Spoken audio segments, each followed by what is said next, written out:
Lately, there's this one type of game that's suddenly blown up with the younger crowd, even though it's been around forever. We're talking about the game Earworld.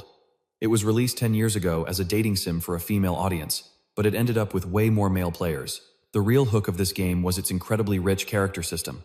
It let you play as all sorts of characters, from the easy mode, high-powered ones, all the way down to the hard mode, utterly useless ones. But among them all, there was one infamous trash-tier character, known for its insane difficulty and garbage stats. And for 10 long years, one absolute madman specialized in playing only this character, Byason. Right now, in the real world, Byason was cracking his knuckles, his voice buzzing with excitement. "All right, let's get started." He smirked, looking at his computer screen. His nimble fingers danced across the keyboard with absolute confidence as he narrated. "And that's me, the player, Byason." Later that afternoon, as the sunset painted the neighborhood gold, a quiet settled over the room. Byason lifted a glass of water for a drink when his sharp eyes caught something on his monitor. A massive flood of angry comments from other players was completely taking over his screen. "This game is garbage. What the hell is this bug? I can't even log in." Seeing this, Byason mused to himself, "Oh, new posts on the forum? Did they drop a new update or something?" But then, more and more panicked comments started popping up. "This damn game. Where the hell did this giant dinosaur's rear end come from? It just showed up and wiped my entire game data. And what the hell is a black demon dragon? It's saying my character is dead and I can't log back in anymore. What in the world is going on? My character just got deleted." Byason calmly glanced over these posts, a look of genuine surprise on his face as he thought to himself, "A final boss in a dating sim? I was pretty sure the game was supposed to end once you successfully coupled up with one of the characters." Just then, another post appeared on the screen. This one, in particular, caught his eye. "Guys, this boss is completely unbeatable on all fronts. This piece of trash Black Demon Dragon has 99% automatic magic resistance and 0 cooldowns. It just kept pounding on me with some kind of magic absorption and magic translation skill. How in the world am I supposed to kill this thing? This has to be a bug." As soon as he finished reading, he gasped out loud, "Wait a second, this guy's a famous high ranker." But Byason, instead of feeling worried, was actually getting excited. He set his glass down and said with a hint of disbelief, "A final boss, huh?" He stared intently at the monitor, propping his chin on his hand and thought, "It makes no sense to have a monster that can completely nullify magic in a world that's built entirely on magic. Could it really be a bug?" While everyone else was panicking about their characters being instantly wiped from existence, a menacing dragon appeared on the screen, forcing him to believe the comments. He breathed. So it's real. This was it. The final boss, wielding immense power, the Black Knight's demon dragon, Thaptam Guyet, had finally appeared. Byason's hands were a blur over his keyboard and mouse as he explained. "So, the lore goes like this. As you progress deeper into the world of Ear, you uncover a cult called the Black Demon Sect. Their ultimate goal is to help another world, the human realm, conquer this one. And when they finally succeed, that's when the Black Demon Dragon appears." Byason rubbed his chin, his eyes still glued to the game's interface with a dawning realization. "The human realm has already conquered 90% of the land. I was always so focused on PvP, I never paid any attention to the story." He talked a big game, but the entire narrative was a mess. Even so, his expression grew increasingly pensive as he thought, "It's not like I can just avoid a confrontation with it. Perhaps I should give it a shot just this once." His hand moved slightly, seeking out all available information. The screen immediately flashed a notification. "You are about to engage the Black Demon Dragon." Without a moment's hesitation, he clicked accept. Byason pursed his lips, his expression dead serious as his fingers flew across the mouse. "I'm going to unleash every ultimate technique I've honed over the last 10 years. On the screen, his character, Byason, materialized as a formidable warrior, wielding a razor-sharp sword of light. Standing opposite him was the Black Demon Dragon, a colossal beast of shadow and scale. Its entire body was covered in razor-sharp plates, and its eyes glowed, with an arcane light, radiating an aura of terrifying majesty. The atmosphere instantly crackled with tension as the battle commenced. He fully immersed himself in the game, his cold gaze fixed on the Black Demon Dragon. "If I had to introduce my character," he began to narrate. "Byason," he explained. Seemingly becoming one with his in-game avatar, he's the only character in the entire game who is completely incapable of using magic. This is despite the fact that literally everyone else in this world can wield it. For that reason, even the most seasoned veterans of the game refuse to pick him. With this scrawny physique of his, and all my years of experience, it's been confirmed that he's basically worse than an NPC." He let out a sigh and continued, Of course, he can use a little magic. Well, just one spell, really. Just then, the black demon dragon's jaws gaped open as it began to gather, a sinister surge of energy. In the blink of an eye, it unleashed a devastating torrent of magic, aiming to send him to the great beyond.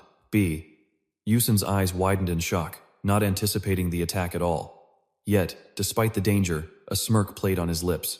A confident smile appeared as he prepared to face the black demon dragon head-on. Yusun instantly leaped into the air, sword in hand, and effortlessly slashed across the dragon's neck. The narrator explained, "This is the one spell he can use. Flash Step." He landed swiftly back on the ground, immediately assuming a defensive stance. Given the situation, Yusun's expression quickly soured. It seemed his Flash Step hadn't been as effective as he'd hoped. As the player controlling Yusun, he began calculating the skill's parameters. It allows him to randomly teleport within a range of 3 to 10 meters. Swiftly, drawing on his 10 years of gaming experience, he recalled the crucial insight about his character. The direction of the Flash Step is completely random.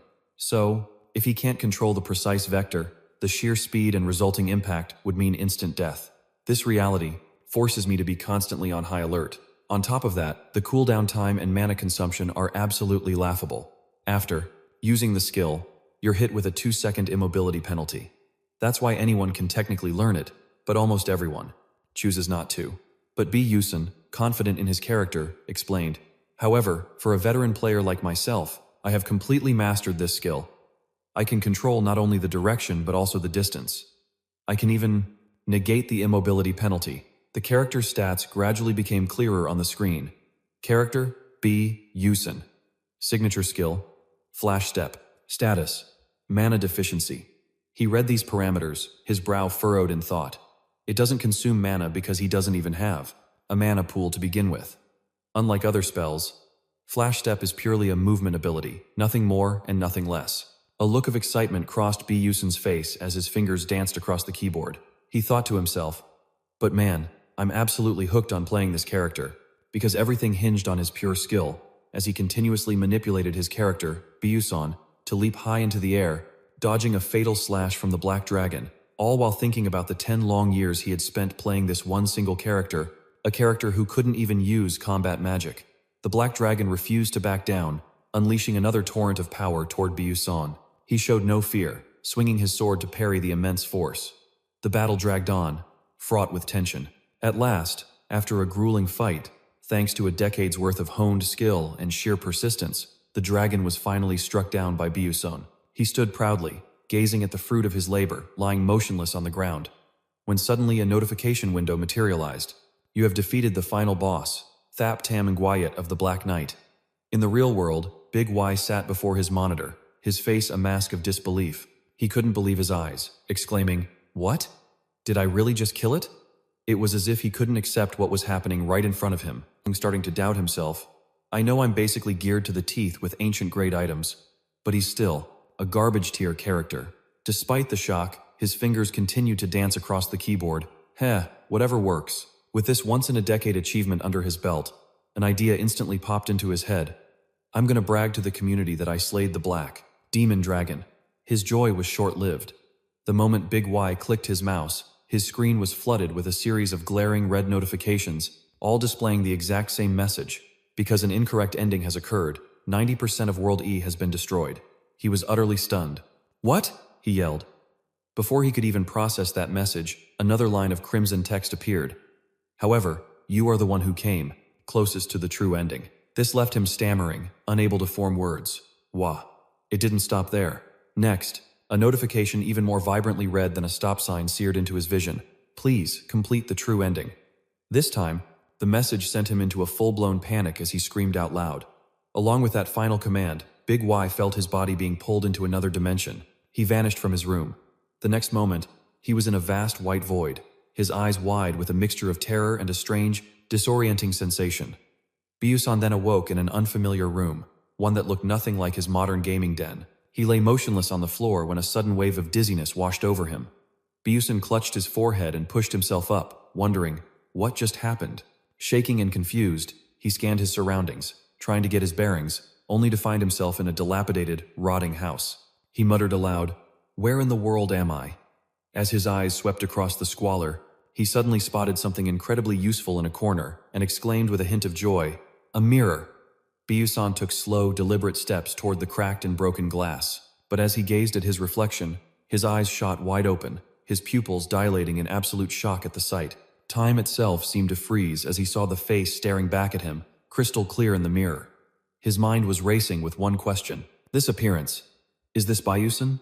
At that moment, something strange began to flash on the floor, slowly materializing. Before Byason could even process his new reality, he realized it was a system screen. Just like that, a quest appeared before him. Chapter 1. Escape the Pursuit. The words floating in the air made him gawk in astonishment as the realization hit him. This is. He slowly rose to his feet, no longer harboring any doubt, as he silently confirmed, this is Byason's tutorial quest. Everything was unfolding exactly like a pre-written script, which sent a cold sweat of panic down his spine. No freaking way. Then, as if recalling a crucial detail, Byason.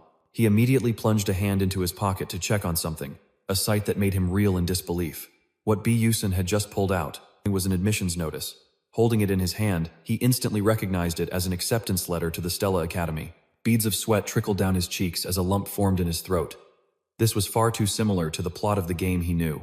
He thought it was utterly unbelievable, but his face darkened as he covered it with a hand to hide his powerlessness, his mind relentlessly confirming the truth. This was definitely the world of Aesir, and he had to be Bayas' son. He pressed a hand to his forehead, silently trying to compose himself for a moment. In his heart, he made a bold decision. He needed to approach this rationally. But while he was lost in thought, he suddenly recalled something crucial. That voice had told him he had to reach the ending. With his years of experience, Byason immediately realized the problem. From what he knew, this game didn't have a true ending. It only had multiple endings. But then his mind suddenly started connecting the dots with incredible speed, leading to a shocking realization. Wait a minute, could it be? It didn't take Byason long to understand the absurdity of the situation.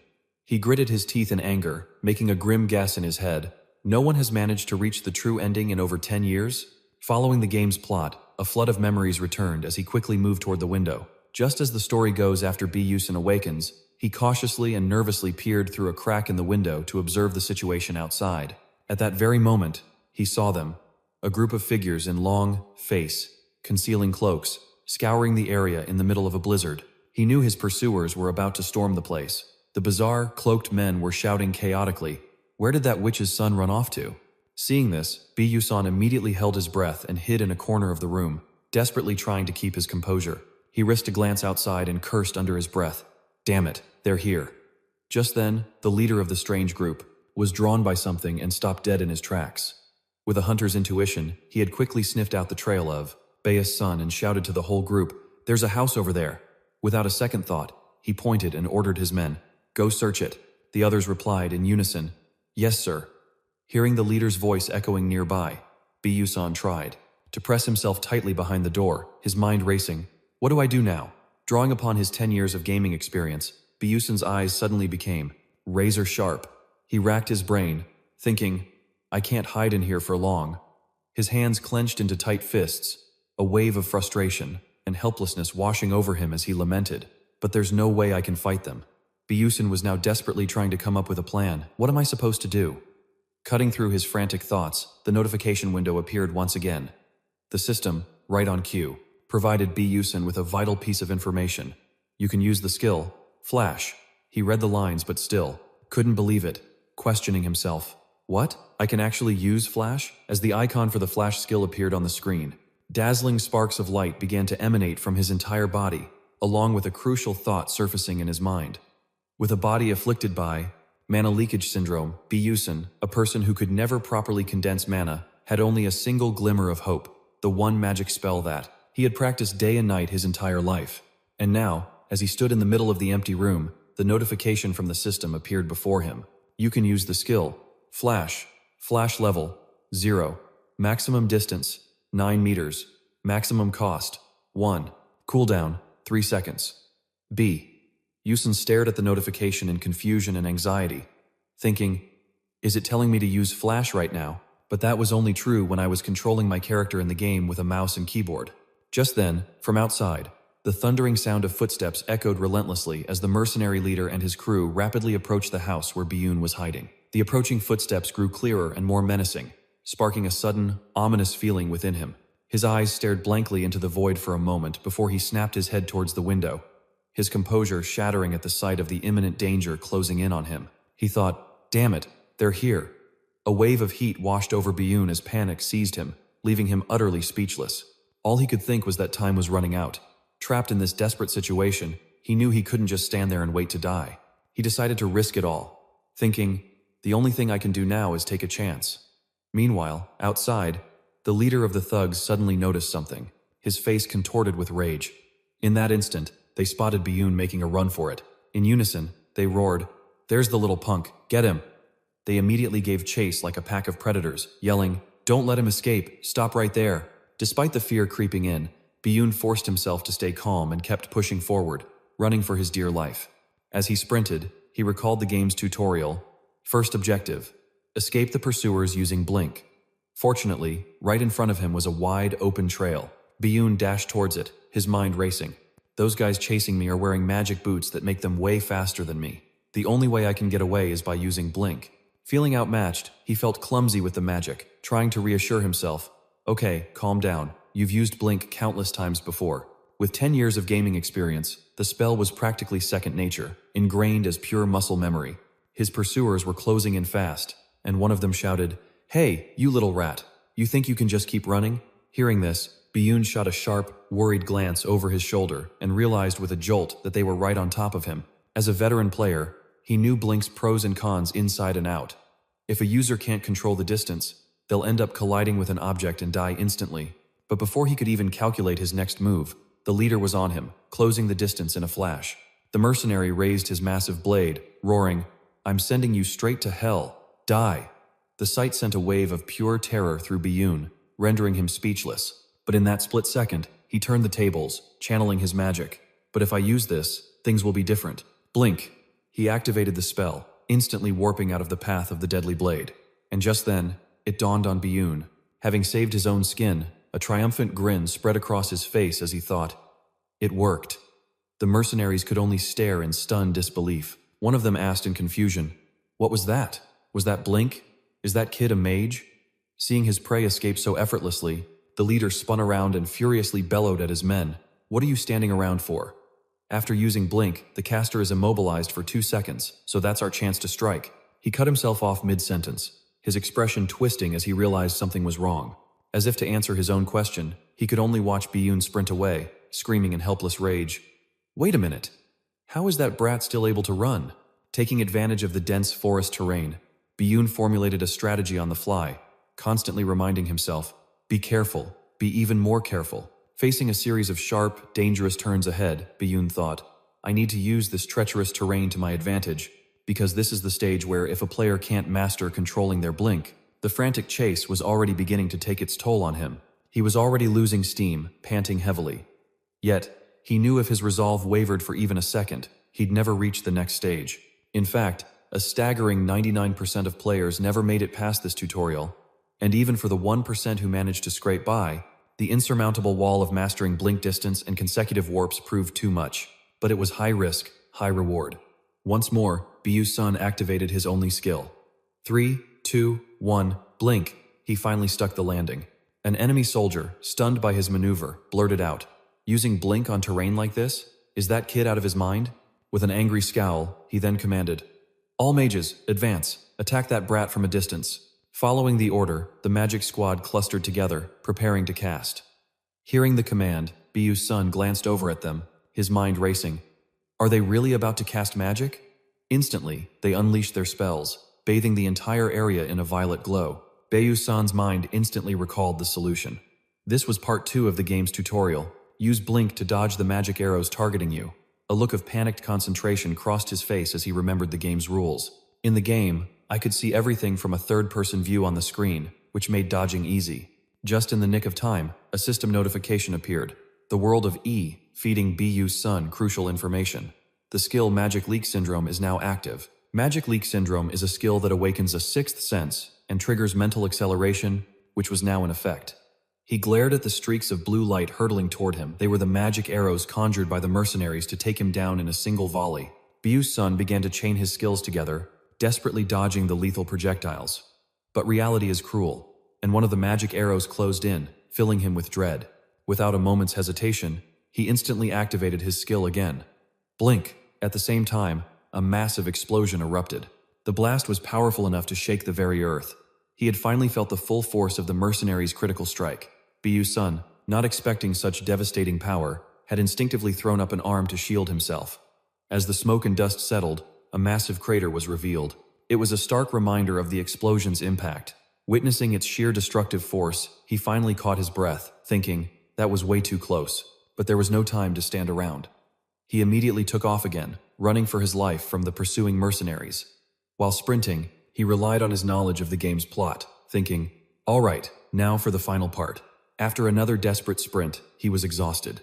Byason stopped, panting heavily as he stared straight ahead. Before him lay a bottomless chasm. A few more steps would have been a one-way ticket to the afterlife. Based on his game knowledge, he knew this was it. Tutorial Part 3, Crossing the Abyss with Blink. Even someone with wings would struggle to cross this chasm, let alone a character with stats as pathetic as Byason's. However, this was a challenge he had faced countless times in the game, and he'd learned from every failure. Byason stood at the edge, calculating his next move. The only way across is to control the blink's distance with absolute precision. He remembered how the next part of the scenario played out. After this, I'm supposed to run into a few passing mages and make my escape.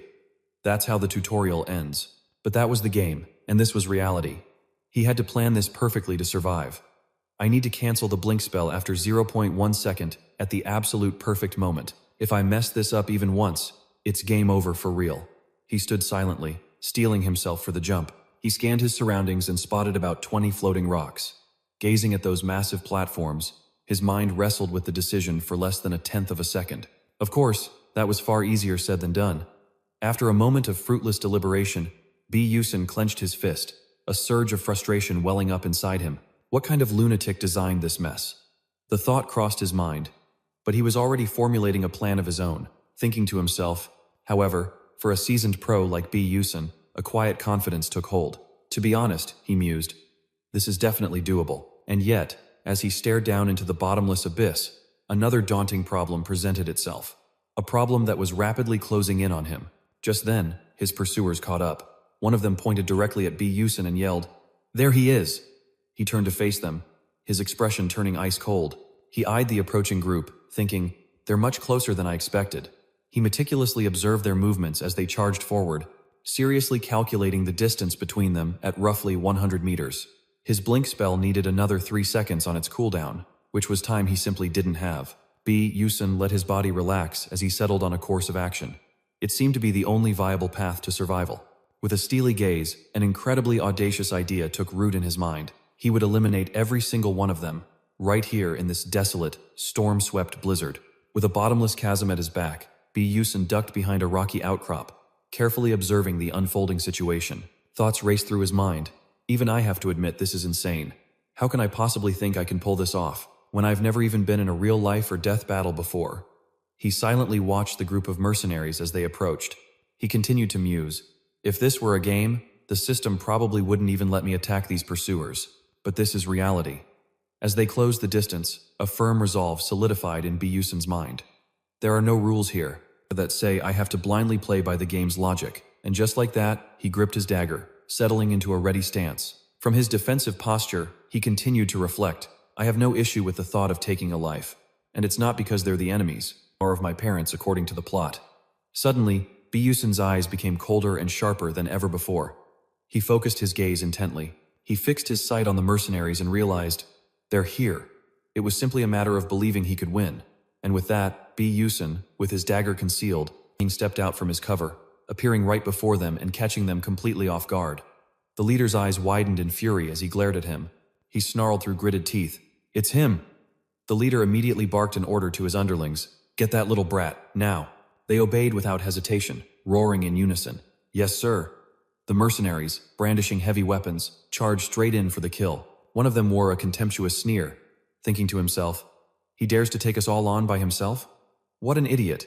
But Byason was completely unfazed. The mercenary confidently declared, you're already dead. Facing the onslaught, Byason showed no fear, instead calmly beginning his calculations and casting a spell, target distance, 8.7 meters. Blink. The sudden move left the arrogant mercenary from before completely dumbfounded. He stood frozen in place, and even the leader's eyes widened with shock and a hint of fear as he watched Byason. In that instant, our hero appeared in a flash and attacked without an ounce of hesitation, driving his blade straight into one of the mercenary's stomachs, forcing him to log out of this world in a spray of red. The splatter of blood marked his face like an unforgettable brand. Even though Byason knew he had just taken a life, his expression didn't falter in the slightest. If anything, it grew even more resolute. As the streams of blood from the man's body trickled down over his hand, a thought surfaced in his mind. I can feel the blood, warm and slick, running over my fingers, but I don't feel anything. Without a shred of guilt. Snapping out of his thoughts, he delivered another decisive slash at the man. He reasoned with himself. After all, he was only doing this to survive. Then, to their utter shock, he swiftly pulled the knife out. Without a moment's hesitation, he followed up with a powerful final kick. The once arrogant thug was now completely defenseless, staggering backward before collapsing. Seeing one of his men taken down sent the leader into a blind rage. He looked ready to tear him limb from limb. Meanwhile, Byason seized this opportunity to turn and make a break for it. The leader saw this and immediately yelled out, "He's getting away!" Byason sprinted for his life, the remaining goons hot on his heels. At all costs, don't let him escape. The first step was complete. As he ran for dear life, he thought, I've dealt with one, but the next attack will be tough. What do I do now? Suddenly, a strange feeling washed over him. He glanced back, wondering to himself, why is it so quiet? Did they give up? But surprise, surprise, the mercenary leader appeared out of nowhere, looming right in front of him, blocking his path. Byason screeched to a halt, realizing they hadn't given up at all. He stared them down, his eyes fixed on the enemy. Sweat poured down his face as he thought, are they going to use magic again? If I only dodge. Byason's legs suddenly felt heavy, and he couldn't help but curse inwardly, damn it. They had absolutely no intention of showing him any mercy. With that, they immediately began to cast their spells. The leader pointed at him and yelled, now. The moment the word left his lips, his subordinate unleashed a sinister-looking spell, instantly directing a massive bolt of fire straight at Byason. He immediately sensed the danger, his eyes widening as he gritted his teeth, desperately searching for an escape. The firebolt was like an arrow, with him as its target, hurtling towards him like a missile. With no other option, he could only turn and run for his life, cursing in his head, holy crap, what is this magic? He ducked low as a tree growing out of a large rock appeared in front of him. Seeing it was like a drowning man spotting a life raft, he was overjoyed, exclaiming internally, there it is. With no time to think, Byason immediately reached out for the tree branch, but it seemed he didn't have enough momentum, so he once again activated his flash step skill. At that exact moment, an explosion that seemed to tear the very ground apart erupted behind him, leaving a massive crater and a cloud of thick dust in its wake. The leader slowly approached to survey the scene. He stood there, smugly assuming Byason was dead, and said with satisfaction, that'll teach him some manners for being so arrogant and troublesome. But what greeted his eyes was nothing but an empty crater. This instantly wiped the smug grin off his face, replacing it with confusion and a hint of fear. He frantically scanned the area and shouted in alarm, he's not here. But in reality, Byason, knife in hand, was already closing in. It wasn't until he was almost upon him that the man felt a bone-chilling killing intent and spun around. The closer he got to his prey, the more he realized one of the peculiar things about his flash step. Byason mustered all his strength, gritting his teeth as he came to a conclusion. It maintained his momentum both before and after activation. Just like that, he yelled the name of the skill, flash step, and lunged forward, directly plunging his blade into one of the henchmen's stomachs. The man's scream echoed throughout the forest, causing the remaining goons who witnessed it to tremble and stammer, what the? But before he could finish his sentence, Byason was on him like a bolt of lightning, effortlessly taking down the next man. The leader was now sweating buckets, completely terrified. Blood sprayed everywhere as the grunts were eliminated in the blink of an eye. Before long, Byason was completely drenched in crimson by the blood of his foes. After the flurry of blows, he was starting to feel the strain, letting out a heavy sigh. They started as a full mercenary squad, but now their numbers had been whittled down to just this. Still, his fighting spirit burned bright as his mind raced. Only 2 remained.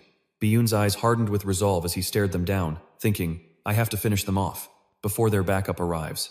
The leader glared at him, speaking in disbelief. What a freak, he's got unnatural reflexes for a mage. He then shouted, just who the hell are you? Hearing this, Byun shot an icy glare in their direction, thinking, of course my reaction speed is faster than most pro gamers. But that's only when we're talking about video games. He stood perfectly still for a moment, calculating his next move.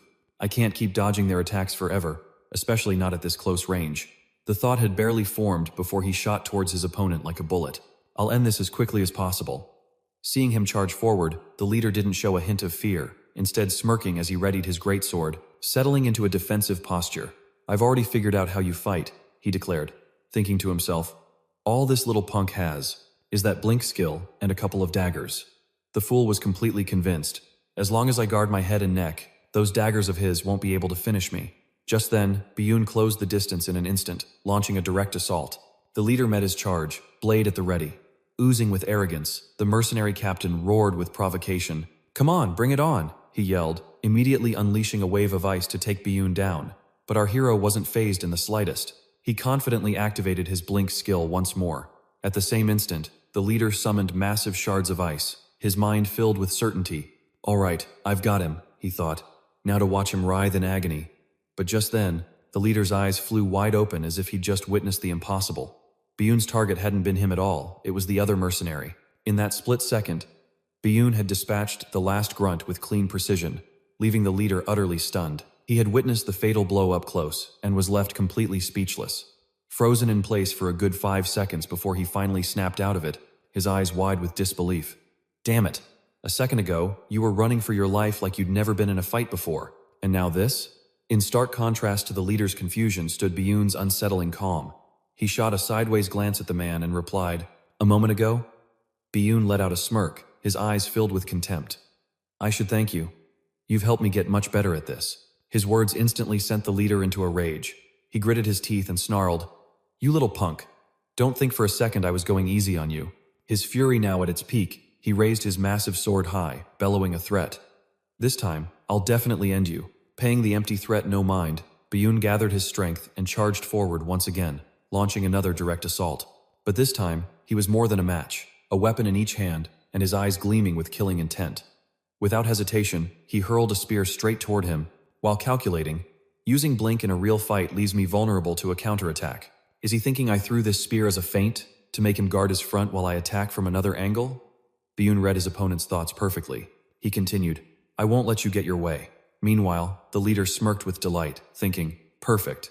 Now all I have to do is… He needed to strike as it closed in, but before he could even react, Byason vanished from the leader's sight in a flash.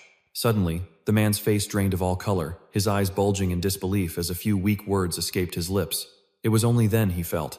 Something had gone horribly wrong with his plan. Gritting his teeth, he roared in fury. Impossible, but reality was cruel. Byason hadn't followed his script at all. Instead, he'd driven his blade straight through the mercenary leader's heart. It finally dawned on him the kid was gunning for him head-on from the very start. And just like that, the fight was over, which also signaled the end of Chapter 1. A notification popped up. Chapter 1. Escape the pursuit. Complete. You have gained experience. An additional reward will be granted for being the sole individual to advance the Constellation Project's storyline. Meanwhile, Byason slumped against a cliff face, his body a canvas of injuries, each breath a heavy, ragged gasp. He reached for his dagger, but something made him freeze. He stood there, utterly stunned, before the sight of the fallen figures, stained crimson. Byason couldn't trust his own eyes, thinking, This is real. This isn't a dream. Overwhelmed, he suddenly collapsed to the ground. The brutal images of the conflict replayed in his mind as he numbly reflected. My first flash step. My first real fight. And the first time I've ever had to take a life. Byason was lost in the heavy silence of his own conscience, having ended another's existence. Just to survive. Shaking the thoughts away, he pushed himself up, dusting off the grime that clung to him. After a long, quiet moment, he let out a deep sigh. I need to get out of here, he resolved, only to stop short as a new thought struck him. Byason turned, back around, his eyes locking onto the scene. Wait a minute, he muttered, his brow furrowing as he stared at one of the fallen, a plan forming in his mind. He quickly moved to search the mercenaries' bodies, a pragmatic thought running through his head. This might feel a little scummy, but I have to be realistic here. I'm completely broke. After a bit of rummaging, Byason's luck turned as he discovered a pouch of gold, and a wave of relief washed over him. Ah, there it is. Let's see. This looks to be about 2 million won. It's way better than nothing, but his relief was fleeting. Clutching the gold, he thought, The real problem now is the sheer, snow-covered cliff face in front of me, and the bottomless abyss that's just waiting for me to make a wrong move. Byason trudged heavily through the deep snow, standing at the very edge of life and death. He steeled himself. I have to cross this chasm. Just as he was pondering how, a voice rang out from the distance. Is anyone there? Immediately grabbing his attention. Across the vast gorge was a group of people, calling out, "Over here!" Seeing them, Byason felt a flicker of hope. As they came into focus, he guessed, that must be the group of mages. From the tutorial, right?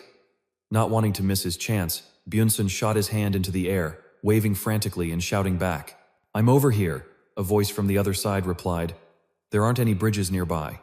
Can you make it across?" "Yes, I'm on my way." Hearing this, one of the strangers immediately turned to his companions. "Hold on a second, he says he can cross." His companion sounded skeptical. But to clear a gap like this, he'd have to be at least a third-class knight. "You think that kid can pull it off?" The first man answered uncertainly, "I'm not so sure." But suddenly, he trailed off mid-sentence, his eyes widening in sheer astonishment as he stared forward. The entire group gasped in unison, watching as the boy, in just the blink of an eye, began leaping across the floating rock pillars. The two men could only stare, their eyes glued to him as Byason calmly. He was flash-stepping, leaping from one cliff face to another. The others watched in awe, wondering aloud, "What is that?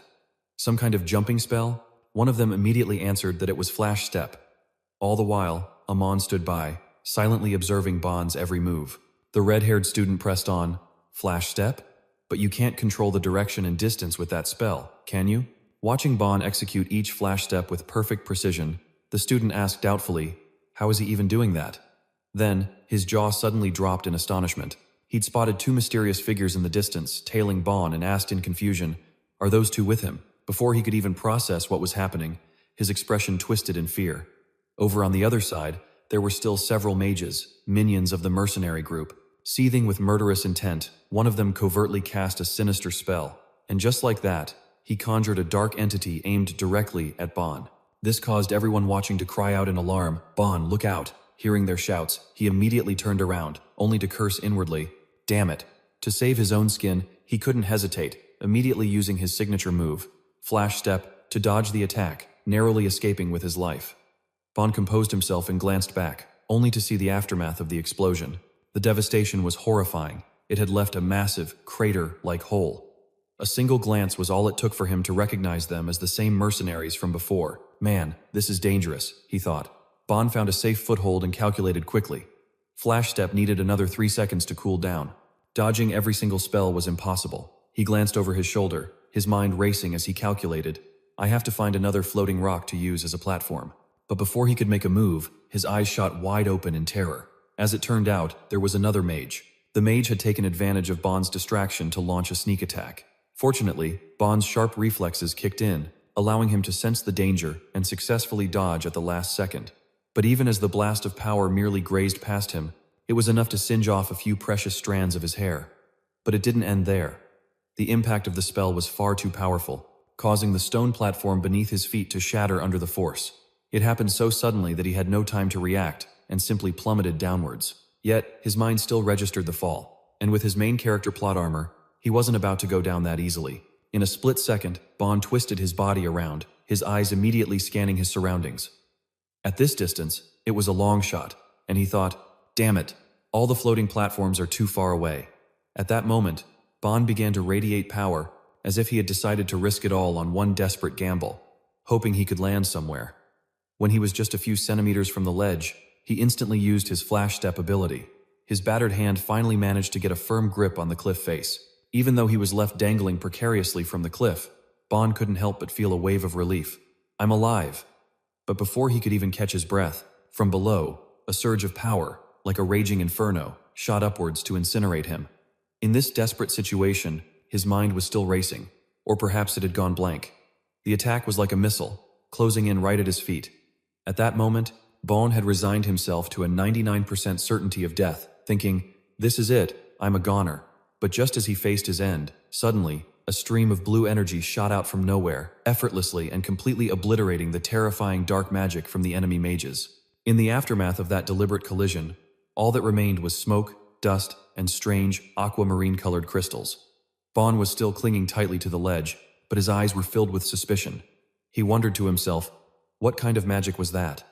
An ice spear, encased in. Amidst the lightning, who on earth could fuse two elements into a single spell? His eyes widened just thinking about it.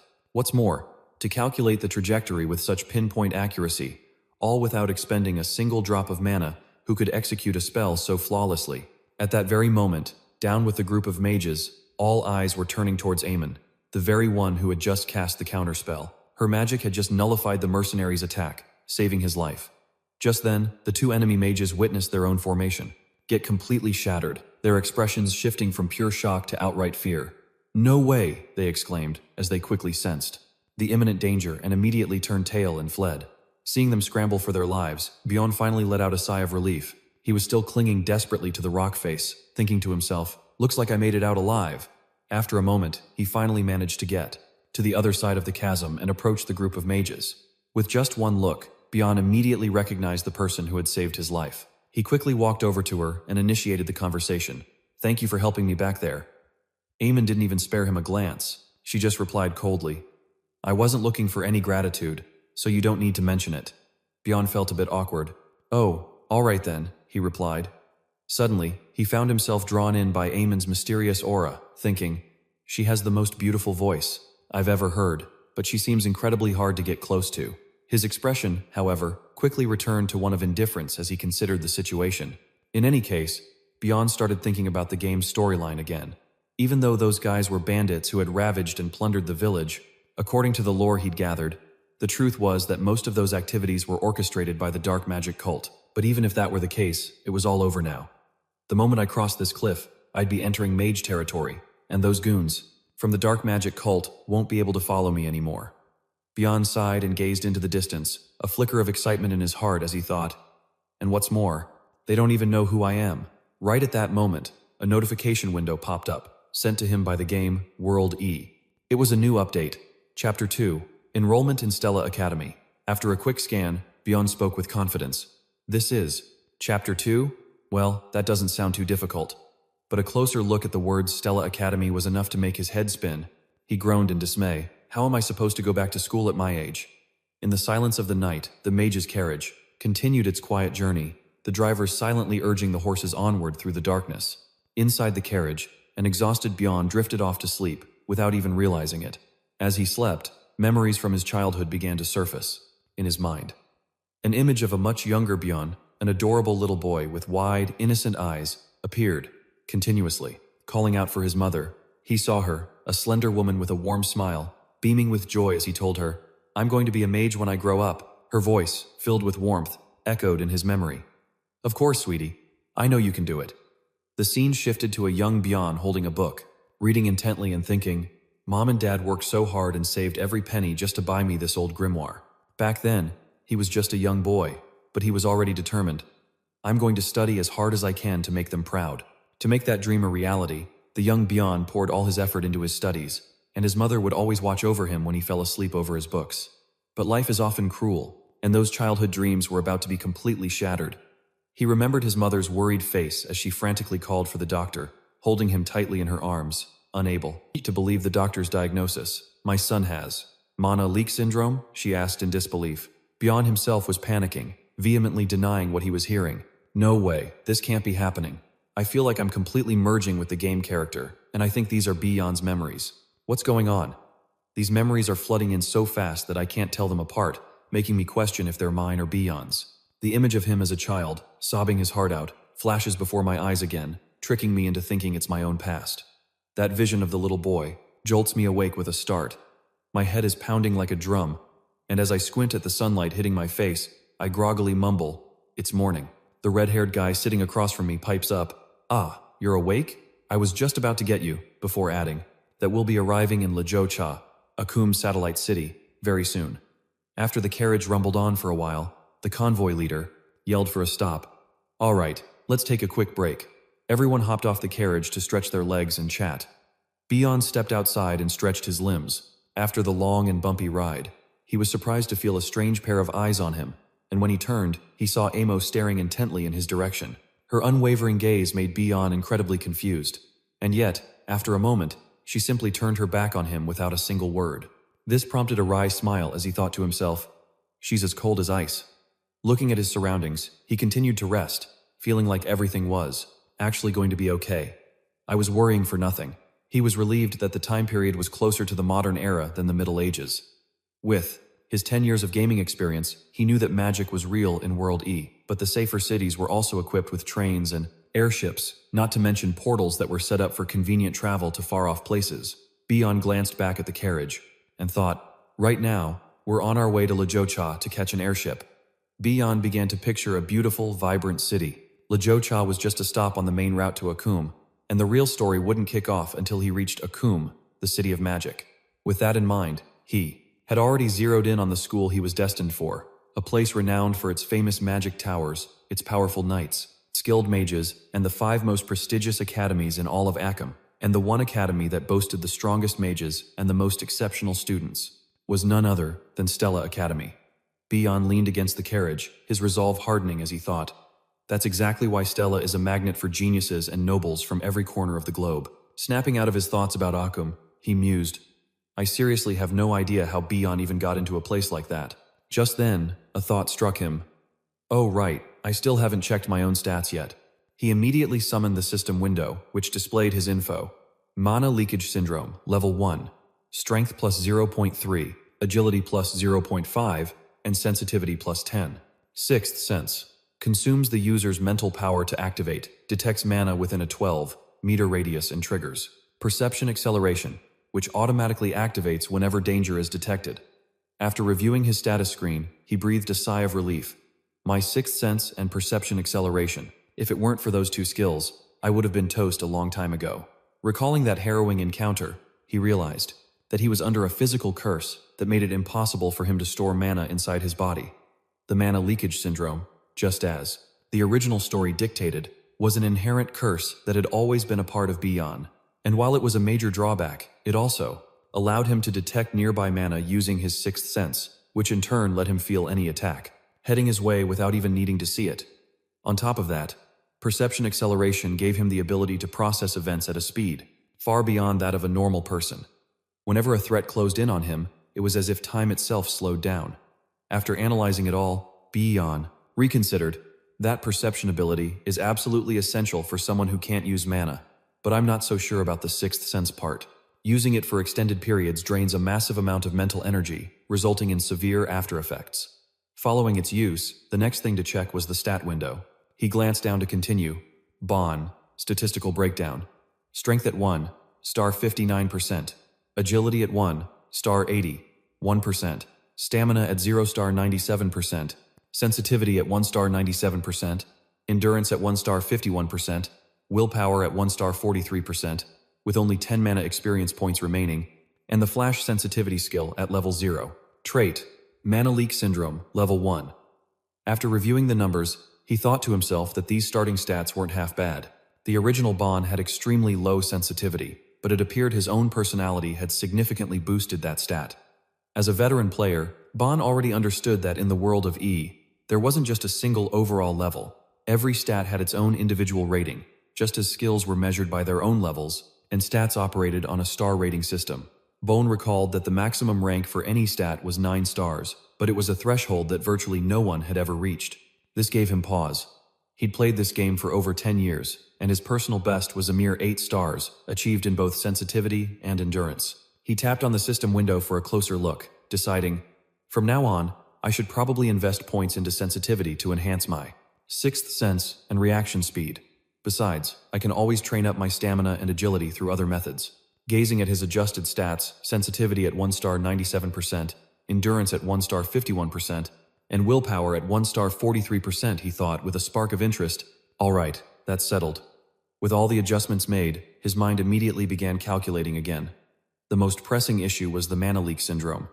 If he didn't find a way to handle it, his lifespan would be drastically cut short. He had to upgrade it into an innate physical constitution as soon as possible. Standing there against the vast open sky, Bond continuously weighed his options for curing the Mana Leak Syndrome, and the answer was clear. Stella Academy. That meant he had no other choice but to go to Stella, not only to treat his condition but also to prevent the coming apocalypse. He let out a sigh of helpless resignation. It was the last place he wanted to go. If only there were some other way to get what he needed. Just then, a system message popped up. You have several missed notifications. He was taken aback, thinking, I've never seen this feature before. But before he could even check it, someone called out, Hey, time to go. Startled, Byason replied, Okay, I'm coming right now, and turned to board the vehicle, figuring he'd just have to check it later. What he failed to notice, however, was that Eamon had been observing him the entire time, silently tracking his every move. The scene shifts as the airship finally takes flight, charting a direct course for Stella Academy. The captain's voice comes over the intercom. We are now departing for Acom. All passengers, please be seated. It's then that a rich, purple-haired noble spots Bond looking around and says to his entourage with a sneer, Get a load of that guy, gawking around like some lost child. Is this his first time on an airship? Must be some kind of backwater commoner. The purple-haired youth deliberately raised his voice, mocking him. I can't believe Stella is letting peasants like him enroll. Hearing this, Bond turned to look at the group of nobles as they continued their jeering. The most prestigious academy in the world is being sullied by trash like this. Bond simply endured their insults in silence, not saying a word. Then, to their surprise, he let out a long sigh. Turning his back on them, he thought to himself, It seems spoiled brats are the same no matter where you go. Seeing that he was being completely ignored, the purple-haired noble became enraged, his face flushing red as he shouted, Did you just sigh at me? He seethed, muttering, That insolent peasant. Refusing to let it go, he ran after Bond, yelling, Hey, get back here! But suddenly, the attention of the surrounding crowd was no longer on him. Instead, they began whispering amongst themselves about something else. Annoyed, the noble turned and demanded, What the hell is going on? Why did all these people suddenly start making such a fuss? Then, all at once, the purple-haired noble's jaw dropped in astonishment as he saw who was approaching. A girl with long, flowing hair. Dressed in platinum and adorned with priceless accessories, a figure made her grand entrance, and everyone around instantly recognized her, crying out, Princess Hongbon. Hearing that, Byason turned in confusion, wondering if he'd just heard the name Bon. The girl with platinum pink hair and deep crimson eyes was the princess of the Adalibet kingdom, Hongbon Adalibet. She walked with her head held high amidst the whispers of the crowd. A purple-haired guy saw his chance and stepped forward to greet her. It's a pleasure. However, his only reply was her cold, sharp gaze as she swept past him without a second thought, leaving him frozen, stammering, and utterly speechless. Hongbon then headed towards the staircase where he was standing, leaving a trail of dumbfounded young nobles in her wake. As she passed by, Byason also came to a realization. So, this was the villainess of this world. Hongbon was one of the main characters in the game, and she and the female lead were always in conflict. In the end, she dies no matter which route you choose. She gets brutally murdered in several of the endings. In another, she's bullied by the entire academy before being expelled. In yet another ending, after going through some humiliating ordeal, she's never seen again. It was as if the developers held a personal grudge and wanted her to suffer, no matter what. Byason recalled that back in the day, all the guys who played the game loved her, but they also truly despised her. At that moment, his stomach let out a loud growl. Without a second thought, he headed up the stairs, needing to find something to eat. After laying eyes on the luxurious food and their sky-high prices, Byason picked one up and was left completely speechless, frozen in place, before immediately turning to leave. As he walked away, he couldn't stop grumbling in his head. Is everything here this expensive? I guess I'll just wait until we reach Akum to eat. Just then, an announcement echoed through the air. Attention passengers, the ship will be arriving in Akum in 10 minutes. Please proceed to the first floor. I repeat, the ship will be arriving in Akum in 10 minutes. Please proceed to the first floor. Hearing the announcement, Byason smiled to himself, thinking, it's finally starting. All right, from this moment on, this is my reality. Let's do this. Byason leaned against a wall, looking rather downcast. He sighed, thinking to himself, at least I dealt with that already. Byason worried, but will I even be able to survive at Stella Academy? He thought of those mysterious people who didn't survive in this world. Byason gazed out the window. If only I had something that could help me. It was then he suddenly realized, I just remembered I have an unread notification. The system window popped up. The Constellation Project has sent you a special reward. 1. A lesser version of the items you used in the game. 2. A lesser version of the skills you possessed in the game. 3. EXP points. Byason rested his chin on his hand, thinking, at least this system has some decency. Let's see, which one should I choose? He was torn between taking the reflector or the prayer's lightning bolt. As if reading his mind, the system announced, According to the search results, the rank of those items is too high and they will be downgraded. He asked again, what about hyperspace flash? According to the skill search, this skill is an upgraded version of flash and cannot be obtained. However, you can use the reward to slightly enhance the flash skill. Hearing this, Byason froze. So it really has to be downgraded? The system continued. Due to a deficiency in your narrative energy, we cannot fully materialize them. He asked, my what now? The system replied, the force that propels the story's progression is called narrative energy. If you continue to explore the story's hidden narratives, that energy will be accumulated. At this point, Byason finally understood. So in short, you guys are. So, you can't give me items that are too powerful, because I'm just a newbie, is that it? He mused as the system once again fell silent. Byason pressed on. Then what about the warbler glasses? The system remained quiet for a moment, before finally responding. According to the system's analysis, it is concluded that the item can be provided. All right, I'll take it. As soon as he spoke, a blue light materialized in his hand, revealing an item that looked like an ordinary pair of glasses. Gazing at it, Byason thought, I never thought the day would come when I'd actually have to wear this thing. The warbler glasses were an item that stored every piece of information I had gathered while playing the game. In the world of Eeyore, you can't simply recall or look up information on monsters you've hunted or knowledge you've acquired. That's why players developed countless items to store information in their own unique ways, and I was no different. With that thought, he put on the glasses, and the lenses began to glow. The information panel appeared once more. Warbler glasses. Description: can't remember what you ate last night? Don't worry, because these glasses will record the details of everything you've ever seen. And a special feature, sealed warbler folder, activated using mental power. Seeing this, Byason immediately used his mental power to open the folder. System download, opening warbler folder. And then, the folder opened, displaying various categories: alchemical materials, hunting grounds, dungeons, monsters, and characters. Byason glanced through the list and thought, all right, this is perfect. He then blended into the crowd. This place is just like the real world, so I can't speak about what I can do with the system. But with these glasses, I can recover about half of the abilities I used to have.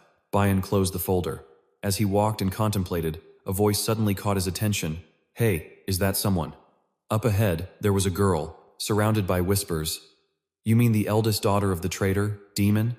They murmured to each other. My God, how does she still dare to show her face around here? Shh, she'll hear you. Byason wondered. Who? He then thought, come to think of it, one of the functions of the warbler glasses allows me to register or check information on characters from the main storyline. With that, Byason used the glasses to open the system panel to check her information. ISO Monday fake heroine, Ice, lightning mage, drinks pickle juice before eating pizza, eldest daughter of Demon. Her father's passing led to the family's downfall, meets her end later. He wondered to himself, she's a fake heroine? To talk about ISO, the fake heroine, there's one crucial point to mention. Although I'm currently in the world of Eeyore, the truth is that Eeyore is a game based on a fictional romance novel titled Don't Love the Princess. And that novel was about the heroine, ISO, who had lost her entire family. She grew up by confronting the schemes of Hongbin, the main villain, and in the end, she found her happily ever after with the male lead. Thinking about it made him a bit sad. In the novel's conclusion, her quest for revenge completely fizzled out, and she was simply protected by the various male characters. It had a disappointing ending that received a lot of backlash from readers, but the real issue is that even though the game world is based on the novel, the plot is entirely different. In the game, a character named Flame was added, and she completely usurped the role of the heroine. Furthermore, this character Flame also had her own unique backstory. She was once an ordinary woman from the modern world, a huge fan of the novel Don't Love the Princess, who was reincarnated into this world, Byason concluded. So, unlike the novel, ISO became a fake heroine in the game, while Flame became the true heroine. No matter how hard players tried or how much effort they put in, she could never survive in any of the storylines. This was the inevitable result of being pushed out of the true heroine's position. He pondered this for a moment. He took off his glasses and muttered, well, it's none of my business anyway. Byason watched Isamo's retreating figure, yet he couldn't help but wonder, was it just his imagination? A thought crossed his mind, a feeling that he had met her somewhere before. But then, Byason quickly dismissed it. It must be my imagination. I should just get ready. Time passed, and at Stella Academy, the new students had all gathered in the main courtyard. The principal began his speech, his voice echoing. As you all know, the Dark Mages, are mages who have obtained power from another world and have been twisted into monsters. Even as we speak, those very dark mages continue to invade our world by opening persona gates or unleashing ancient dungeons to encroach upon the magical world. Our mission as mages is to protect our home from the invasion of these dark forces. While the principal delivered his speech, some students started whispering complaints. Starting the semester with such a dry speech, how lame, the principal continued. And next, we will have the oath-taking ceremony for the 4 students with the highest scores, along with the freshman representative. Will you please come up to the stage? Hearing this, the mentioned freshmen made their way onto the platform. They were the ones currently in the spotlight, the most important figures of the moment. Seeing them, Byason thought to himself, they all look so radiant, perfectly fitting for their roles as the main characters. His eyes lit up, but the one who stood out the most was. Byason looked up at the boy with brilliant, sparkling red eyes, who was the subject of the crowd's whispers, the freshman representative, Ma Yusong. He's the one with the highest entrance score? How can someone be so talented and handsome at the same time? It was then that our protagonist realized this was the famous Ma Yusong. Ma Yuseong. He was the perfect embodiment of the phrase, throughout heaven and earth, I alone am the honored one, boasting a 9-star mana index, and possessing potential that neared the level of the gods. He was a natural-born genius capable of controlling every element in existence. Byason made a resolution. Even if I can't survive until the very end, I must at least avoid the bad endings by keeping Ma Yuseong on the side of good. He then glanced at the person beside him, a short-haired girl. That must be Flame, Byason mused. But everything depends on her actions from now on. She's an outsider, just like me, so maybe teaming up with her would be a good idea. But things will get complicated if she sees me as an enemy and rejects me outright. In any case, I have the advantage when it comes to information, so I shouldn't act recklessly. Flame is a reader of romance fiction novels, while I'm a player of a romance fantasy game. I swear I'll see this through, although my importance in the plot is less than that of an NPC in a village shop. Moreover, the heroine has a special ability that allows her to purify dark mages, but on the other hand, she can also bring misery to those close to her, and I would definitely be caught in the crossfire. He looked at the people on the honorary stage. His role was to support the main characters from a distance. Byason was determined to limit his involvement with them as much as possible. Just then, the principal announced, "This concludes the entrance ceremony." Byason, along with everyone else, responded with enthusiastic and joyful applause. Suddenly, a system window popped up with a notification. Chapter 2, Entering Stella Academy, has been completed. A gentle sunlight bathed the Stella Magic Academy as the students were all present and seated properly in their classrooms. Byason felt a bit wistful. It's been quite a while since I graduated from university, so it feels strange to be a high school student again, he pondered. But still, Byason sighed, pulling out a magical artifact. Stella admired it, thinking how great it was to finally have one. The item in his hand was an official Stella pocket watch, the very thing that proved he was a student at the most prestigious Stella Academy. With this, he would receive far better service and treatment than even those with a Magic Warrior certificate. Byason smirked to himself as he tucked the watch into his pocket, eager to use it and show it off around town.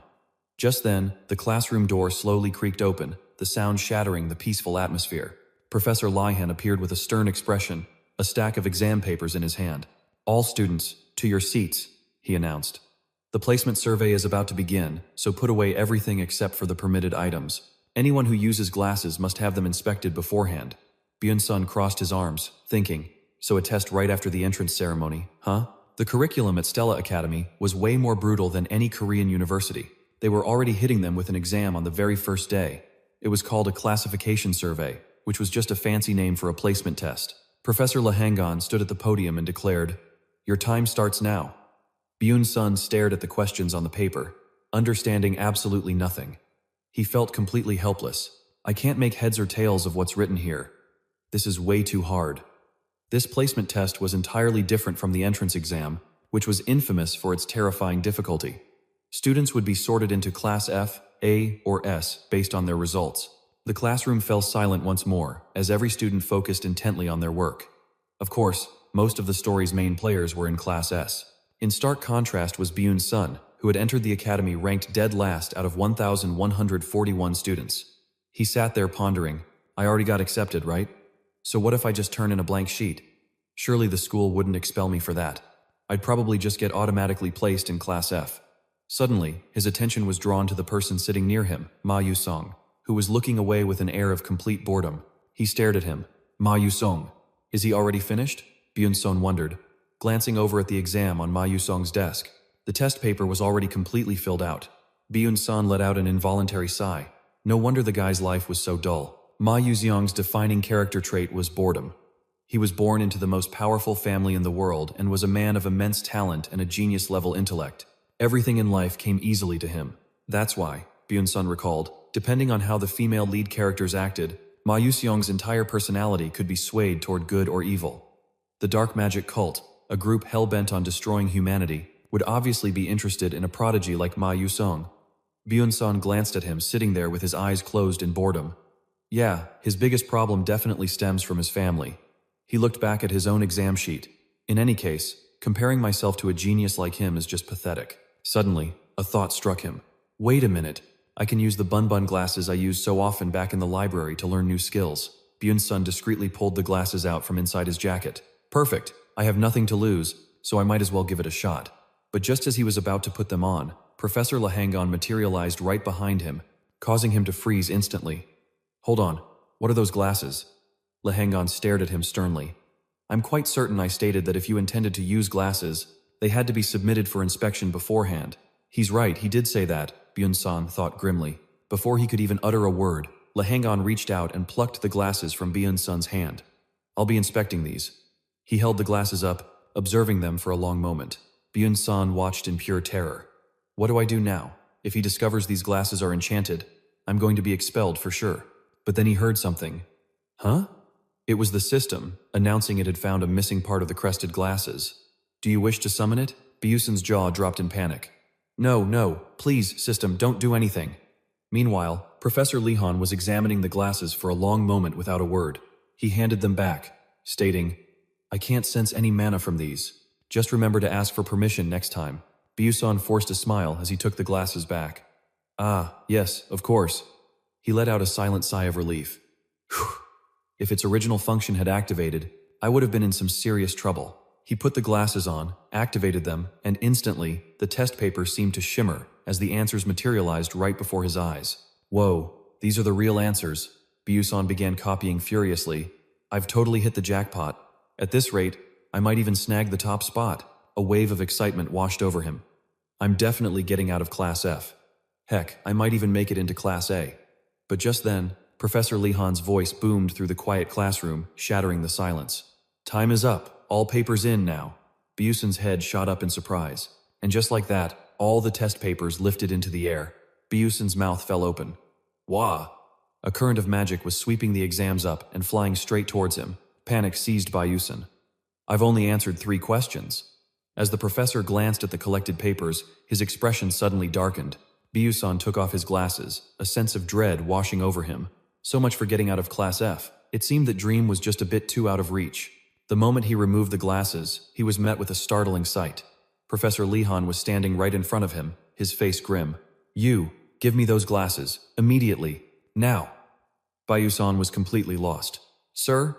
Lehan took the glasses and examined them intently. It can't be. He then turned to another student. You, come here, he ordered.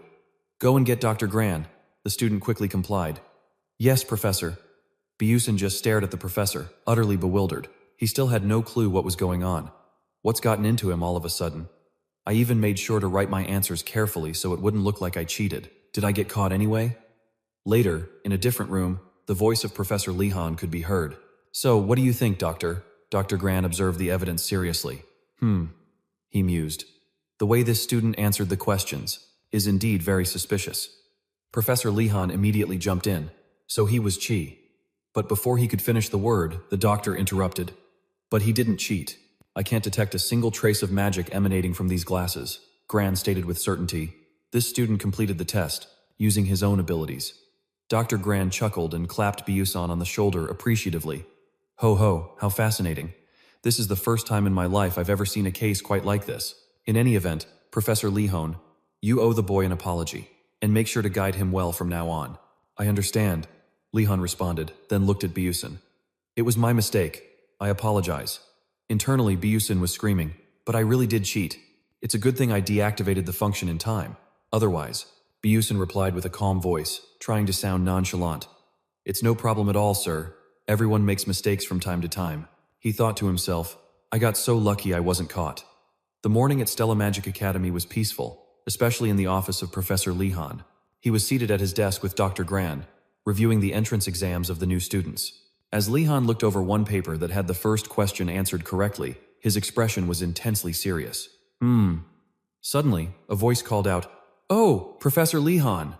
Professor Edenman approached them with a pleasant smile. Are these the exams for this year's freshmen? Lihan simply replied. Yes. Her face lit up with excitement. I heard a rumor, she said, that this year's class is filled with exceptionally brilliant students. Lihan looked up from the paper and replied, So it would seem. First, there's Hong Bizian, hailing from the most renowned family of fire mages, who also happens to be the princess of Adalebet, the Kingdom of Flames. And then we have the prodigy who, at the tender age of just 12, was already chosen as the heir apparent to the imperial throne, Selvin. Thanks to his magical prowess, Prince Jeremy Selvin triumphed over all his brothers in the war for the throne, and he hails from the world's greatest magic tower, the Full Moon Tower, as its rightful heir. Heyoon. Professor Edentman smiled, remarking, I heard crafting the exam was quite a challenge, given the sheer number of students from prominent families. This year is bound to have some fascinating questions. Lihan replied, I'm glad you approve. With that, he glanced back down at the exam in his hands. Just as Professor Edentman had mentioned, this year's placement test featured some novel questions. The first three were exceptionally difficult for the average student to solve. Each of those three questions concealed a hidden purpose, a test of adaptability. If a problem seemed unsolvable, would the student have the sense to skip it and move on to the next one? Secondly, it tested how a student would tackle a problem that had never appeared in any textbook. Lihan was lost in thought. The era of learning magic based purely on theory and rote memorization is over. We're now in an age that demands creative thinking and swift judgment. However, these particular questions didn't actually require an answer. In fact, over 1,000 of the 1,041 students left them blank, and among the 100 students who attempted a solution, virtually none were correct. He frowned. Among all the new students, only a mere 3 managed to answer all 3 questions correctly. First was Ma Yuan, the nation's prodigy, who was regarded as a comet due to his mysterious origins. Next was Flame, who was admitted on the headmaster's personal recommendation. Despite being a commoner, his talent is acknowledged to be nearly on par with Ma Yuan's. And the last one was Byason. Lihan mused, Ma Yuan and Flame are both considered geniuses, but I'm certain that Byason had the lowest entrance score. I can't imagine he'd be able to solve all these hidden problems, especially when he couldn't provide an answer for any of the other questions. Edentman looked at Lihan inquisitively. I must ask, why are you so fixated on the new student's scores? Lihan replied, It's just that there seems to be a student with a rather nonsensical score, Edentman countered. That's not so strange. After all, even if someone can't solve a series of formulas and calculations, a solution can still suddenly pop into their head. Lihan lifted his head to look at Professor Edentman. Are you suggesting this boy is some kind of prodigy? Edentman just shrugged. It could simply be a fluke. With that, Edentman turned to leave. Lihan watched her go in silence. He let out a sigh. On his desk lay the file for Byason, and beneath it was a small, neatly written note. Admitted by special consideration for exceptionally masterful control of flash step. Lihan pondered. So, the student the headmaster personally made an exception for is quite the anomaly, isn't he? The corners of his mouth curled into a smirk. A combat mage who specializes in flash step. Lihan's gaze fell upon Byason's photo. We'll soon find out, won't we? Whether it was a mere coincidence, or if that kid is truly something special. Elsewhere, students were gathering, buzzing with chatter, a mix of excitement and anxiety. Hey, I heard the class rosters are being posted today. Ugh, I'm so stressed. I wonder, which class I'll get put in. My mom told me if I don't make it into Class A, don't even bother coming home. Byason stood a short distance away, thinking with a sigh. I can't believe I actually have to walk over and check the board myself. In the game, I could just pull it up with a single click. A massive crowd of students was already packed tightly around the posted lists. Suddenly, one of the students over there, wait, is that Byason? He stood silently, listening as everyone gossiped about him. I heard he scored a single point on the magic evaluation entrance exam. Seriously? How did a guy like him even get into Stella? I'm starting to question Stella's standards. Ignoring the whispers, Byason slowly walked up to check the class lists. Whatever. Let them say what they want. I'll just find my class and get out of here. Recalling his disastrous exam, he naturally headed towards the rosters for Class E and F. It's okay, Byason, just stay calm. He scanned the names, but, huh? My name isn't here. The list for Class F didn't have his name on it at all. Byason felt like he'd been struck by lightning. Don't tell me I got expelled for only answering 3 questions? No way. Is my life over? Byason? Good heavens, why is he over here? There must be some kind of mistake. Finally, his name was called. Byason glanced toward the source of the voice, where a group of students stood before a different class roster, their voices laced with dissatisfaction. Yeah, exactly. Uzel from the House of Marquis X Byan ranked 29th and still got into Class A, and even Kai from Class A got a perfect score on the theory section and ranked 17th. So how did someone like times him asterisk? Byason frowned in confusion. What's going on? Something feels strange. Should I go check it out? Byason was flabbergasted. Oh, that's his name. Byason. He stood there, completely frozen, unable to believe his own eyes. What? My name is? Here? He was too stunned to speak. Impossible. What in the world is happening? It was the most special placement, the one all students dreamed of achieving. Class S, where the most exceptional students of the finest magic academy, Stella, were gathered. Unlike the other grades which had multiple classes, the S grade consisted of only 41 students and a single, exclusive class. Byason frowned, thinking, how did I get placed in Class S? This must be a mistake. I'm going to lose my mind. I'll be running into the main characters in class far more often now. Byason mused that getting entangled with the main cast would only serve to shorten his lifespan. I can't switch classes now. He immediately spun around and made a swift exit. All right then, I'll just have to try and be as invisible as possible. I can do this. Byason seemed completely lost in his own train of thought, failing to notice that not too far away, a girl had her eyes fixed on him. She opened her mouth, looking as if she wanted to say something. Meanwhile, in a different room, a tense atmosphere hung in the air. A sharp slapping sound echoed throughout the chamber, where it seemed Hongbiren was receiving a vicious blow from her mother, Hong Jae, the professor of fire elemental magic. Her mother's face was a mask of fury. You got 3 questions wrong? She snarled. Even Princess Ail from the Manhwa Koi Duchi answered 2 correctly. Hongbiren collapsed to the floor, enduring the torrent of harsh words. You couldn't answer questions that even insects would know. You are lower than an insect. Remember that, and do it again. She pressed on. Do you understand? Hongbiren, completely emotionless, replied, Yes, mother. Her mother's face was stern as she glared at her daughter. Hong Jae's lips curled into a smirk as she continued, Listen here, Bon. Her voice was a threat. You will not follow my path, getting exiled from the kingdom only to end up in this pathetic position as a professor. You will not become a disgrace to the entire kingdom.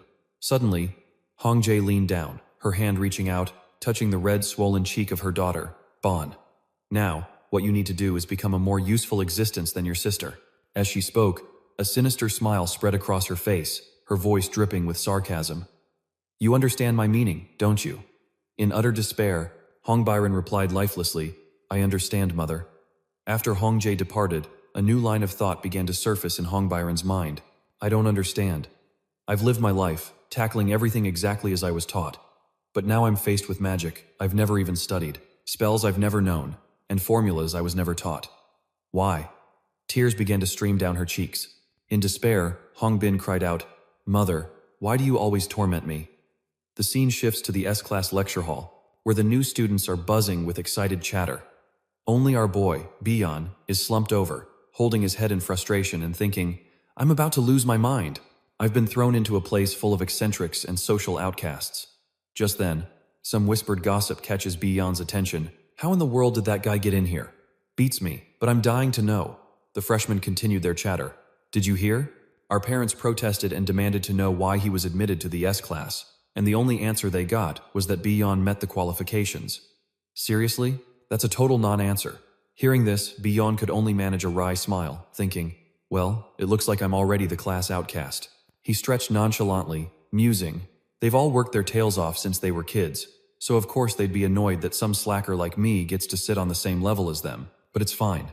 Everyone's class placement will be re-evaluated based on performance after every single exam. A knowing look crossed Byason's face, and the S-class is no exception.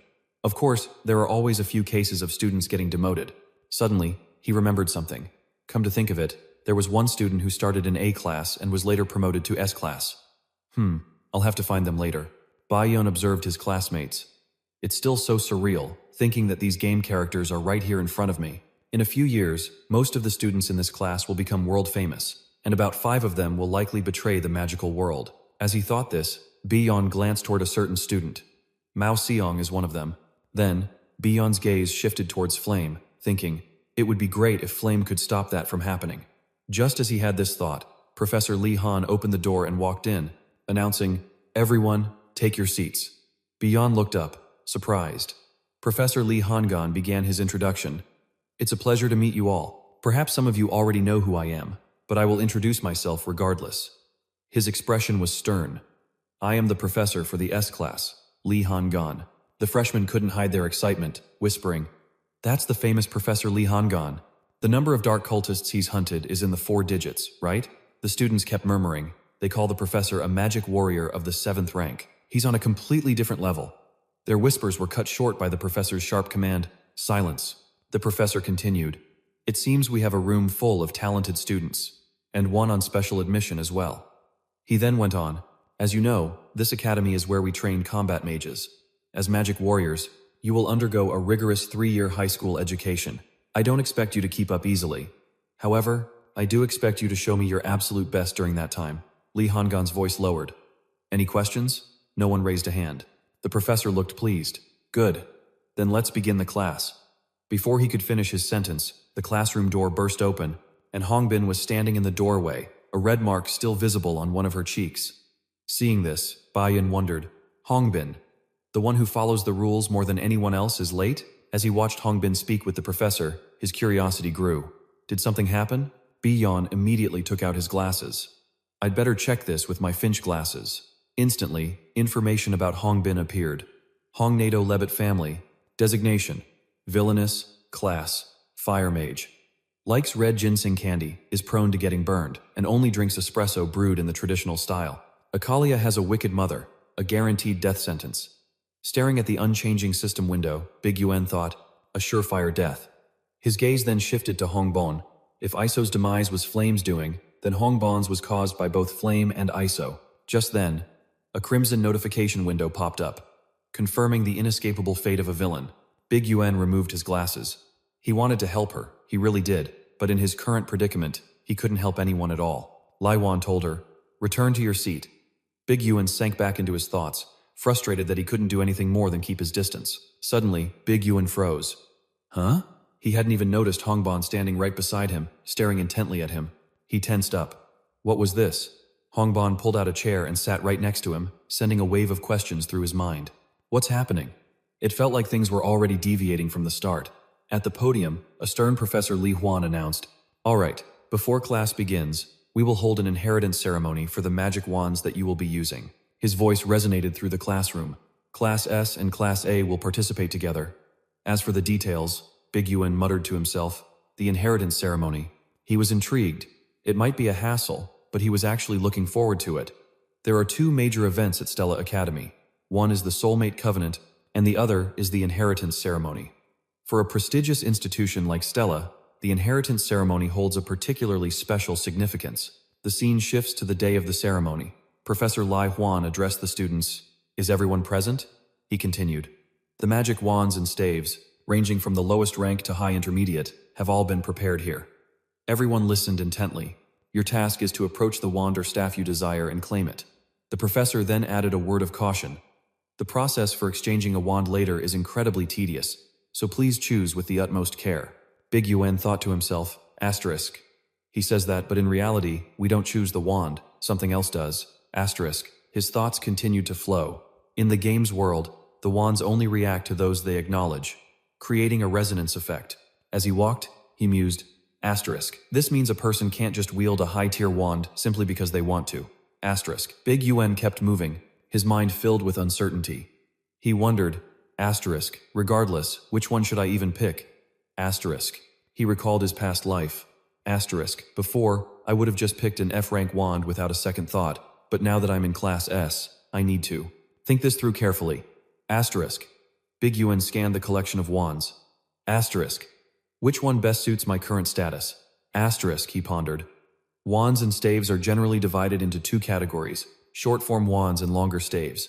Wands are typically wielded by the Knight class, who specialize in casting magic rapidly and in quick succession. Conversely, staves are favored by the Bishop class, who focus on a single, powerful strike that requires a longer casting time. However, this train of thought was abruptly cut short by the gossiping of the other freshmen. Hey, which one do you think he'll pick? At that moment, Big Ewan glanced over at the whispering crowd. Since he's in Class S, I bet he won't have any trouble with resonance, right? Big Ewan paid them no mind, thinking, asterisk, whatever, let them talk all they want. Asterisk. But just then, a voice called out, Hey! Big Ewan was taken aback. Huh? He asked. And you are? The stranger replied with a contemptuous sneer. Me? The name's Ussel. Big Ewan was puzzled. Asterisk, who? Never heard that name before. Asterisk. Then, Big Ewan simply said, I see. And, Ussel pressed, so, which wand are you planning to choose? To which Big Ewan replied, I'll just pick one at random. At this, Ussel put on a condescending smirk and said, You should probably pick something more fitting for a commoner like yourself. Big Ewan seemed a little taken aback by the comment. Hearing this from his rival, Ussel continued to provoke him. Don't cause a scene and bother the professors. Byason calmly brushed past him, retorting, Yeah, you try not to cause any trouble either. Hearing that, Ussel's face flushed crimson with rage. Ussel roared, You bastard, are you trying to pick a fight? Byason, finding this incredibly tedious, took out his glasses, thinking, So noisy. A status window appeared before him. Ussel Sabien, son of Marquis Sabien, a subordinate of Prince Jeremy, and a third-rate bully. He then put his glasses away, looking slightly disappointed. Is that all the information there is? Byason sighed as he looked at him. Not very special, are you? Ussel pointed to a magic staff. That's the one I'm choosing. You'd better watch closely. Byason stared intently at the staff. Is that magic staff an ear? He mused, continuing his assessment. That one must be the highest-ranked one here. High tier. A high intermediate level staff typically wielded by magic warriors. But no matter how talented someone is, a low intermediate staff is already the absolute limit for a student, Byason concluded. Even professional magic warriors rarely manage to handle a low intermediate staff, let alone the Edmuri Eri. There's another high intermediate staff here, but it's mostly for display since no one can actually claim it. Just then, Professor Lihone announced, Students, please stand in front of the staff you desire. He Gunrong had already selected his. Jeremy Skaven did the same, and Hong Bijan had also made her choice. But suddenly, a brilliant flash of light erupted right next to Byason. The freshman stared in absolute amazement, unable to help but exclaim, The staff he chose, isn't that the Harden Amen? That's an intermediate rank staff. Prince Skaven also claimed an intermediate rank staff, and just like that, successive beams of light began to shine. Princess Hong Bijan Svit Lavon also got an intermediate rank staff. Just how many people are getting their hands on one this year? Usually, only certified mages can even use an intermediate rank staff. Many couldn't help but remark, This year is completely insane. Ussel gritted his teeth. Damn it, he then roared furiously. Just you wait, I can do it too. As Ussel stormed off, the crowd's attention shifted to him. Oh, isn't that Ussel? People started whispering, Do you think he can actually get a high intermediate staff? Standing before his chosen staff, Ussel smirked with overflowing confidence, thinking, Watch closely, I'll show you all what true S-class talent really looks like. He then gripped the magic wand tightly in his hand. Suddenly, a violent burst of light erupted, with arcs of lightning crackling wildly throughout the room. From a distance, Byason could also feel the immense, unstable energy. Just as I predicted, he said slowly. He failed. And sure enough, Ussel had collapsed to the ground, gritting his teeth in bitter frustration. The people around him started to murmur, Oh my god, it looks like he's seriously injured. Someone get a professor, quick. Byason mused to himself. A high intermediate staff is probably beyond his reach. He should have just given up, he muttered under his breath. Just then, Ussel saw a figure approaching him. He stammered, Hey, stop right there. But Ma Yuan just kept humming a tune. Byason glanced towards Ma Yuan. The owner of that staff has already been decided. The boy carried himself with an air of majesty, his face arrogant, and his crimson eyes made him stand out even more. His imposing presence caused everyone to whisper, It's Ma Yuan. Is he going to try and take that staff? He gently reached out and touched it. The others were astonished. I can't believe he's actually going for the Edmuri Eri. And yet, Ma Yuan gripped the staff firmly in his hand, and a blinding light immediately flooded the entire area. The sheer power radiating from it made Byason gasp in awe, while Ma Yuan's face was a mask of pure satisfaction as he admired his new prize. A wave of disbelief rippled through the crowd. How could a brand new student possibly claim such a high-tier magical artifact? It just didn't seem possible, but Byason just sighed, thinking to himself, well, that's about what I expected. He knew that now, even more people would recognize Ma Yuan's incredible talent. As if sensing his gaze, Ma Yuan's eyes met his, and a knowing smile spread across his face. Byason was completely baffled. What in the world? Is this guy nuts? He thought, his mind immediately jumping to a certain girl. After all, Flame was supposed to acquire a staff of a similar caliber, the legendary Tehran. An image of her flashed through his mind. This was a critical moment. If Flame managed to claim Tehran, their paths would be set. He recalled the original story. Ma Yuan would become fascinated by her talent, unlocking the Ma Yuan route. However, if she picked a different staff, it would trigger a completely different storyline. Byason quickly formulated his next move. He had to leverage Flame to get Ma Yuan on his side. Just then, he spotted Flame walking past. Ah, there she is. Her eyes were locked onto the display of staves. Byason's focus sharpened. Tehran is right over there. As she drew nearer to the fabled staff, his anxiety spiked, and he couldn't help but wonder, what's your move, Flame? What are you going to do? With every step she took, he silently pleaded, that's right, just grab Tehran. Byason's hopes soared. This would be the key to getting Ma Yuan interested in Flame. If this worked, he thought, their chances of reaching a good ending would skyrocket. But then, she walked right past it, leaving Byason utterly stunned. Huh? He watched, completely dumbfounded, as she ignored the legendary weapon. All he could think was, what? You're not interested in Tehran? His jaw practically hit the floor. What is going on? Doesn't she know what that is? Did she not get enough information on it? Maybe she was still just browsing. Either way, this is terrible, he thought frantically. She's the main character. Shouldn't she be able to resonate with all the artifacts? Byason gritted his teeth in frustration. What if she ended up picking some random, useless staff instead? That would completely derail another one of the best possible storylines. Crouching low, he began to channel his magic, a golden aura flaring to life around him. In that instant, Byason made his decision. Looks like I have no choice. I'll just have to push Tehran her way myself. He took aim. Right at Flame's back. With a burst of speed, he used a teleportation spell, materializing directly behind her. She sensed his presence instantly, startled. Whoa! When did you get there? She exclaimed. He quickly plastered on a friendly smile. Hey there, Byason began. I was just wondering which staff you were thinking of choosing, and why would you want to know that? She shot back immediately. Byason scrambled for an excuse. Oh, I just wanted to help, he said smoothly. You seemed a little overwhelmed by the choices. Flame was completely unfazed. Not your problem, she said, turning to walk away. See ya. Byason was taken aback, reaching out to stop her. He stammered. Wait. He scratched his cheek, a sense of unease creeping in. Something felt off. An image of her laughing with her friends popped into his head. Flame was supposed to be the super friendly, extroverted type who got along with everyone. So why was she being so cold and distant? Byason's resolve hardened. No way, I can't just give up this easily. My entire future is riding on this. He called out again. Hey, hold on. His voice was tight with stress. Seriously, I just want to help you pick one. Flame whirled around, her eyes flashing with anger. Mind your own business. But Byason pressed on. But I really think there's a staff here that would be a perfect match for you. Her patience was clearly wearing thin. She got right in his face and yelled, and what in the world would you know about staves? All Byason could do was offer a weak, pained smile. What the heck, he thought, reeling. Did I say something wrong? Or maybe she just doesn't care about support-type items. He tried again. Well, I just happened to hear that. About you. He pointed towards the staff. Do you think you have what it takes to tame that staff? Flame glanced over at the staff, exclaiming, Tehran. Byason smiled. That's right, that's the one. He looked surprised. Huh? A flicker of fear crossed Byason's face. What was that noise? Suddenly, something shot towards him at high speed, his eyes widening in terror. Byason slowly opened his eyes and looked down. Ugh. In his hand was the Tehran staff, but Byason hadn't registered it yet. You scared the daylights out of me. Confused, Byason stared at the staff in his hand.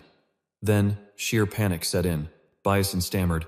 Why is this in my hand? Flame is the one who's supposed to possess it. He cursed under his breath. This is so bizarre. He hesitated. Byason tried to get Flame's attention, but her expression was ice cold. Flame responded with a menacing smile. Yes? Byason felt a chill run down his spine. It's nothing. He thought to himself in despair. I'm toast. I'm so totally toast. Later that afternoon, after classes ended, the students began to head out. Flame was walking back to the dormitory, books in her arms, when she overheard some chatter. "Hey, did you hear the news?" Flame glanced at the gossiping students, who were excitedly chatting away. This year, 2 students managed to acquire 2 high-grade magical artifacts. Whoa, for real? In the entire history of the academy, only 5 people had ever accomplished that. "So that makes it 2 more now?" one guy asked. Another chimed in. "Yeah, but the weirdest part is, one of those 2 students only used Blink during the entire magic assessment." His friend looked completely stunned. "What? Blink is a basic spell. How is that even possible?" "My parents always said that Blink is a useless, garbage-tier spell," he exclaimed in disbelief. "There must be some kind of mistake, right?" Hearing this, Flame simply remained silent. A little later, at the Academy's self-study hall, the afternoon Sunday was beginning to fade, its rays faintly illuminating the corridor through the windows. Flame walked along, sighing to herself. Finally, some peace and quiet. She recalled the students' chatter from earlier. It was the only thing anyone seemed to be talking about all day. Everywhere she went, the news about the 2 students who obtained high-grade staves was spreading like wildfire, but she just couldn't wrap her head around it. Flame replayed the moment Byason acquired the magic staff in her mind. She was completely floored. It's impossible. He actually got Tehran. Just who is this guy? Flame was utterly bewildered. "I read the original novel 3 times before I got here, but the name Byason didn't appear even once." Flame struggled to keep her composure, and the novel explicitly stated that no one was supposed to be able to claim Tehran, let alone resonate with it so effortlessly. Flame gritted her teeth as the image of him holding the staff and smirking flashed through her mind, making her think, "He's just trying to show off in front of me." Annoyed, Flame shook her head, trying to clear the thought. "Why am I even wasting my time thinking about this?" Just then, a voice called out from behind her. Some of her classmates spotted her and cheerfully asked, "Are you heading to the study hall too?" Hearing her name, Flame turned around and offered them a pleasant smile. She replied playfully, "You guys, what do you take me for, a bookworm?" The blonde girl quickly retorted, "No, but you always say you're studying because you have nothing better to do." Flame quickly denied it. "That's not it at all." Her brown-haired friend tilted her head curiously. "But Flame, why? Do you always call us kids? We're the same age, you know." Hearing this, Flame got a little flustered. "Oh, it's just a habit. I was always treated like a grown-up where I came from." She kept a smile on her face, but internally she was panicking. "Now, I realize I'm actually inside a novel, so I can't afford to act like a real kid." Just then, another voice cut through her train of thought. "So, planning on studying all by yourself again today?" Flame turned to look at the red-haired girl who had just spoken. She tried to recall her name. "That's Jackie, right?" Flame thought to herself, "Why does her style seem a bit similar to mine?" She quickly waved her hand dismissively. "Oh no, there's a supplementary meeting coming up, so I was just heading there." Flame smiled. "Anyway, I'll be going now." Hearing this, everyone else said their goodbyes to her as well. "All right then, Flame, let's grab coffee next time." Flame started to leave but didn't forget to glance back. Goodbye. As she walked down the hallway, she thought to herself, "Girls at this age." Flame was so lost in her own internal monologue that she wasn't paying attention to what was ahead. It's pretty tough being a student these days. She then accidentally bumped hard into something, which turned out to be another student. The impact made Flame rub her head in pain. The boy recognized the person in front of him and called out, "Flame." She lifted her eyes to look at him. It was Hyun Rang. He immediately asked with concern, "Are you okay?" Flame nodded. "I'm fine." But Hyun Rang still noticed something was off and asked gently, "You don't look so good. Is something wrong?" Flame was surprised, wondering if he was actually worried about her. Nevertheless, she still replied, "No, it's nothing." Hyun Rang pressed on. "Really? Are you on your way to self-study?" She countered with her own question. "And you? Heading to the S-Class Special Training Building again?" Hyun Rang looked at Flame with a firm gaze. "You can't afford to slack off on your daily training." The two of them continued their back-and-forth banter. "You're not being very honest, are you? You shouldn't be the one to say that. Is that so?" In the middle of their exchange, they both suddenly fell silent. Hyun Rang stared intently at Flame, leaving her completely confused. Suddenly, a strange, bright smile spread across his face as he reached out his hand, as if to stroke her hair. The gesture startled Flame. Hyun Rang looked at her with incredible gentleness. "Well, see you later." Then, he turned and walked away, leaving her utterly bewildered. Flame was left speechless. She thought, "How lame." Then, Flame turned to leave as well. She suddenly spotted someone, Jackie, standing by a door, staring intently at her. Flame was confused. Jackie? Why is she still? She wanted to wave hello, but before she could even call out her name, Jackie had already bolted. She was left dumbfounded. Oh, whatever. Flame continued on her way. This isn't the time for this. After a short walk, she finally arrived at the classroom, the one in the self-study building. She stood before the door, contemplating the special supplementary meeting. Flame recalled that, according to the original novel, A and Hongban would be participating in this conference. Witnessing the confrontation between the heroine and the villain was of the utmost importance. With that thought, Flame pushed the door open and entered the classroom. She walked in slowly.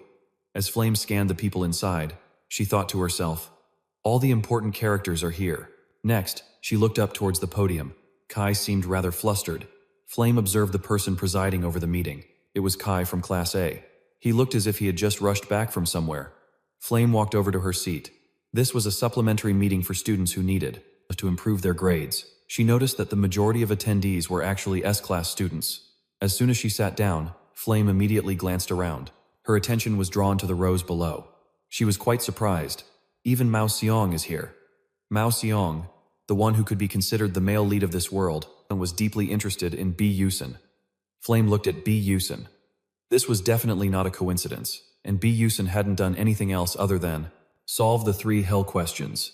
Perhaps, she thought, clenching her fist, Byason knew from the very beginning that if he solved those questions, Flame confirmed her suspicion, he would get into the S-class. A sense of dread washed over Flame. She bit her lip, thinking, if that's true. Her gaze darkened. A clear look of melancholy appeared on her face. A sudden theory popped into her mind. If Byason truly knew everything in advance and acted accordingly, then he was an exceptionally dangerous person. As she mulled this over, she stared intently at his calm expression. At that moment, Yusan let out a weary sigh. He didn't look happy, and seemed to be actively avoiding Eugen's radiant smile. He silently wished, can someone please just get him away from me? Eugen, smiling brightly, asked Yusan curiously, why did you come here? You don't really need to listen to this stuff, so is there a special reason? Yusan turned and replied with a forced laugh. Haha, not at all. But inwardly, he was thinking, it's all because of my grades. My scores were so pathetic, that's why I ended up in this class. Yuan squinted at Yu Xian, who was grinning brightly at him, which surprised him. Why was this guy suddenly so interested in him? Abruptly, a voice cut through the air. That's enough chit-chat, don't you think? Kai, standing at the front, began the session.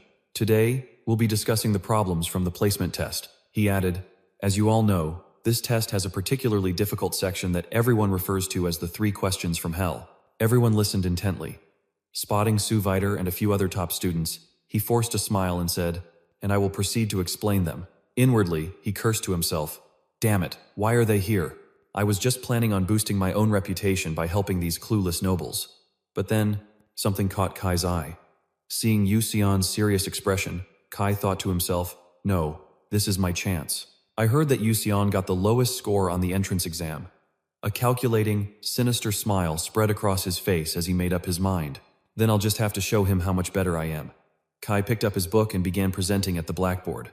First off, this is the method I used to solve it correctly. As he wrote, he explained, this is actually a type of trick question, designed to lead you to the wrong answer. The students below diligently took notes. As Kai went through his explanation, Yuan watched with a smile, observing Yu Seon's focused demeanor. Then, he spoke up, asking a question that made Yu Seon look up. What do you think?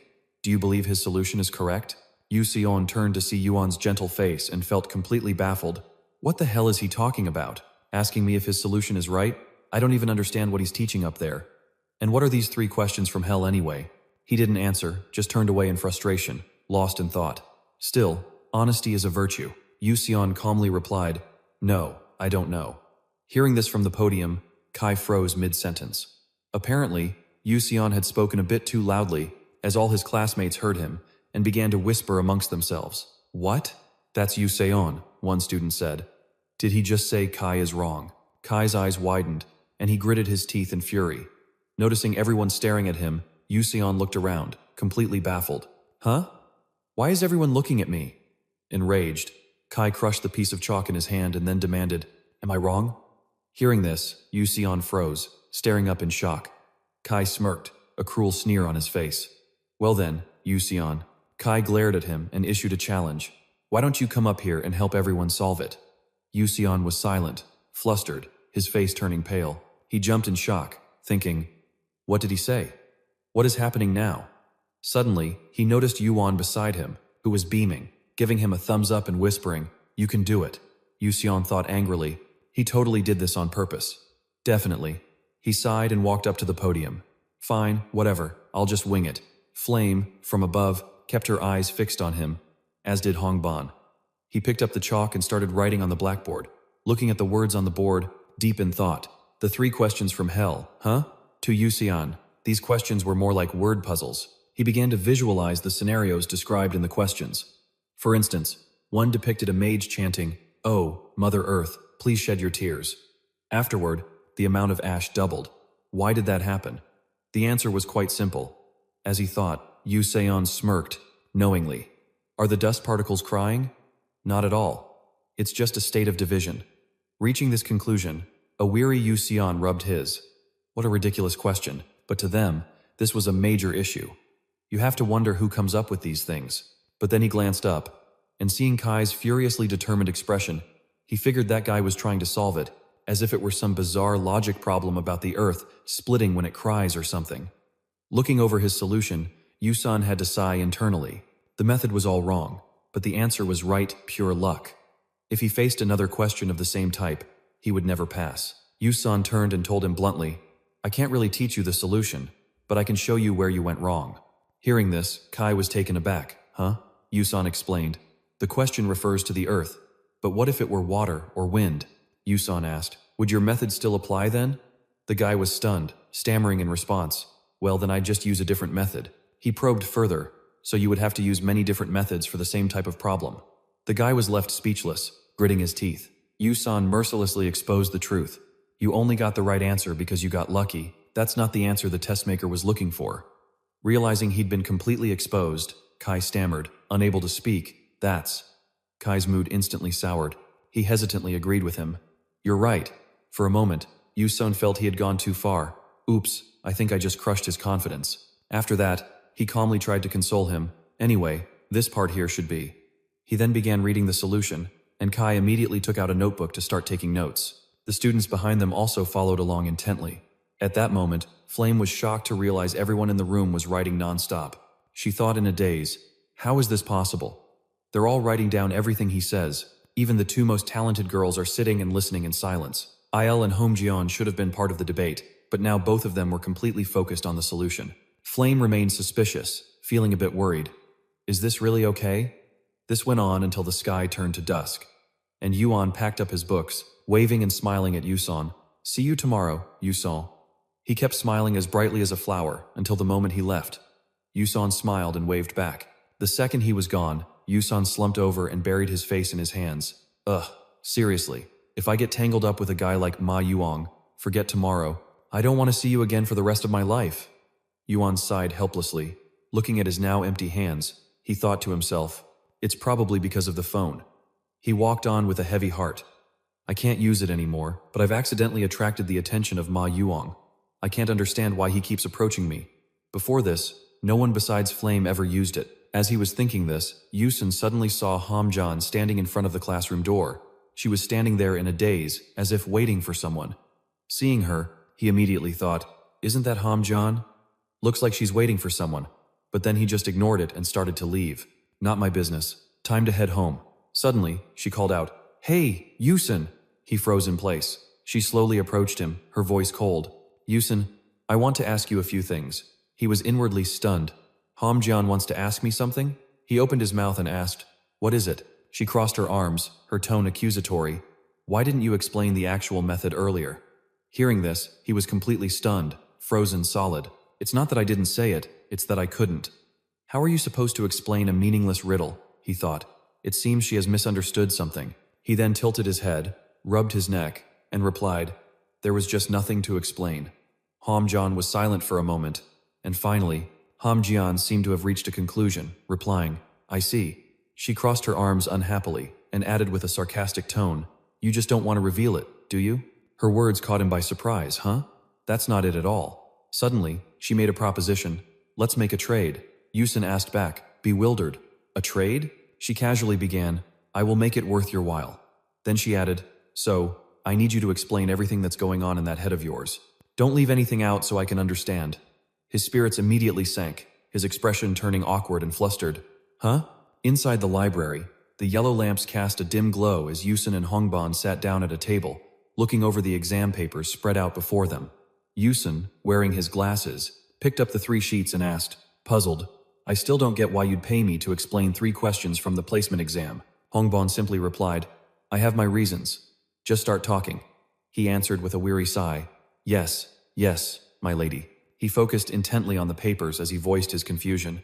"But you only missed these 3 questions. Why are you asking me, the guy who got all the other ones wrong? Aren't you embarrassed?" She nonchalantly smoothed her eyelashes and said, "Not at all. The only thing I'm ashamed of is that I still don't understand how to solve these problems."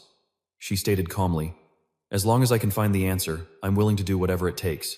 Yusun looked her straight in the eye, silently assessing her. A true model student. He then asked with renewed curiosity, "But why ask me specifically?"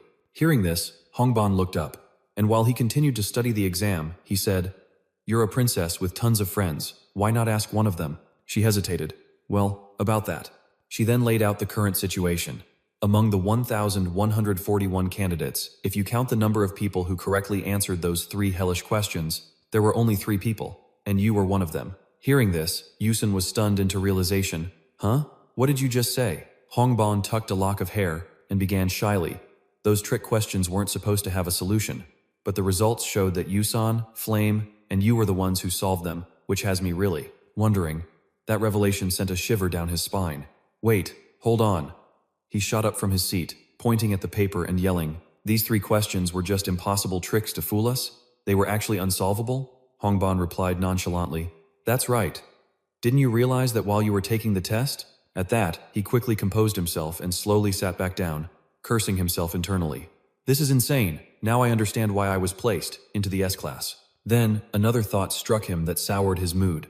And it's also the reason Flame tried to stop me. Looking at her curious gaze, he suddenly felt completely lost. I don't know the detailed lore of this world, and I had no idea about those trick questions, but Flame is a different story. As far as Yusun knew, she was a transmigrator who had read the entire novel, even if she didn't know the plot of the game. She must have known all the established lore, which of course includes those 3 trick questions. At that moment, he could only think in silence. But because an extra character who wasn't in the original novel appeared, Flame had no choice but to accept my existence. Yusun felt a wave of confusion. Seriously, no wonder she's been acting so strangely. Noticing his erratic mood, Hongban asked, "What's wrong?" He replied tiredly, "It's nothing." His brow furrowed in deep thought. A moment later, he reminded her, "Let's not forget our deal. You said you'd grant one of my requests if I explained the solutions, didn't you?" She replied quietly, "I know." Yusan stated his desire. "My request is simple. Turn my magic staff into a magic sword." He then gave his reason. "It's just that the blacksmiths in your kingdom can handle that kind of work easily." His words clearly surprised her. "But only low-level mercenaries use that kind of weapon. Why would a mage like you want one?" He just nodded, casually crossing his arms. "It's just my style," he said, though he thought to himself, "There's no way I'm telling her it's because of my own shortcomings." Yusan asked impatiently, "So, can you do it or not?" Hongban thought in silence for a moment, then finally agreed. "Of course, that'll be a piece of cake." Internally, he cheered, "Nice." He reached out and pointed to a line on the paper. "All right. Now I'll tell you what you want to know. How to solve this problem," Yusun casually began. "My method is to change your perspective." Hongban looked down, puzzled. "Change my perspective?" she questioned. "Exactly," he replied. He was well aware that Hongban's greatest weakness was her overly textbook approach to magic. Even when wielding a staff, she couldn't unleash her full power, which led to a crippling over-reliance on it. She only realized this during her 2nd year, after suffering a crushing and humiliating defeat at the hands of Flame. Now, sitting across from him, Yusun knew exactly what he needed to do. He couldn't reveal too much to her right now, but he could certainly steer her in the right direction. And so, he began. "Have you ever heard?" As he spoke, he leaned in closer to Hongban. "Have you ever heard of those silly little riddles?" Yusan calmly thought, "In that case." Then he casually asked Hongban, "Do you know what those brainless questions are?" Hearing this, Hongban froze, but she took his meaning in a completely different way. "Brainless? I think I may have heard of those before." Yusan calmly explained, "Let me give you an example. What is between one knee and another knee?" After a moment of bewilderment, she ventured a guess. The back of the knee? Yusin immediately shot her down. Wrong. It's the word and. She asked, completely lost. How does that make any sense? Yusin chuckled as he explained. I asked what is between one knee times and times another knee, remember? Hearing this, Hongbon sat there in stunned silence before shooting him a glare that could kill. Yusin, taken aback, tried to placate her. Hey now, don't give me that look. He waved his hands, forcing a smile to try and smooth things over. Just calm down and think about the question again. Glancing back at the red marks all over her paper, Yusan continued his analysis. It's obvious that this problem uses formulas and methods you've never encountered before, which means you have to solve it using nothing but your own creativity. But you can't just memorize creativity, can you? His words left Hongbon stunned, her mind clearly racing as she processed his point. She lowered her gaze and gave a non-committal response. Not getting the reaction he'd hoped for, Yusin just smiled relaxedly and added, Of course, learning all those techniques and incantations is incredibly important. This statement finally seemed to grab Hongbon's full attention. He then continued, But for a mage, the single most important thing is. In her current state, she needed to see the world from a perspective that went far beyond her own imagination. Magic can evolve from the most minuscule of changes. He then bluntly pointed out her greatest flaw, but you only think about things in terms of what you've already seen. Yusin's tone was a gentle reminder. Incantations aren't just something to be memorized and then cast aside. He stated matter-of-factly, You're probably even better than I am when it comes to analytical thinking and raw judgment. Having said that, he pinpointed Hongbon's critical flaw. But you're lacking the most important quality for a mage, and that is creativity. At that moment, her hands, hidden beneath the table, began to tremble as a dark, gloomy aura started to radiate from her. Yusin grew alarmed, breaking into a cold sweat as he thought, Oh man, that look on her face is absolutely terrifying. He scratched the back of his head, forcing an awkward smile, and spoke up, You get everything I'm saying, right? I know it's a little complicated. By now, Hongbon's mood seemed to have improved slightly. She looked up and replied, Of course I do. He kept that same strained smile plastered on his face while mentally kicking himself. Just great. I have no idea what I'm even saying anymore. Then, he said cheerfully, Well, I'm glad you understand. Now, let's get started. With that, Yusan posed another question. What has to be broken before you can use it? Hongbon looked stumped, unsure of how to answer. She quietly repeated the question to herself. What has to be broken before you can use it? Unable to come up with an answer, Hongbon finally gave up. I don't know, you tell me, answered with a cow. Then Byason fired off another question. Why don't beds work hard? She replied awkwardly. I don't know, he explained, because they're always lying on the job. He immediately followed with another. What happens if scissors, rock, and paper all join a race? She was getting visibly frustrated, mechanically repeating her answer. I don't know.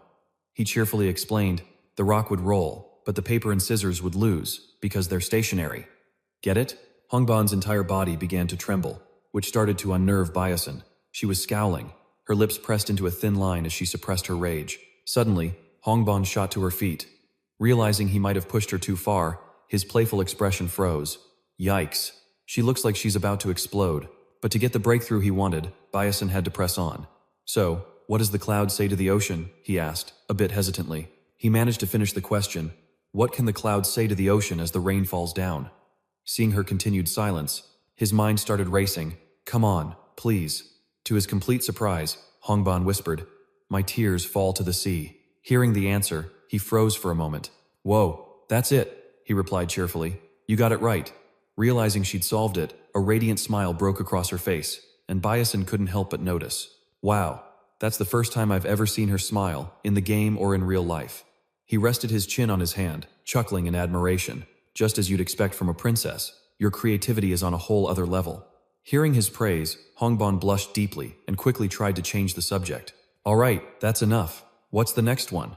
Her adorable reaction delighted him, so he continued with his barrage of riddles. And so the next question was, by the time night descended upon the ancient academy, students had already begun to file out of their classrooms. Byason was also making his way out. His face was etched with exhaustion, dark circles clearly visible beneath his eyes. He let out a weary sigh. I just spent 3 solid hours telling Hongbon those ridiculous jokes. The memory of the entire absurd ordeal flooded his mind. I can't believe she actually took all of that so seriously, Byason thought to himself. He stared blankly into the distance. From what he knew of the beautiful but reserved girl, Hongban was without a doubt a brilliant mage with an exceptionally sharp mind. But her greatest weakness, Byason mused as he walked, is her formulaic way of thinking. Still, exploiting that weakness, even if she is the villain of the story, it makes me feel a little guilty. Byason steeled his resolve. I need to turn Terran into a magic sword as quickly as possible so I can move on to other things. Well, it's not as if I'm out of options, he muttered. Looking up at the lit windows against the night sky, he told himself, that's enough of that for now. I need to hurry and buy the book I'm looking for. Before long, Byason arrived at a deserted street, where he began to look around, asking himself, it should be somewhere around here, right? I can't quite remember the exact spot. Suddenly, his gaze drifted upward, and he spotted the place he was searching for. Overjoyed, Byason exclaimed, there it is. The sky outside had grown dark, and nestled below was an old, dilapidated building covered in cracks. The inside was draped in cobwebs, though a nearby bookshelf stood with its contents neatly arranged. He cautiously stepped inside, taking in the scene. This place is pretty ancient. A moment later, his eyes fell upon the shopkeeper sitting nearby. They exchanged a silent nod of greeting. But I know this shopkeeper has a peculiar habit, he thought, pretending to be asleep while watching his customers. The man's face was hidden beneath a hood, his stern gaze secretly tracking the every move of those who entered. A thought surfaced in Byason's mind. Hidden in this obscure, nameless bookshop are the notes of Mail, the Academy's top graduate. 10 years ago, at Stella Academy, the treasure he chronicled is hidden right here. Imagine if the system appeared. A screen would pop up with a game-like button asking, will you take this class, yes or no? But in reality, I'd need that very notebook for even a simple course. On top of that, depending on the type of textbook, the rate of stat increase would differ. As images of shimmering books flashed in his mind, he glanced at the packed shelves and thought, I used to buy my books from famous, big-name stores, but I later discovered that the truly rare tomes are always in these unmarked bookstores. Byason strolled between the shelves, his eyes scanning every corner. If I could just study the magic engineering class using Maella's notes, I'd definitely ace it with a perfect score. Approaching an aisle of books, he muttered to himself, well, I could just use the sage's spectacles to get a perfect score on the exam, but that way, I wouldn't be able to actually develop my skills. Just then, Byason spotted something and came to a dead stop. A small blue book at the end of the aisle had caught his eye. There it is. Byason stepped forward, reaching for the book, only to accidentally brush his hand against someone else who was also going for it. He was a bit startled and turned his head to look at the person. And, well, the owner of that hand was Ice. She was holding a book, staring at him with a puzzled expression. Hearing him, she asked with a hint of curiosity, do you know me? Byason answered frankly, of course, you're quite famous, you know? At that moment, Ice finally recognized him. She quickly replied, oh, I remember now. You're in the remedial group. Your name's Byason, right? Hearing her words, he was surprised, thinking to himself, she doesn't remember what happened on the first day at the academy. But then Ice mentioned the day he solved the problem, and she remarked with admiration, that was a brilliant debate, but I was a little disappointed you didn't finish the explanation. Hearing this, it suddenly dawned on him. Now that I think about it, Ice couldn't solve that problem either. After saying her piece, she turned to leave, tossing out one last sentence. In any case, it was nice meeting you. Byason reached out and grabbed the blue book, but his eyes were glued to her retreating figure, watching her walk away. He let out a silent sigh of relief. Thank heavens, she didn't take it. Seeing her move to another bookshelf to browse, he wondered quietly, but why is she here? Ice pulled out another book, but after glancing at its exorbitant price tag, she let out a heavy sigh and put the book right back where she found it. Whoosh, catching her action, he was a bit puzzled and thought, what's this about? A series of thoughts began to surface. In reality, this bookstore mostly deals in used books, so the students who come here are typically the ones who are struggling for money, like me. He glanced over to where Ias was standing. Someone from a fallen family like Ias, who has lost everything, really has no other choice but to come to a place like this. Her father was most likely taken out by the dark magic cult. Just like that, her greatest supporter was gone. As this thought crossed his mind, Byason felt a pang of pity for her. How tragic. A princess like her having to fret over the price of a book because she's short on funds. Byason then recalled the plot of the original novel. He thought to himself, what's more, Ice also meets a tragic end in the original story. She dies before Flame, this world's main character, even gets going. A single spark of fire was enough to extinguish the young girl's life. You could say that the most unfortunate character in this entire game is Ice. Noticing him staring, she looked a bit flustered. But after a moment, Byason gathered a stack of books and walked them to the counter, placing them down for purchase. With a bright smile, he said to the shopkeeper, "I'll take these." Seeing the massive stack, the shopkeeper remarked with a hint of surprise, "All of this? Well now, this young man is stronger than he looks." Noticing the shopkeeper's gaze, Byason shot a smirk over at Ayel, who immediately looked down, her face flushing with embarrassment. That's when Byason broke the silence and asked, "What's the matter?" She stammered, It's just that. I mean, it looks like you've chosen some interesting books." Byason managed a tight smile, thinking to himself, was she just about to insult me? Glancing at the titles on the covers, he asked with genuine curiosity, "Like what, for instance?" Ayel was quick to respond, "All of them? You're even reading advanced books on sealing magic?" Her eyes scanned the titles, her gaze sharp as she pressed on. Sealing theory is an ancient form of magic. It requires a specific artifact. So in this day and age, with alchemy and magical engineering still being in their infancy, that kind of magic is almost never used.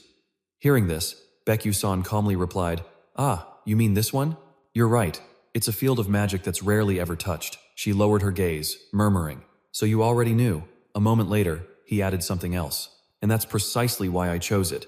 At his response, her eyes shot wide open in astonishment. Ayel whipped her head around to face him, demanding, "What?" He picked up the stack of books he'd just paid for, a sly, calculating smile spreading across his face as he replied, "Everyone thinks exactly like you do, which is precisely why I'll be able to score higher in this class." With that, Byason turned to leave. "Well, I'll be on my way," leaving Ayel standing there with a look of utter bewilderment on her face. As Byason walked away with his books, he smirked to himself. Ayel was right. Very few people are willing to study sealing theory. But that's the beauty of it. I can invest less time in it and still pull a higher grade compared to the other subjects. This thought filled him with confidence. With this strategy, I'll breeze through this semester with ease. Meanwhile, Ayel stood in silence, her eyes fixed on his retreating figure. The next morning, sunlight streamed down upon the academy. As Ayel walked through the halls, she was completely lost in thought about her upcoming classes. First period was nihilism, and she had already calculated which courses would be the easiest to get good grades in. This was supposed to be one of them, so she figured it would be fine. But the moment she stepped into the classroom, she saw that the entire hall was packed to the brim with students. All around her, classmates were chatting. "You're taking nihilism too?" one asked. The girl next to them chimed in, "Yeah, but it's not looking too good. I signed up because I heard it was an easy A, but it looks like everyone else had the same idea." It seemed like every top student had enrolled in this course. Ayel quietly found a seat for herself as the students beside her continued their conversation. "Ah, we're so screwed." Ayel looked at the crowded room and could only let out a helpless sigh. "There's no way to salvage this. I'll just have to give it my all in the other subjects." After a while, the professor concluded the day's lecture, announcing to the class, "That's all for today." The students slowly began to file out of the room. "Ugh, I'm starving," Ayel thought, walking out with a grim expression. Up ahead, a group of friends were chatting excitedly. "What should we get for lunch? Let's just head to the cafeteria and figure it out." Knowing the path ahead of her was only going to get tougher, Ayel sighed as she walked. "This is a mess. If all my registered classes are this crowded, it'll be incredibly difficult to secure the scholarship." Just then, her stomach let out a loud growl. Blushing with embarrassment, she clutched the book in her arms tighter and glanced down at the meal ticket in her hand, thinking anxiously, "Should I grab something to eat first?" Ayel tried to calculate her options as she walked. "Let's see. Since I only have 60 meal tickets for the entire semester, I should probably just stick to bread for today." Suddenly, her gaze drifted towards a nearby classroom, and through the doorway, Ayel caught sight of a familiar figure. It was Byason, wearing a pair of glasses and diligently staring up at the blackboard. "Isn't that Byason?" she thought. Peeking into the classroom she was passing, Ayel had stumbled upon that familiar sight completely by chance. It was none other than Byason. She stood there, stunned, watching his every move and wondering to herself, what is he doing here? Seeing the writing on the board, it suddenly clicked for her. Ah, it was a lecture class. This classroom was the complete opposite of hers, with only a sparse few students present. Aix thought to herself that it seemed very few people took this course. The attendees were likely those with poor grades. Before she turned to leave, Aix hesitated for a moment. This class will probably be cut soon anyway, she mused. A thought then struck her. If I had just signed up for this, I could have boosted my grades without much effort. She clutched the book to her chest, her body trembling slightly at the realization. I'd even have more time to study for other subjects. And then I could earn that scholarship money. Aix lifted her gaze, a spark of determination flashing in her eyes. Watching his focused demeanor, she began to speculate, Byason. Could it be that he knew this class was an easy grade? Aix suddenly remembered how he seemed almost like a prophet. Had he calculated every single move for his own benefit?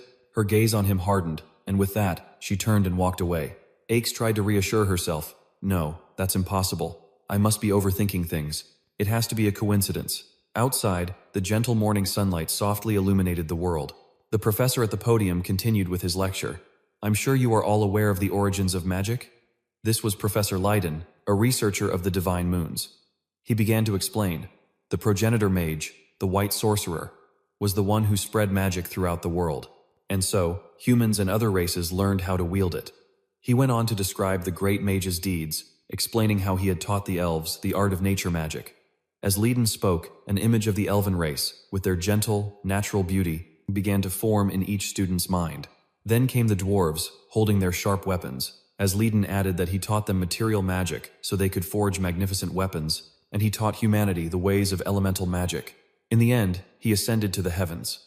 Everyone below was silent, and even Byason looked up, thinking about the future. How in the world did I get through these 3 years? He miserably scribbled in his notebook. Going back to school at this age is pure torture. He recalled how before, making a silent comparison. Back then, I could just hit the skip button to get past this part. Byason sighed in frustration, but this class is actually pretty important. I might find a clue about what the true ending is. Then Byason told himself, then again, that's just a guess. Suddenly, a thought occurred to him. But wait, glancing at the person next to him, he wondered with suspicion.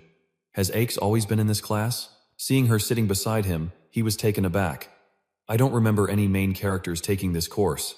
But then he just thought, whatever. After that, he refocused his attention on the lecture. Humanity's curiosity didn't stop at elemental magic, Leiden said, pointing to a diagram on the board. Mages began to travel the world, secretly learning the magic of other races. Even so, they still weren't satisfied. He then continued, but they could learn no more. The primordial mage left behind the 12 divine moons and vanished, abandoning everything and everyone.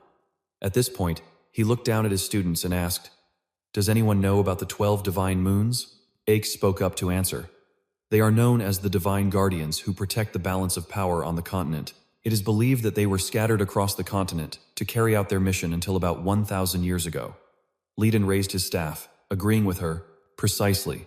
They possess a special power to protect the continent. Leiden then began to explain the structure of different magics. For example, the divine moon that represents summer, the 6th moon, the crimson summer, carries a brilliant red flame, and it is said that this flame never goes out. The octopus, wreathed in a menacing crimson aura, appeared incredibly dangerous, yet the professor calmly stated that if the students were to visit the Alaman seabed, they could still witness its red flame, inviting any curious souls to go take a look. Upon hearing this, Byason was filled with disbelief, silently asking Leiden, Is this guy for real? As he watched Leiden lecture from the podium, recalling that last statement, he thought to himself that any living being who dared to enter the Sea King Alaman's territory would be put into an eternal slumber instantly. Pointing to a diagram on the board that resembled a flower, he introduced, This is the Levant shore, a colossal whirlpool that formed in the ocean and was frozen solid by the 12th moon, Dong Lam. He elaborated further, Each moon possesses its own unique power, and a miracle will occur if they are all brought together. At that moment, a student spoke up, asking, What kind of miracle is it? Tapping the book, Leiden nonchalantly replied, That is something nobody knows. They fell into a deep slumber 1,000 years ago. Hearing this, Byason silently agreed. He's not wrong. Back in the game, Byason had fought his fair share of battles. He'd managed to encounter a few of the divine moons, but only ever found 5 of them through limited time events. Byason recalled those days when he was glued to his computer screen, diligently gathering intel from other players in the community. No one had managed to find more of the divine moons than he had. At this thought, Byason's gaze turned unusually profound. If his hunch was correct, then the 12 divine moons were directly connected to the true ending. If no one had discovered the true ending in the last 10 years, the answer had to be hidden within content that no player had ever reached. He mused grimly, I only managed to find 5 of them after risking everything time and again. Then, Byason did a quick mental calculation. But I have no other choice, he concluded. If I want to witness the true ending, I have to do it all over again, this time with. Meanwhile, In another part of the academy, a student was unleashing a torrent of fire at a training dummy. A white-haired instructor's voice cut through the air. Power isn't everything. The instructor materialized a staff, reminding the class, no matter how powerful your attack, it's completely useless if you can't hit your target. This was the fire magic class, taught by Professor Hongdeal. The students raised their staves and began to channel their firepower. Suddenly, her expression hardened as a massive torrent of fire blasted towards the training dummy, immediately causing a huge explosion that kicked up a thick cloud of dust. Hongdeal calmly observed the aftermath, but then her eyes widened in surprise as the smoke began to clear, revealing the faint silhouette of the dummy. Once the dust had completely settled, it was clear the training dummy was completely unscathed. The other students could only stare in stunned silence. The professor's assessment was cold and blunt. Pathetic. Hongdeal then turned and called out, "Hongban!" A short while later, Hongban was sitting dejectedly on a nearby bench. She thought sorrowfully, "I've disappointed Mother again."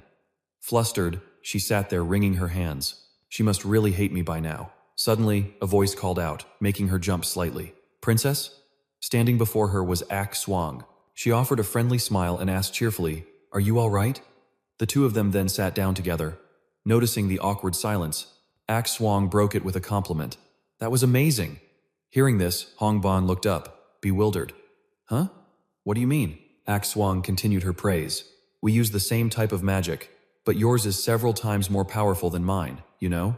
Ban replied nonchalantly, "I can't even hit the target."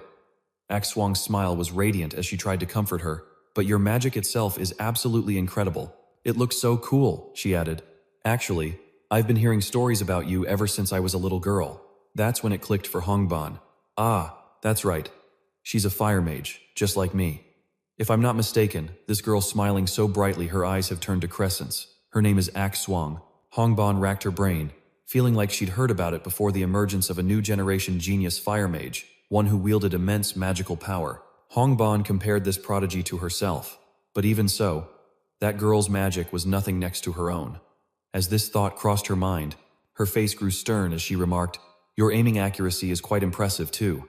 The compliment seemed to make Yuan a little uncomfortable. But how could I possibly compare to someone who practices far more? Hongban suddenly shot to her feet, her voice dripping with arrogance. "It's good enough for dealing with trash, I suppose." Then, Hongban cast a somewhat indifferent gaze towards Yuan. "In any case, talking with you has made me feel much better." With that, she turned her back and walked away, leaving only a curt goodbye. She was clearly displeased. Bowing her head slightly, she looked up with eyes that now held a deep, hidden meaning, completely devoid of their earlier warmth. Not long after, the sky had shifted to the colors of dusk as a door swung open. Inside the room, a potted plant remained vibrantly green. Stepping in, she let out a weary sigh. A soft voice called out to her, "Princess Hongban." A figure was standing formally in the room, Hongban's personal guard, Ietarin, who spoke with an emotionless face but a slightly cheerful tone. "Welcome back. I have prepared tea and candies." Ietarin continued, "Please, have some tea and a bit of ginseng candy." Hongban quickly replied, "Thank you." Ietarin then bowed her head and began her serious report on the weapon modification task you assigned a few days ago. Because the magic staff was of such exceptional quality, they will be able to forge a high-grade sword from it. Hearing this, Hongban casually picked up a piece of candy. "Is that so?" Ietarin spoke cautiously. "However, there is something rather strange about it." Hongban's hand froze. She raised an eyebrow at her guard and questioned, "Strange?" Ietarin narrowed her eyes and answered slowly, "It is said that the staff continuously and aggressively drains the mana of its owner." Upon receiving this answer, Hongban froze, asking in utter astonishment, as if she had no idea about this property of the weapon. "What? Is it a dark magic artifact?" Ietarin placed a hand on her chin, pondering for a moment before replying, "It's a little different from that. It resonates with natural energy." Hearing this, Hongban propped her chin on her hand and immediately refuted the idea. "That's impossible. How can it drain its owner's mana while also resonating with and drawing in natural mana?" Her mind was swarming with questions.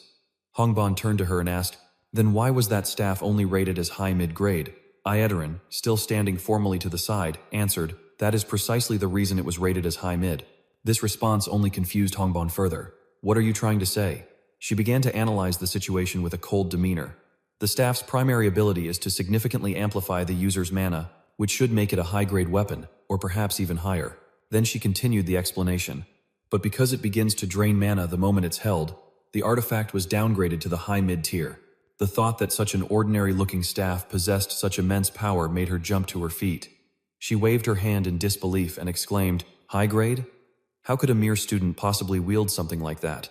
Even Ayataran found this to be out of the ordinary, admitting, "I was also quite perplexed by that matter." After processing the information, Hongbon felt a headache coming on. She pressed a hand to her temple, closed her eyes, and said, "I knew from the start that it wasn't something just anyone could resonate with, but I never imagined someone could actually use it, even if they managed to obtain it, unless that person possessed a monstrous amount of mana, or none at all." Then she casually shook her head, waving her hand dismissively. "I don't understand it. That commoner will surely find out sooner or later." As she reached for her teacup, she paused, hesitating before adding, "Although, he's probably not just some ordinary person." By this time, the sky was painted with the deep hues of late evening, which would last until the sun rose high once more, bathing the world in light. A few days into the new semester, the students were attending their classes as scheduled. Byason sat quietly below, earnestly listening to the professor's lecture on how offensive magic requires a far more detailed application than any other school of magic. This was precisely why the mana guidance class was a mandatory prerequisite. The instructor, a man whose hair showed the wisdom of his years, was none other than the renowned mana guidance professor, Kaleem.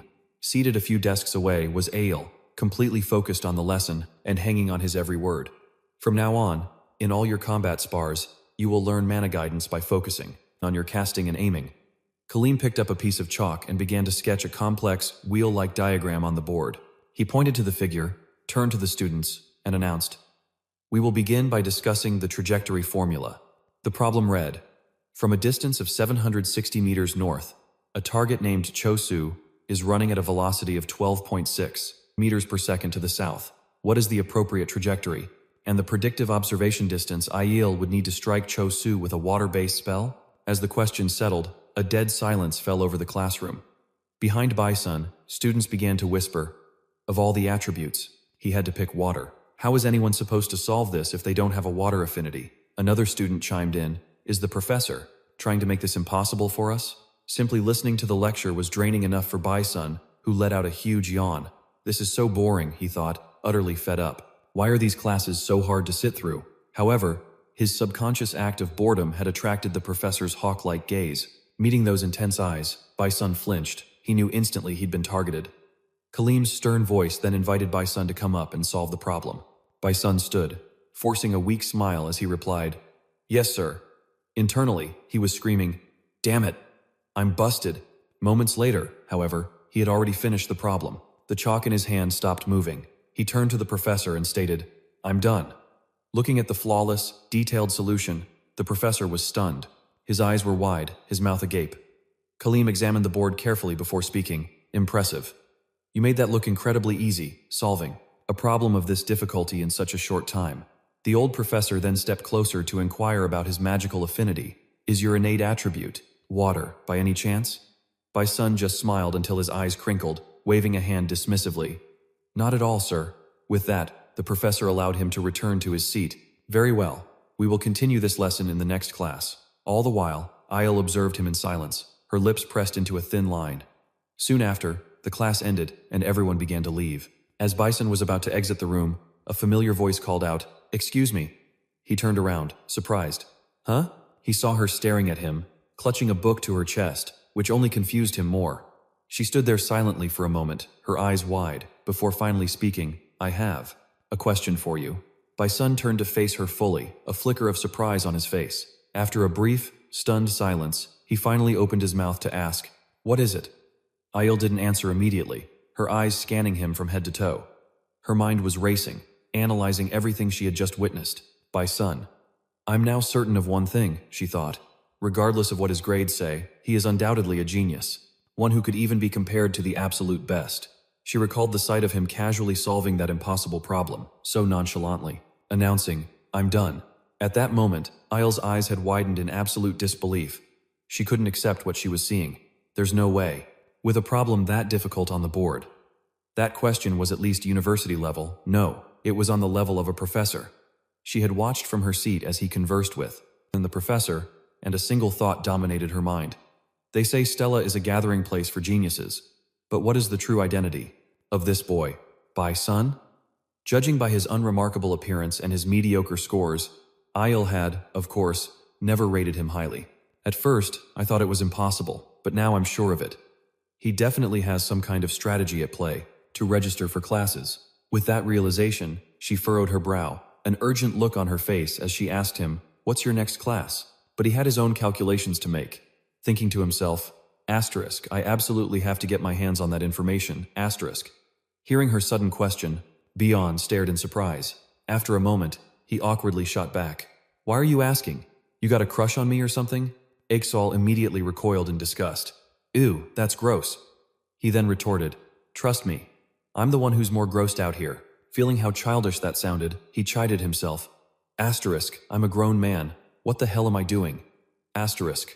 Byason rubbed the back of his neck and closed his eyes, his brow knitting in confusion.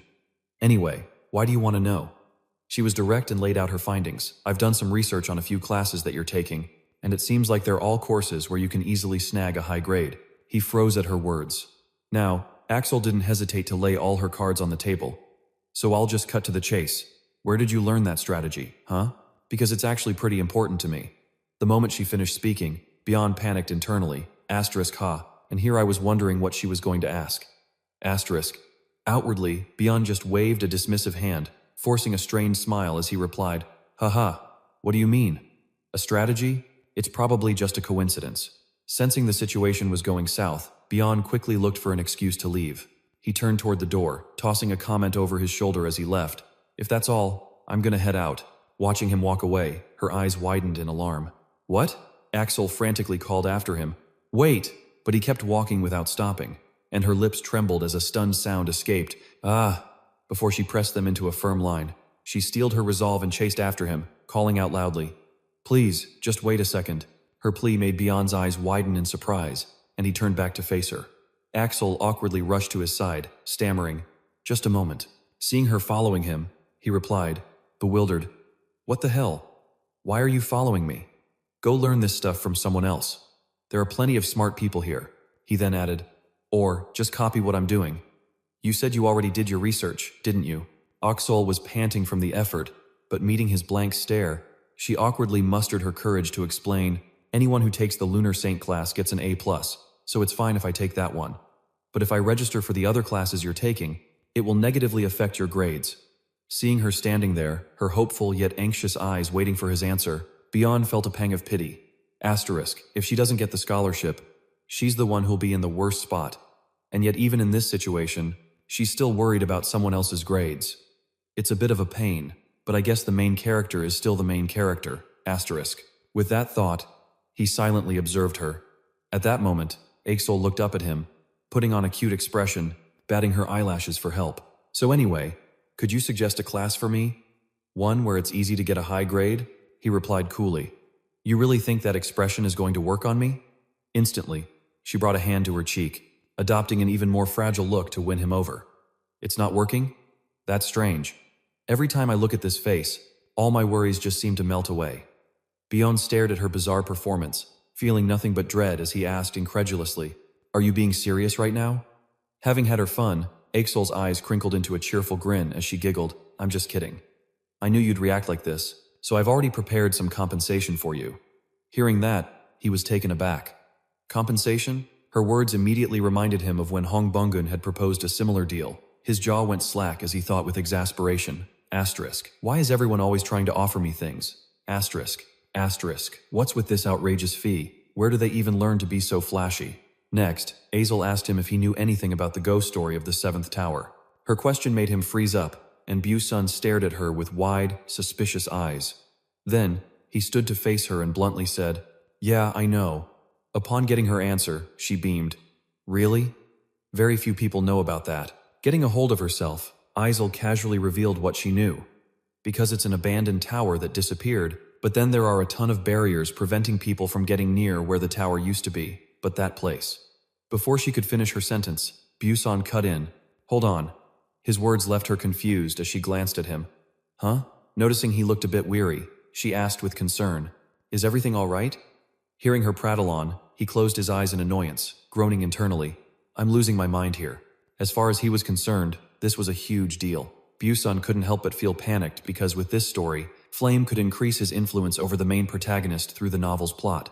So, if Flame knew about it, then it meant that in the original novel, Isel knew about it too.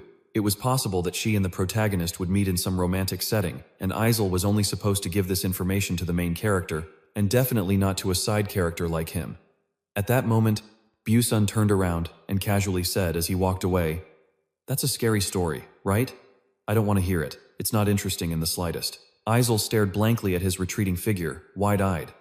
And so, the two of them continued talking as they walked down the hall. He spoke up. "Even though it's not that scary, are you really afraid of ghosts at this age? Whatever. I'll still tell you for free." And so, she began to tag along behind him. Isel became wary, probing him. "You're acting as if you don't plan on telling me at all. Did you change your mind?" Byason replied, sounding a bit helpless. I did change my mind." He thought for a moment. Besides, Isel's face was now so full of expectation for Byson's answer. He thought to himself, just seeing Isel this sincere is enough. Byason then spoke up. By the way, he offered her a piece of advice instead. "This isn't related to your grades, but it's something extremely useful for you. For your liberal arts elective, register for the class Journey of Meditation in the Abyss." Isel tried to recall it, looking a bit confused, and asked, "Meditation? Sign up for that as a liberal arts class? Holy moon studies and meditation? Are you planning on becoming a farmer or something?" Byason immediately refuted it. "Not at all." He scratched the tip of his nose, thinking for a moment. How should I explain this? He told Isel, "My mentor is a bishop just like yours, and through meditation, she was able to increase her magical power." "Just with meditation alone?" Isel asked back in complete surprise. "Yep," he confirmed. Byason thought to himself, in reality, this isn't common knowledge yet, but for bishops who possess immense destructive power, meditation is of the utmost importance. An image of a bishop holding an omnipotent scepter appeared, followed by a scene of that person meditating. Byason stated with absolute certainty, because precision comes from formulas and calculations, but in the end, everything still originates from the mind, the very place where the spell is launched. He turned to explain more to Isel. "I don't tell this to many people, but since you're cute, you're an exception. You just finished calling me ugly," she retorted helplessly. A gentle smile appeared on Isel's face. "Regardless, thank you. It's a shame that it's not a course that can boost my grades, but I'll still register for it." Seeing that she had taken his advice to heart, Byason simply tossed back a single phrase, "Suit yourself." Isel, after achieving her goal, having gotten what she wanted, she left with a bright smile. Byason watched her go, lost in thought, and let out a heavy sigh, realizing, "I can't believe I actually told her." A chill ran down his spine as he considered how this would alter the future. A gruesome, bloody scene flashed before his eyes. But if this is what it takes to free her from her fears, he wondered who was now destined to meet a tragic end in this timeline. "I just hope meditation can truly help her," he silently prayed. Then a sudden realization struck him. He stared at his own hands, a look of bewilderment on his face. "Wait a second. Now that I think about it, I'm a mage too, aren't I? Why didn't I think of training myself?" He recalled the original game, where the character Byason underwent grueling training to awaken his magic. That awakening would drastically affect his physique, causing him to grow at an astonishing rate. Lost in his own world, Byason descended the staircase. In the game, gaining experience was as simple as pushing a button, but now, in this reality, he had to earn it with his own two hands. In any case, things have been too peaceful lately. With no trials or monster hunts, I have no way to gain more experience. A gentle smile suddenly graced Byason's lips. "I wonder who I should thank for this." He glanced around the room thinking, "This dorm is surprisingly spacious." The rule at Stella Academy was that all students had to live in the dorms. He tried to remember. The dorm system was just a minor side feature in the game, a place where players could decorate their rooms for fun. But for this Byason, this was basically the only home he had left. His village, after all, had been burned to the ground. He walked around the room. The dorms were assigned based on the student's class. While all the rooms were the same size, the number of occupants per room was determined by one's class. Naturally, the S-class students were given the privilege of the top floor. "It feels a bit lonely," Byason thought, "but at least I have a roof over my head." He let out a weary sigh and settled into a meditative posture. "All right, let's begin," Byason told himself, closing his eyes to focus. "Stats aren't the most important thing. This is reality, so I need to get in tune with this body." He recalled that in the game, Byason was a genius who could manifest a sword's aura, exploiting the fact that mana circulated infinitely both inside and outside his body. Thinking back on the story, he knew that because no one paid attention to him, his secret was safe. The plotline replayed in his mind. Byason was a peerless swordmaster, the only person in the world to reach the pinnacle of the sword path. Byason began to meditate with intense focus. A stream of golden mana enveloped his body. I need to walk that path once again. Byason could feel the mana flowing throughout his being. His own breath was the key to controlling its circulation. If I can slowly increase the amount of mana with each breath, I'll gather enough soon. After meditating for a while, the mana flowing through his body began to radiate into the air around him. Skills don't level up just from collecting experience. You have to constantly use a skill to make it stronger. That means the only thing to do is train. The clock on the wall ticked softly, its hands pointing to 4 as the sun slowly began to peak over the horizon. The flow of mana surrounding Byason was faint and ethereal. His eyes snapped open as he suddenly noticed something.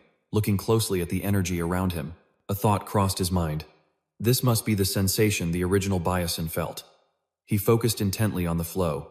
As someone who had mana leak syndrome from a young age, it's extremely faint, but I can feel it. Just then, a system notification window popped up. The text read, "Mana leak syndrome skill has leveled up. Blink skill has leveled up." He let out a triumphant shout.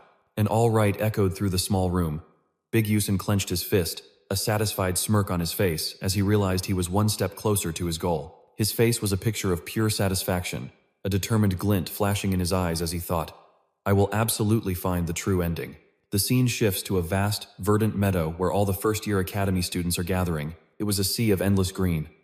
Flame gently felt the soft breeze caress her skin, carrying the fresh scent of grass. She mused internally. This meadow and wind are probably created by magic, but they feel incredibly real. In the game, the Stella Dormitory was a pocket dimension created within the academy grounds.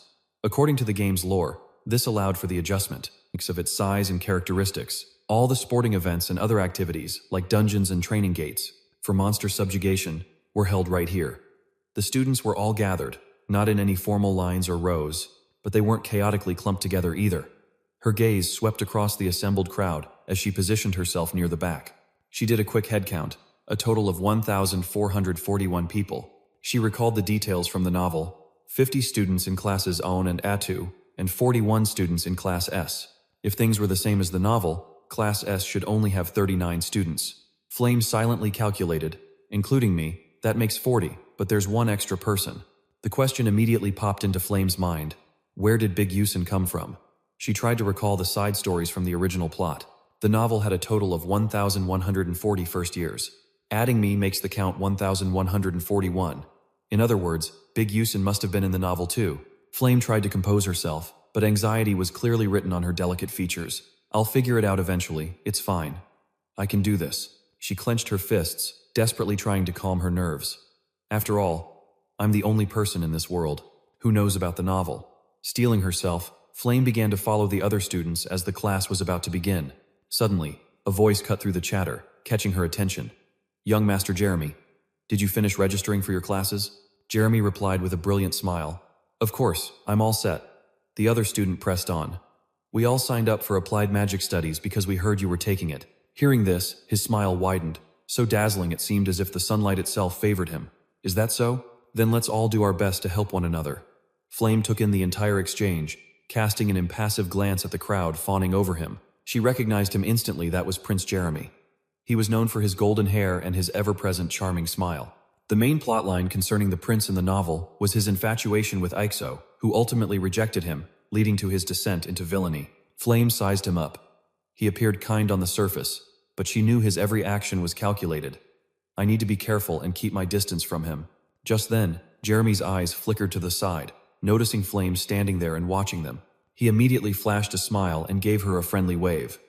Flame returned the gesture, thinking to herself, he's undeniably handsome. I can see why so many people are drawn to him. But her suspicion of the prince didn't lessen one bit. Prince Jeremy was, without a doubt, the most suspicious person in this entire academy. With that thought, Flame turned to walk away. Her mind immediately went back to her own affairs. I need to focus. This world is my reality now. I have to prepare for the future. As she walked away, Jeremy watched her retreating form with an unconscious smile. He remembered her name. If he wasn't mistaken, it was Flame. Meanwhile, once all the students had fully assembled, the professor for the course stepped forward and began to speak in a low voice. All right, everyone. All right. Listen up. the professor sternly announced. We are about to begin a simple training exercise. Before we start the lesson, I need to assess your individual skill levels to provide appropriate instruction. I will be your direct proctor. If you have a problem with that, you'll just have to deal with it. The professor's grim face scanned across the students. Before commencing the class, he made a point to remind the students so they wouldn't do anything reckless. As you all know, your professors have the authority to increase or decrease your scores. Remember, you will be expelled if you fall below a certain threshold. With the warning delivered, he moved on. Now, I will explain the details of this training exercise. We will be conducting a simulated dungeon training test. The professor gestured forward, explaining calmly. I will use effects, traps, and monsters identical to those found in a real dungeon to test your abilities. The rules for this dungeon are as follows. You will earn 4 points for defeating a level 1 threat monster, and 8 points for a level 2 threat. He materialized a staff as he spoke, and 20 points if you manage to retrieve the score staff. The staff vanished the moment he finished speaking. Regarding the scores, the top 5 students will receive a small reward and priority shopping privileges. Any student who scores 0 will be penalized. If you are afraid or feel you can't do this alone, you may form a team. But be warned, the points will be divided equally among all team members. A moment later, having finished his explanation, he vanished. Before leaving, he didn't forget to leave them with one last piece of information. If you successfully defeat another student, you will acquire their points. That is all. Good luck. Immediately after, the ground began to tremble violently, causing the anxious students to stammer in fear. What's happening?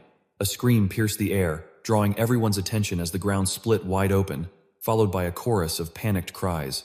Look out! Whoa! From beneath their feet, gigantic branches erupted from the earth. Flame realized what was happening, thinking to herself, this is a tangled maze of massive branches.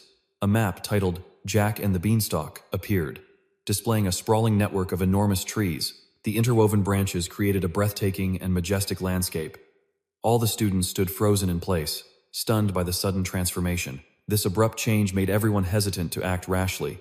Flame remained perfectly still, even as the others had already begun to split up and search for teammates. Her initial shock at the dungeon's new form had faded as she tightened her grip on her weapon. She quietly steeled her resolve. All right, it's time to get a move on. Suddenly, a voice called out from behind her. Flame? The one who called her was Jackie. Are you planning to go it alone? Jackie asked with a curious smile. Behind her, a few other students were waving in Flame's direction. Flame said quietly, Oh, hey Jackie. She looked at her, mentally calculating the pros and cons of going solo versus joining a team. While teaming up offered many advantages, going alone was the only way to maximize her point potential. Having decided, Flame prepared to decline the offer. Sorry, but I want to try this one by myself. Jackie's eyes narrowed into a bright smile as she replied, her tone carrying a strange, subtle edge. Oh, I get it. If you were in a group, you'd have to share your points, wouldn't you? Flame replied. Yeah, that's right. Faced with such blatant sarcasm, Flame could only think to herself, it really sounds like she's mocking me. Before turning to leave, Flame said one more thing. In an attempt to keep things amicable between them, let's team up next time, okay? Jackie turned back and replied, sure. Flame didn't leave immediately, pausing, for a moment, watching Jackie's back as she walked toward her group of friends. Seeing the way they were all chatting, Flame couldn't help but feel. I must be overthinking this, but I can't shake the feeling he's trying to copy me, she mused, while Jackie was telling his friends that Flame would be going it alone. Whatever, one of her friends replied, clearly uninterested in the matter. Flame turned away, telling herself it would all blow over soon enough. Time passed in a blur. An hour later, a small green monster was struck down, its entire body, erupting in a violent explosion.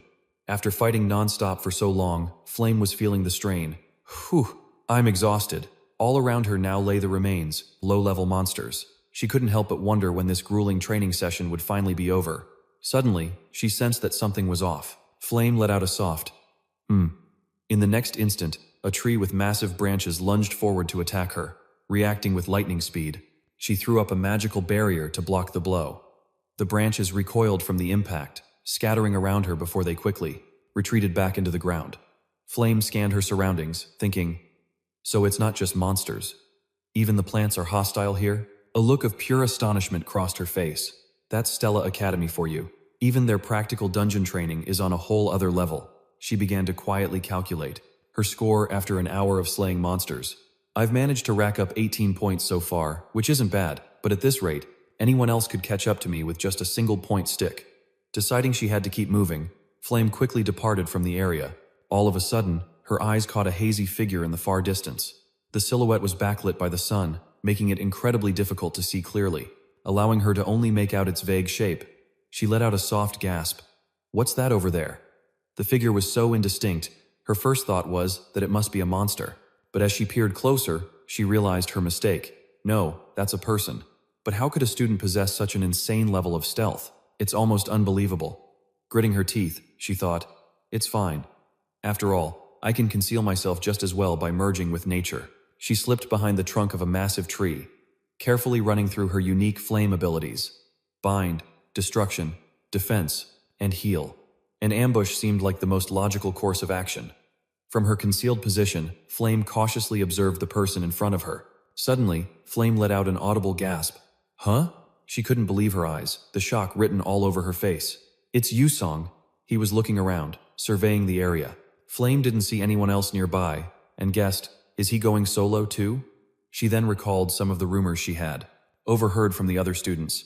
They said tons of people wanted to team up with Yusong, but he turned every single one of them down. Just what is that guy trying to pull? Then, her eyes landed on something, and she couldn't hide her utter astonishment.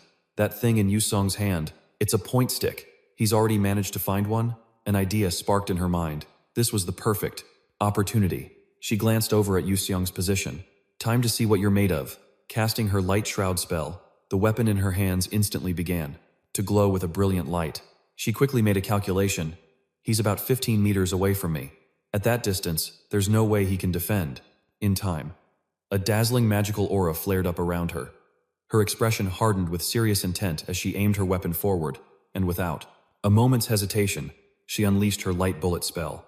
The projectile, glowing with a blinding yellow light, shot like a rocket toward Yusong. Sensing the imminent danger, Yusong instantly whipped his head around. In the next moment, he activated his flash step skill, and a split second before the light bullet could make impact. Where he stood, Yusong vanished into thin air. Flame couldn't believe what she was seeing, her shock causing her to cry out. What was that? She stood frozen, staring at the spot Yusong had just occupied. The ground was scorched black from the impact of her spell, and thick smoke billowed out in all directions. There was absolutely no sign of Yusong anywhere. Flame tightened her grip on her weapon, her face a perfect picture of confusion.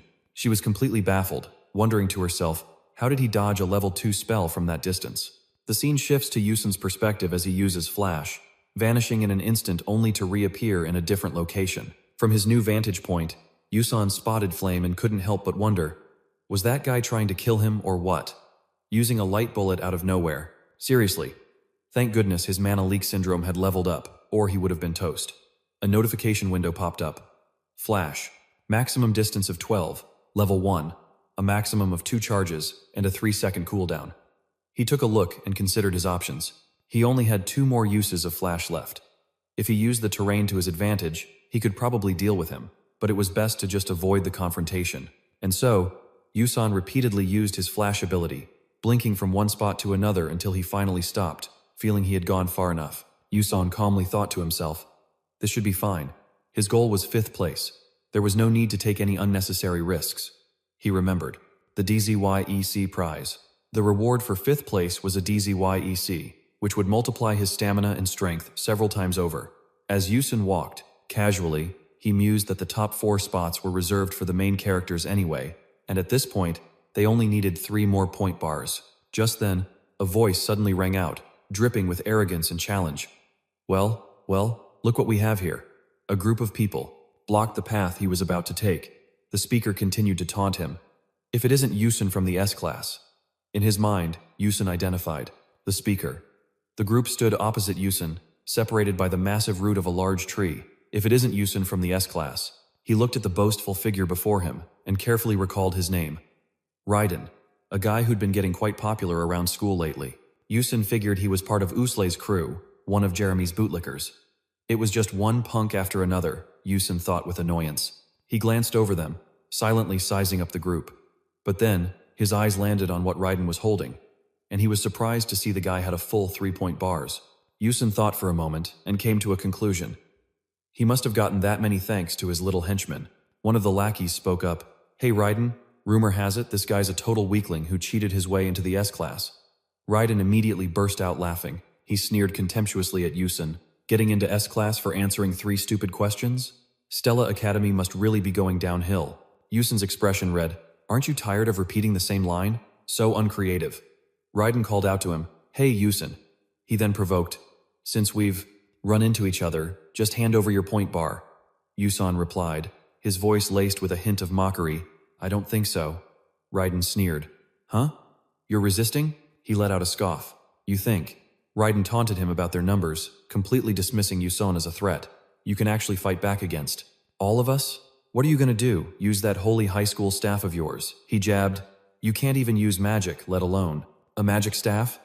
Unfazed, Yusun calmly considered how to deal with the clowns in front of him. What should I do here?" Yusun analyzed the situation. "With my low-level flash, I can't go head-to-head with someone from a major family like Raiden. Now, if I had 3 charges of flash." Suddenly, an idea struck him. There was still a way. The strategy Yusun came up with involved the point bar in his hand, a plan that formed in his mind, utilizing the dungeon's terrain. He held up his point bar and said with perfect calm, "Here." Raiden smirked. The smug boy spoke up. "Now that's more like it." Seeing the fish take the bait, Yusun let out a small smile. In the very next second, before Raiden could even get a clear look, Yusun dashed forward, appearing abruptly right in front of him. For a moment, Raiden was too slow to react, only managing to let out a confused, "Huh?" Yusun gave him a dangerous grin. Very quickly, Raiden processed the situation and, without a moment's hesitation, reacting in a flash, he threw up a protective barrier, just in time to block Yusun's surprise assault, only to watch it shatter into a million pieces. From just a single strike by Yusun, Raiden seethed, grinding his teeth in disbelief. Damn it, he grit his teeth, his mind filled with rage as he thought, this worthless commoner. Raiden violently shoved his hand forward, using the force of the impact to create some distance from Yusun. He roared with pure fury, "You bastard, I'm going to." But before he could finish his threat, the sight before him left Raiden completely stunned. There was no one there. He stared into the empty space, baffled. Where did he go? He wondered. That's when Yusun's mocking voice echoed from right behind him. "My, oh my." As Raiden stood there dumbfounded, Yusun casually remarked, "That was a close one." Yusun then held up the 2-point sticks in his hands, a ridiculously smug look on his face as he glanced at the others. "Appreciated." Raiden absolutely lost it, screaming, "You son of a witch, give those back." Yusun shot back with a simple, "Nope." He then examined his new prizes with a grin. These point sticks were definitely effective. He recalled a little exploit he'd discovered back in his gaming days. As the information about the point sticks popped up on his system panel, these point sticks are essentially bugged items. Their abnormally high durability prevents them from being destroyed by student-level magic. They can channel the power of most magical artifacts. Yusun's mind started racing. Even though they're more suited for mages, for a physical attacker like me, a weapon capable of powerful offensive strikes can be utilized to 100% of its potential. Having witnessed Yusun's raw power in that last exchange, Raiden knew he couldn't just charge in recklessly. He hesitated, glaring at Yusun with a mix of fear and rage. "That scum actually stole my points," he seethed, turning his fury onto his own goons, his voice cracking. "What are you all just standing there for? Get him now." Suddenly, the dungeon itself began to transform, the very ground shaking violently as massive trees started to uproot themselves and move. Raiden frantically scanned his surroundings, a knot of anxiety tightening in his stomach as he thought, what the hell is happening to the dungeon? Snapping back to the situation, Raiden barked orders at his crew. "Everyone, group up, prepare your spells, and don't you dare lose sight of him." But it seemed this chaotic shift was exactly what Yusun was waiting for. While Raiden's group was still panicking, he slipped around behind them. "Now's my chance." With incredible agility, he used the shifting terrain and his own skills to make a quick getaway. One of Raiden's lackeys spotted him and yelled out, "Yusun is getting away!" Instantly, they all raised their weapons towards him, unleashing a volley of energy blasts that zipped through the air. One of them screamed, "Where do you think you're going, you piece of trash?" By the time Yusun glanced back, the magical barrage was just inches from impact. Yusun remarked, "These guys are better than I gave them credit for." But in a flash, he vanished from right within the storm of attacks. The group couldn't hold back their frustration, yelling, "Damn it, he used blink again." Golden afterimages from Yusun's skill were left scattered in his wake. Raiden's crew just stared at each other, completely lost. "Where'd he go? He's too fast. I can't track him." Meanwhile, as Yusun zipped through the chaos, he smirked to himself. "With my years of PvP experience, exploiting the terrain features is a piece of cake." Raiden, on the other hand, was growing more unhinged by the second, screaming in a mix of rage and confusion. That bastard! I just need to land one single hit. Just then, one of his goons called out, his voice trembling with fear. Raiden, sir, the dungeon is. Raiden spun around and snapped at them. Get a grip, he's still around here somewhere. Wait for the dungeon to settle down, and then fire on sight. With that, Raiden's eyes darted around, trying to get a read on the chaotic situation. He didn't forget to issue a warning. If I mess this up, the magic will backlash, so be careful. But before he could even finish his sentence, Byason suddenly materialized right in front of Raiden, looking like some kind of dangerous beast. Before Raiden could even process what was happening, Byason struck with a single, devastating blow. The attack completely shattered the guy's protective barrier. The force sent Raiden staggering backward, where he clumsily crashed right into one of his own lackeys. The underling, who was in the middle of casting a spell, let out a startled grunt. His magic, now unstable, began to leak out like tiny, swirling vortexes around his weapon. Realizing what was happening, the guy panicked and screamed. We're screwed! The magic is backfiring. The very spells they had prepared to use on Byason were now turning back on their casters. One after another, bolts of lightning rained down on their position. The entire group clutched their heads, screaming in agony. Their job done for them, Byason simply turned and moved to a new vantage point. He landed gracefully on a small hill not far away. Gazing down at Raiden's crew sprawled on the ground, he thought to himself, and that's a wrap. Faint groans of pain began to echo from the ground. NNNHH. Raiden, furious, glanced around. His entire body was now a mess of dirt and injuries. He looked absolutely pathetic. Damn it all, he roared. From his high ground, Byson's voice echoed down, I'll be taking these, by the way. In his hand, he held 3-point sticks, the spoils of war he'd just acquired from Raiden. Byason flashed a brilliant smile at the defeated group. His voice was dripping with mockery as he said, Maybe when I get a girlfriend, I'll give these to her as a present. Down on the ground, Raiden looked up in utter disbelief. When did you? He scrambled to his feet, screaming like a toddler throwing a tantrum. Give those back. Byason just chuckled to himself. I'll leave him with his last one, I guess. Then, with mock generosity, Byason announced, It's been fun playing with you all, but I'm out of here.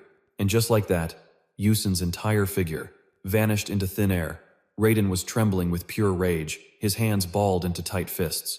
He sputtered, You! Before letting out a furious roar. You son of a... Unbeknownst to them, someone had been silently watching the entire exchange from behind a tree. Meanwhile, Byason was strolling along casually. He was laughing to himself.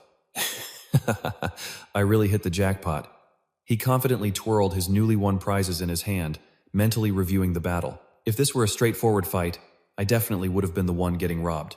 But in the dungeon, things are different. That's what you call adult experience, kids. Suddenly, Byason stopped in his tracks and looked around, a puzzled expression crossing his face. Still, I've got this weird feeling. Something's not right. Just then, Byason felt an intense wave of heat radiating from behind him. Behind him, a fire spell, swirling like a blazing tornado, was rapidly closing in. As Byason made his way through the forest, he felt a growing sense of unease. But I just can't shake this feeling. Something strange is coming from. High in the sky, a ball of fire was hurtling down from out of nowhere. By the time he pinpointed it, it was almost too late. A massive fireball was plummeting straight for him. It was descending with incredible force. Seeing the incoming attack, he gritted his teeth and muttered, You've got to be kidding me. The inferno continued its rapid descent. It slammed into the ground right where he'd been standing, creating a terrifying explosion that looked like a cataclysmic event.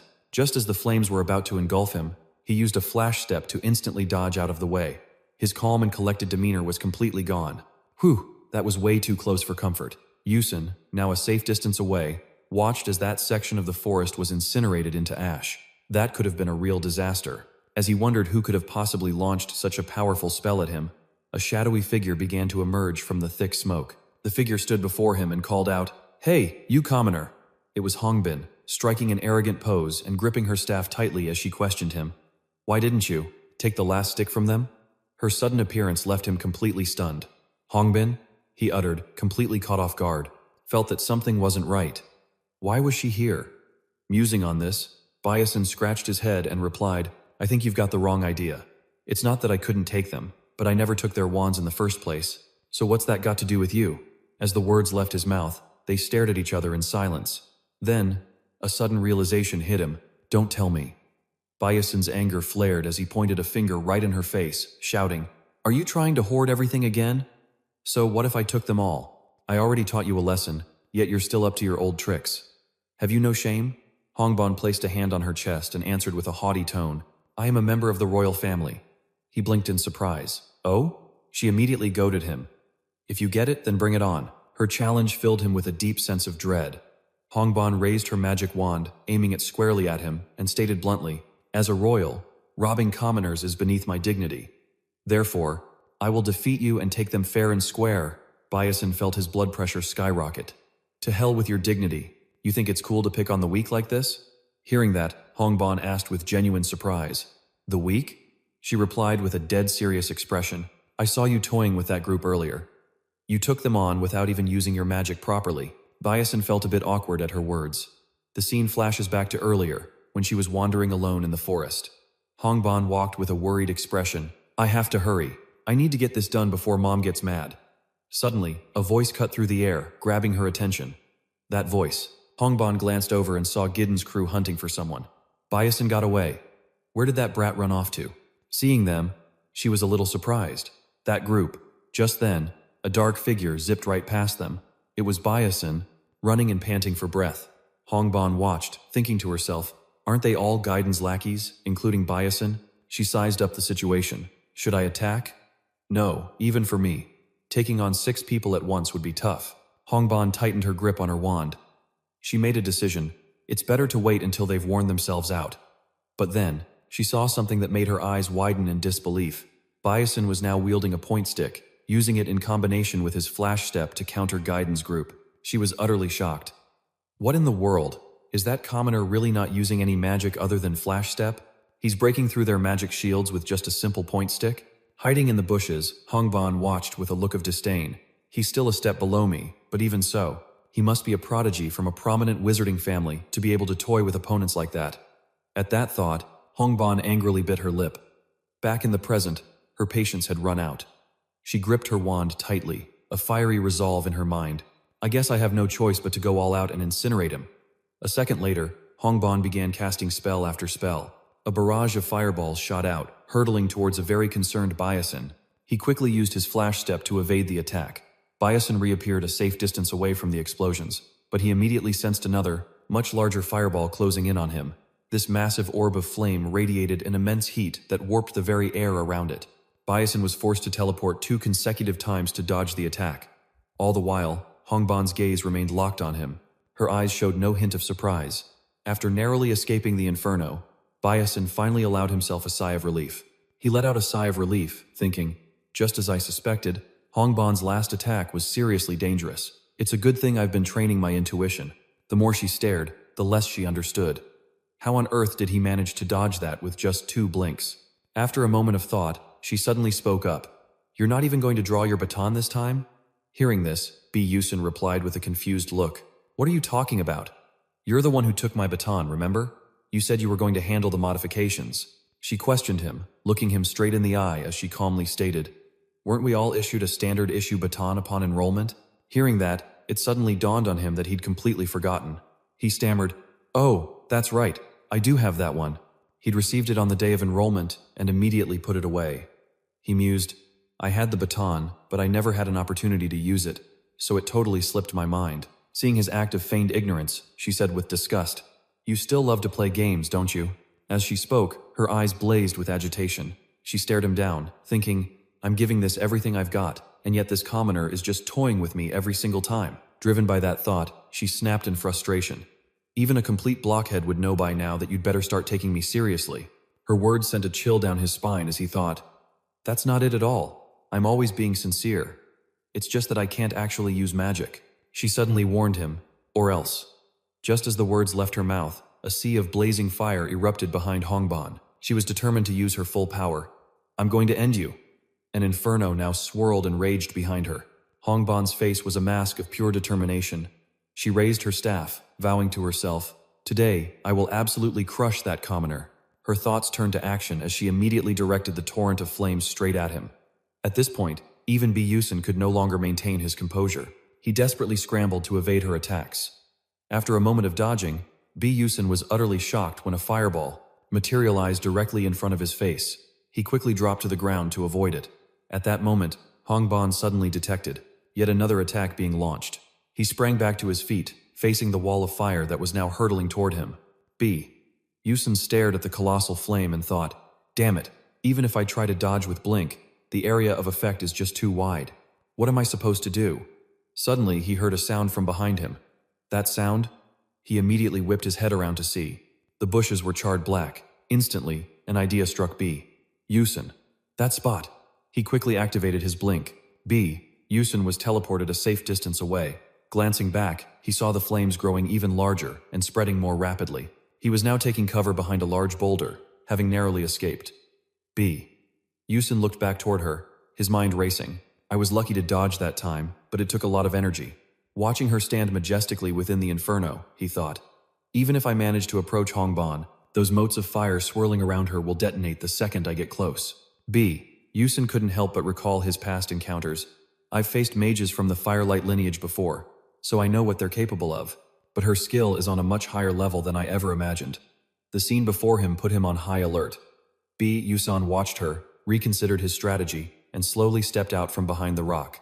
If this were flat, open ground, I would have been incinerated in less than 1 minute. But it was too late. She had already spotted him. Hongban immediately raised her staff. Here's more. You never should have started this fight in the first place. She quickly directed a barrage of embers his way. As for Byason, he watched the embers fly toward him like a rain of fire. And then, suddenly, an idea sparked in his mind. However, Byason clutched the scoring rods in his hands, his gaze hardening with resolve. Who's to say who'll come out on the losing end? With that thought, he bolted forward. Byason audaciously charged straight into the heart of the raging inferno, a storm of fire embers hurtling toward him.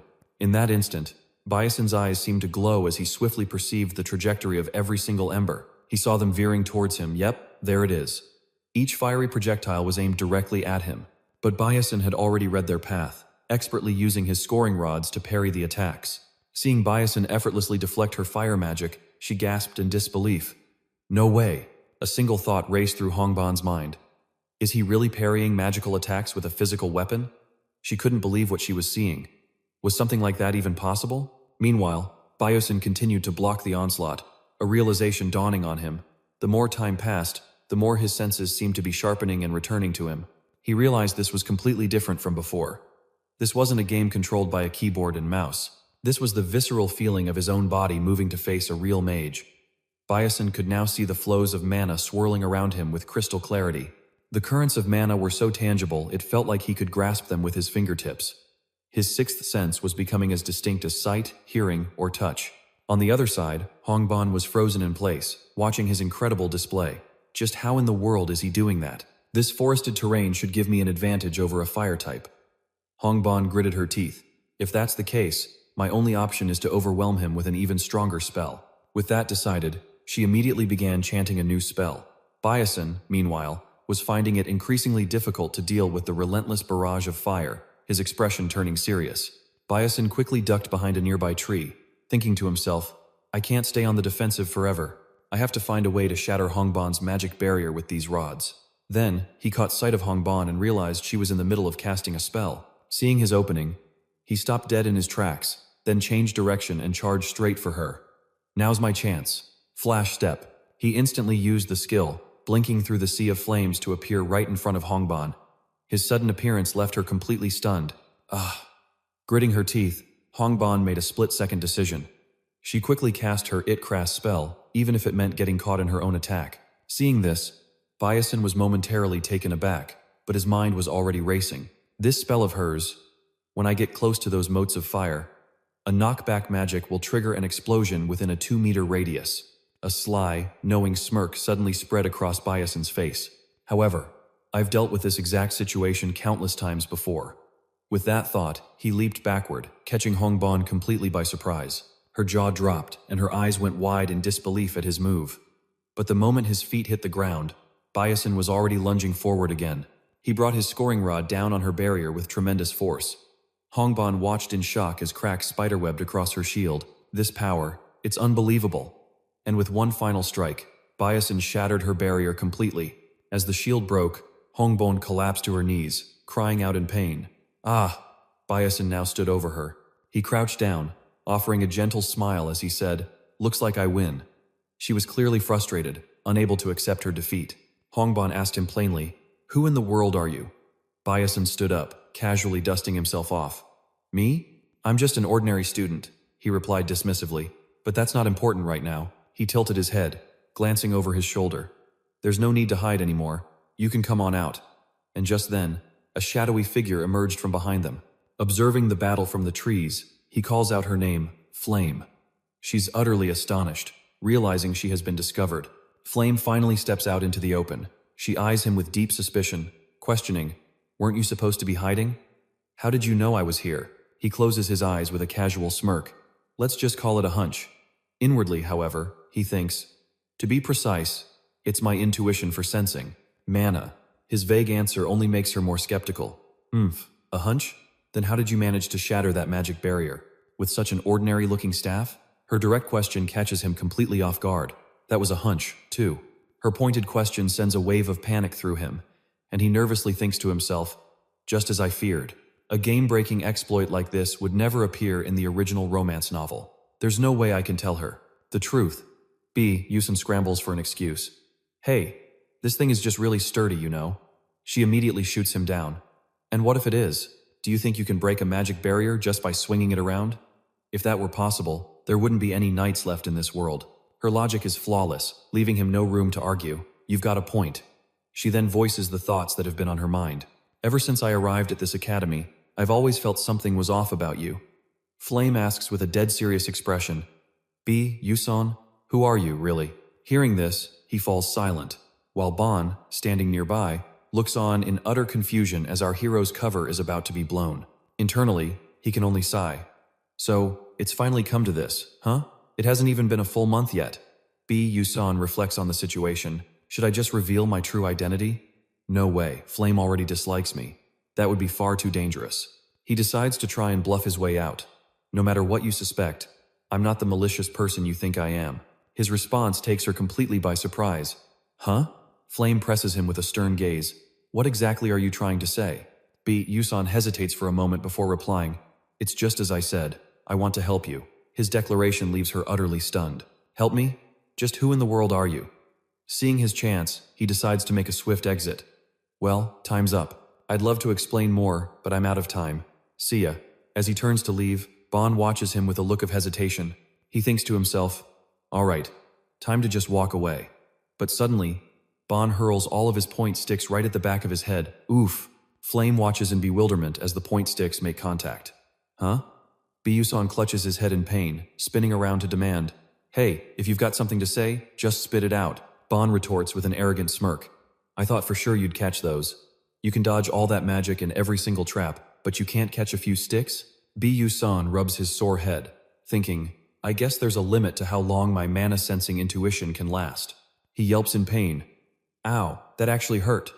Byason then explains, how long I can maintain that intuition depends entirely on my mental energy, and since my mental energy is completely drained, I've got a killer headache now. So why did you throw those at me? Bon replies nonchalantly, You won, so take them. Byason looks down at the point sticks scattered all over the ground, lost in thought. Is this because of his pride? But if I take all of these, my score will skyrocket. Besides, the other items are useless to me. To Flame's surprise, Byason bends down and picks up just a single point stick. He stands up and says cheerfully, All right then, I'll just take this one. You can keep the rest. With that, Byason immediately bids them both farewell and walks away. Well, I'm off. As he leaves, he starts daydreaming about what a kind and magnanimous man he is, always showing mercy to his defeated opponents. He must have thought that looked insanely cool, but contrary to his delusion, Phi Lei shot him a look of pure disdain, wondering if he was completely off his rocker. Bon casually remarked, He's probably a commoner, so his head's a little. As Phi Lei watched his retreating back, she began to reconsider everything. She pondered Bon's true identity. Meanwhile, in a different location, all the instructors were gathered, intently monitoring the competition. Images of each student were displayed on massive screens as someone approached Professor Hannon, chuckling, Oh ho ho, this year's first-year S-class is filled with rare gems. It was worth coming to watch, wouldn't you say? The person beside him readily agreed. Indeed, it's quite fascinating, the woman then added. Though, back in my youth, I was far more skilled than any of these kids. These two were none other than Tez, an elder of the Magic Council, and Zarina Aeon, a member of the Blue Tower Council. Professor Hannon couldn't hide his surprise at their presence.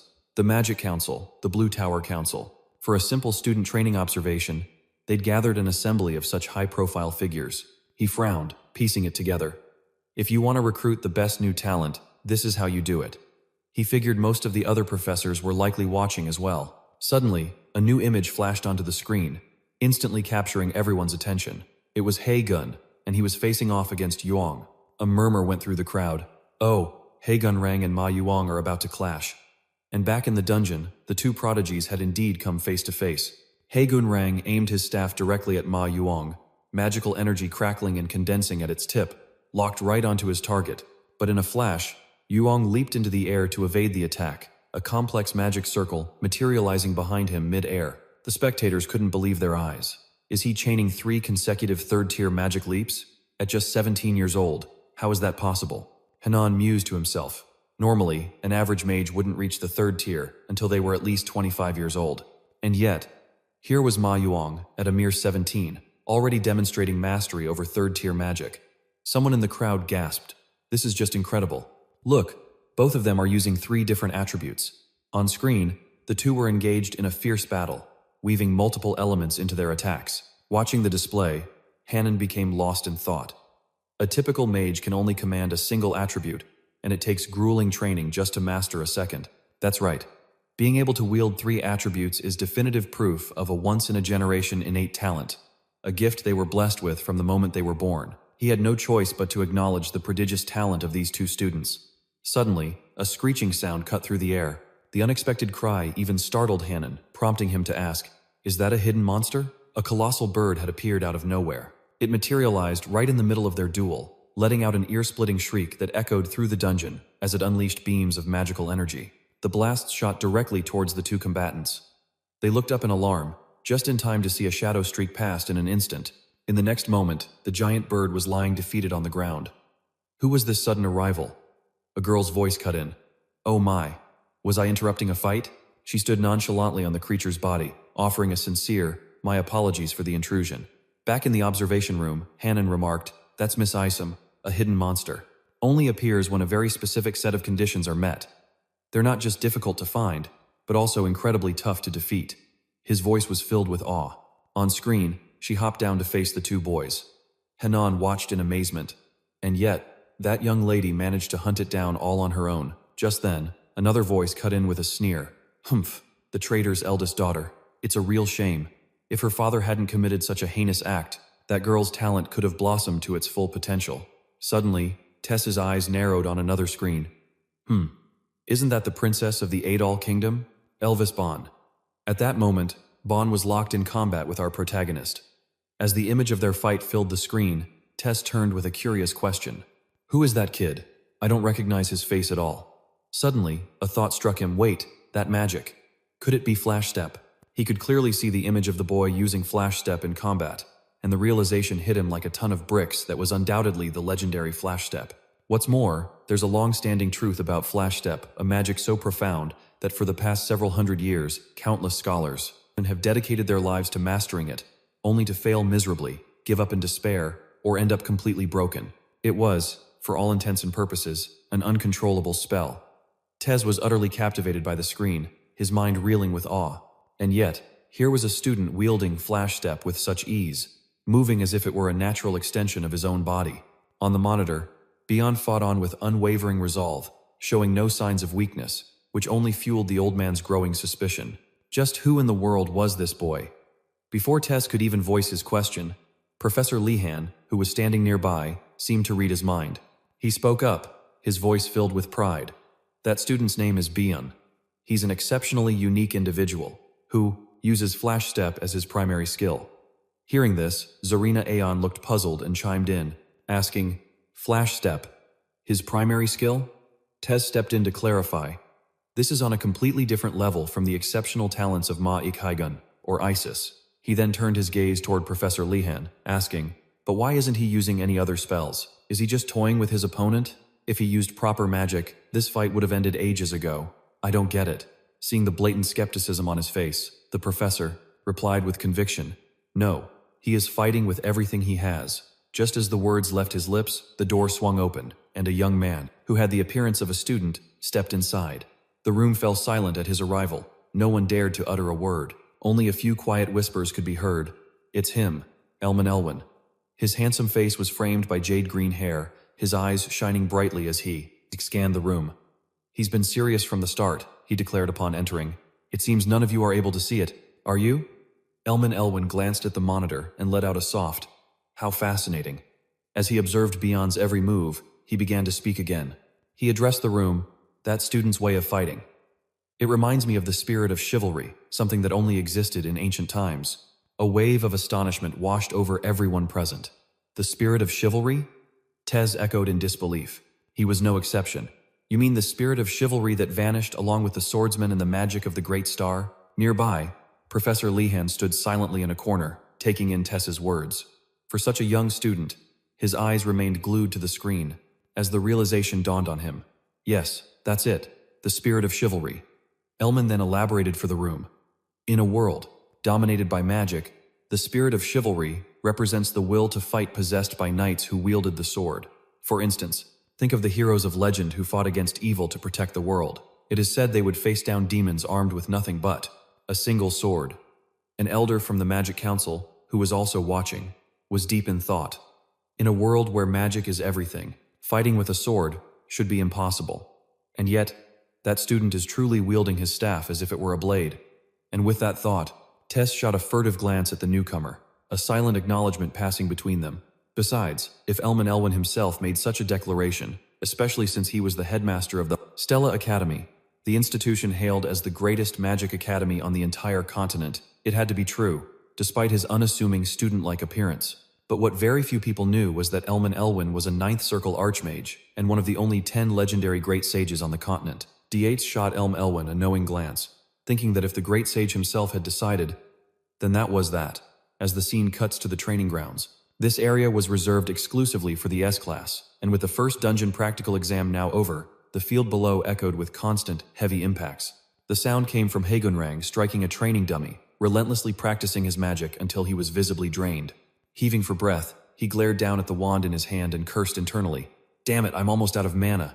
Hagunrang tightened his grip on the staff, trying to steel himself. It's still not enough. I have such a long way to go. His sudden intensity was understandable. Out of the 141 students who participated in the dungeon exam, 39 had been eliminated. Eri had claimed the top spot by taking down that avian monster, while I ended up in second place. Hagunrang mused as he started to walk away. He continued his inner monologue. Mazyong ranked 6th, but it doesn't even feel like I won against him, before abruptly freezing in place. His face twisted in anger as he remembered that training session at the academy, when the hidden monster appeared right in the middle of their duel. He couldn't help but seethe. If only Eri hadn't interfered. The thought just fueled his frustration, causing him to grit his teeth hard.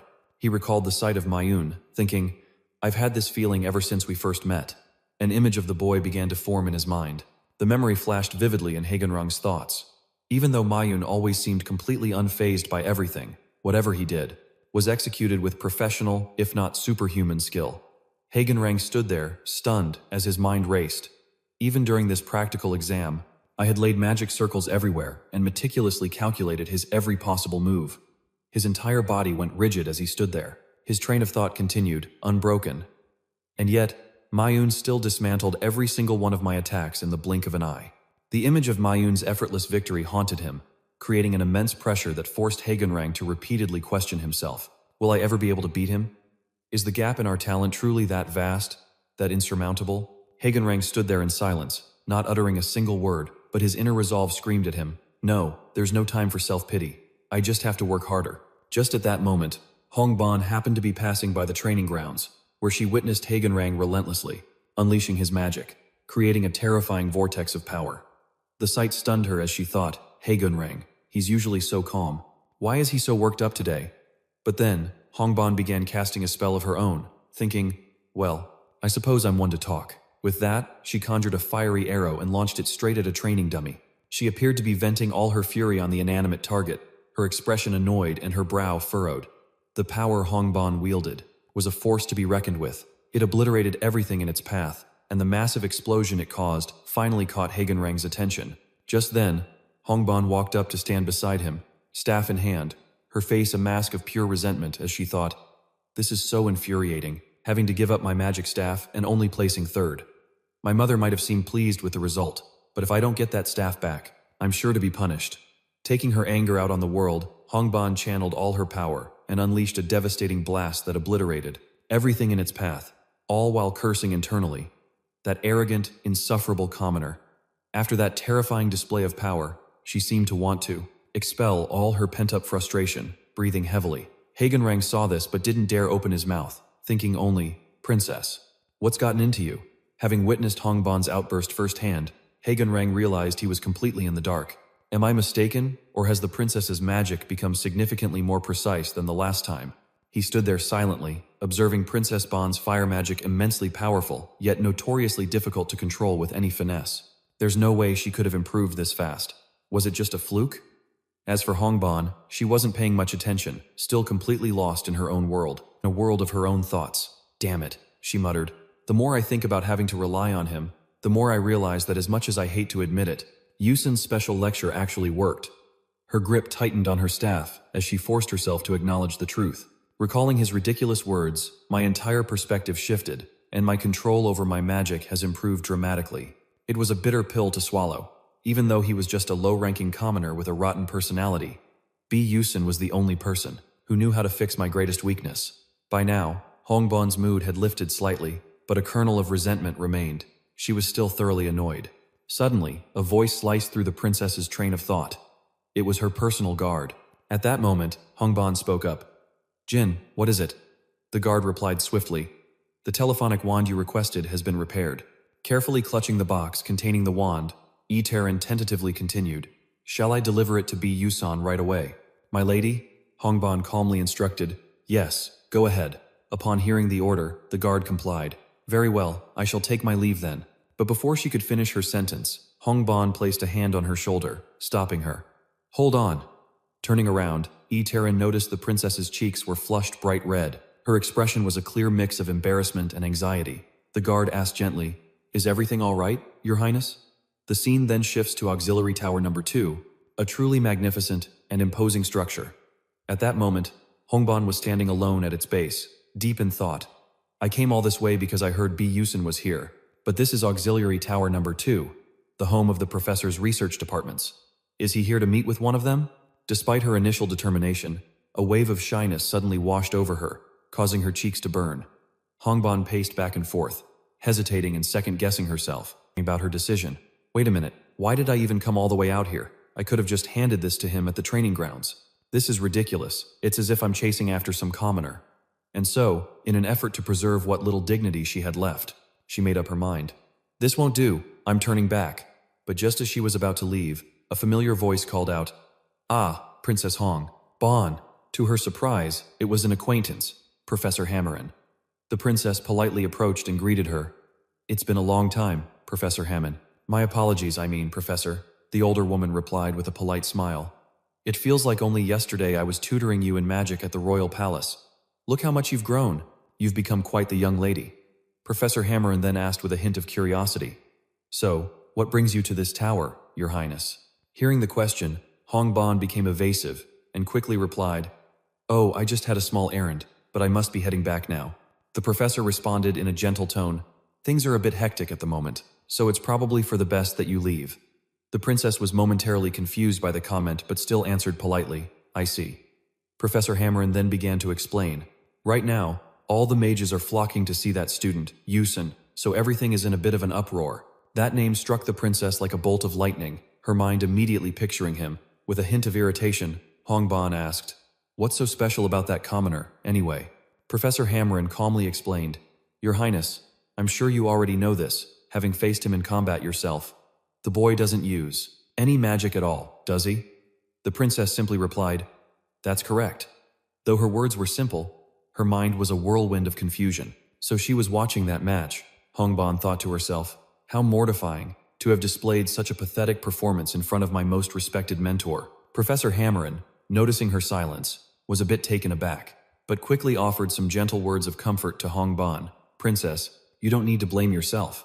Your opponent fought with everything he had." The professor then added with a spark of interest, "However, he didn't use any magic whatsoever. It seems to be a matter of his personal creed. Hearing this, a confused Hongbon asked, "A creed? Professor, what are you talking about?" The professor elaborated.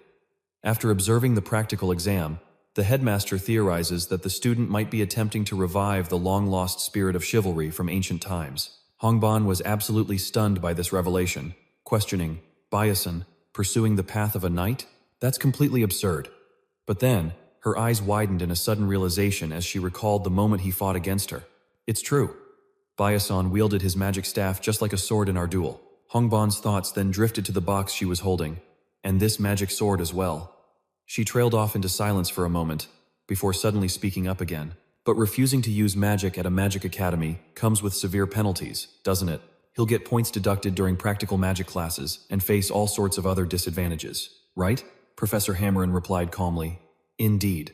That student is fully aware of that fact, and yet, he still chooses to walk this path. She then posed a question. It's quite astonishing, isn't it? Despite his tremendous achievement with Blink, he continues to push himself relentlessly. It proves that his conviction is genuine. After their conversation concluded, Professor Hammerin took her leave, leaving Hongbon to stand there alone in silence. Her mind was now a battlefield of conflicting thoughts. Anyone who dreams of becoming a knight these days would just be laughed at, she mused, because the age of knights is long gone. And yet, Byason, could he truly be serious about pursuing the spirit of chivalry? The setting sun's rays only deepened Hongbon's pensive mood, and I actually got angry with him, told him to stop messing around. Her train of thought was shattered when Byason appeared out of nowhere, enjoying his 5th-place prize, an Edic root. He casually walked over to ask, "What are you doing here?" Hearing his voice, Hongbon jumped and spun around, her cheeks flushing a bright crimson. Upon seeing him, she suddenly snapped, "I came here looking for you," Byason replied nonchalantly. "Huh? Says who?" She just kept staring at him, her face still flushed. After a moment, Hongbon managed to regain her composure and held out the box to him. "Just forget it. Here, take this." Byason took it cheerfully. "Oh, is this for teleportation? Thanks." He slowly opened the box, and his eyes fell upon a very special weapon. He couldn't help but be amazed, thinking, "Is this the invisible sword?" As expected of Adel Ivis, the craftsmanship is in a league of its own. The princess really came through for me. This is incredible. You can't even buy something like this with money. Byason, ever the opportunist, then asked, "Hey, can I have the box too? I bet I could sell it for a pretty penny." She replied coldly, "Do whatever you want with it." Hearing her response, he was ecstatic. "Yes, I've hit the jackpot."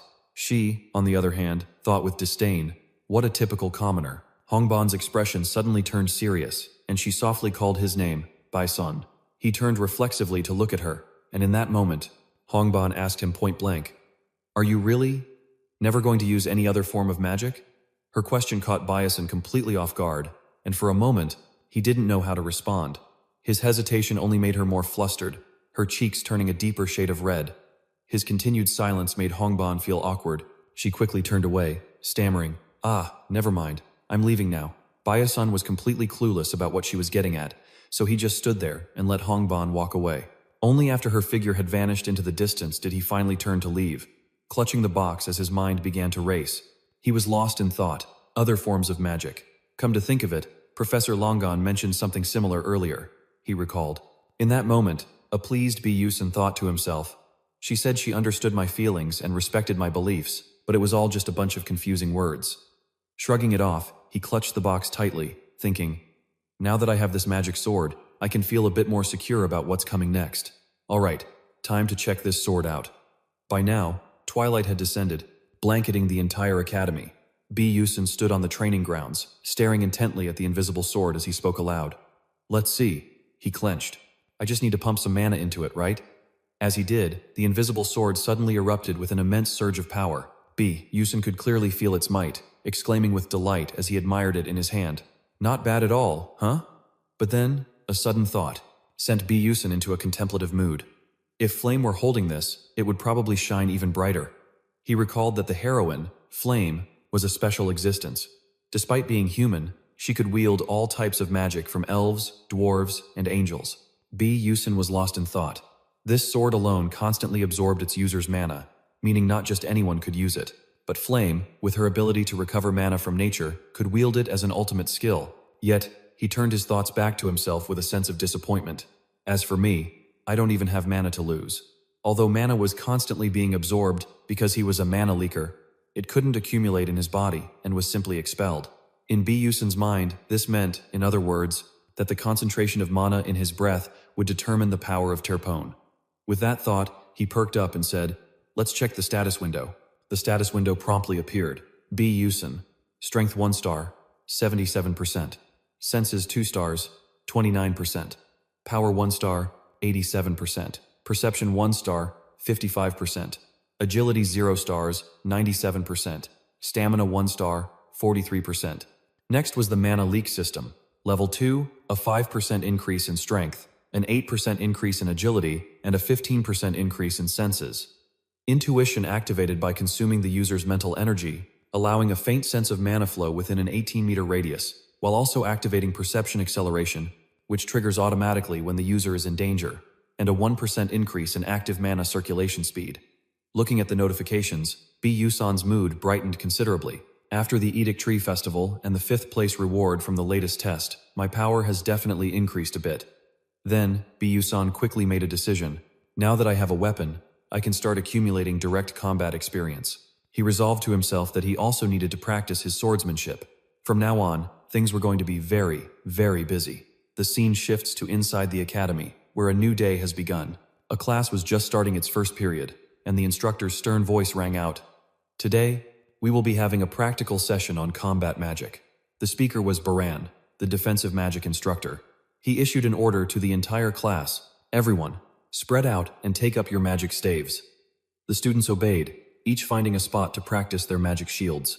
Baran made a round to observe, silently noting that this year's class seemed to possess many talented students. The decision to divide the classes by rank was indeed a wise one. But suddenly, he froze, spotting Byason in the distance. The boy was just standing there, motionless. "Isn't that the S-class student of commoner origin, the one from the rumors?" he thought. Baran observed him for a moment, making a silent judgment. A mere commoner, yet he could resonate with an intermediate staff and even placed 5th in the dungeon test. How irritating. With that thought, he strode directly toward him and demanded, "Hey, Byason, why are you just standing there?" Startled, the boy gave a strained reply. I was practicing a type of defense, a different kind of defense, so he doesn't need to learn basic magic." Hearing Byason's defiant response, the instructor could only plaster on a fake smile. "Oh, is that so? Your own special defense sounds quite interesting." But while he said that, inside Instructor Baron's mind, he was seething with contempt. How utterly arrogant. Unless you're Princess Bon, who's learning the legacy magic of Adolphus, a mere commoner like you shouldn't even dream of possessing some special kind of defense. He then recalled the rumors. "Besides, I've heard that Byason doesn't use any magic other than blink." If that was the case, Instructor Baron saw his chance and made an offer. "Well then, could you perhaps use that wonderful defense of yours to demonstrate for the other students and broaden their horizons a bit?" He turned to the crowd of students and announced, "Your opponent will be." Glancing over the faces, Barin quickly singled out a notorious troublemaker, declaring, "That's right, Moro from Class B is the most suitable choice." Moro was a skilled student, but his very presence screamed cunning and deceit. It turned out that finding an opponent for Byason was no coincidence, but a calculated move by Barin. As a defense instructor who wanted to keep his position at this academy, maintaining good relationships with the students was paramount. And since Moro Doan was from the powerful Selvan Empire, currying a little favor with him certainly couldn't hurt. With that in mind, he smiled warmly and asked, "So, what do you say?" He continued his pitch. "If you demonstrate excellent magic against an S-class student, it'll look fantastic on your record." Byason didn't even hesitate for a second, replying, "Yes, that's fine," to the arena.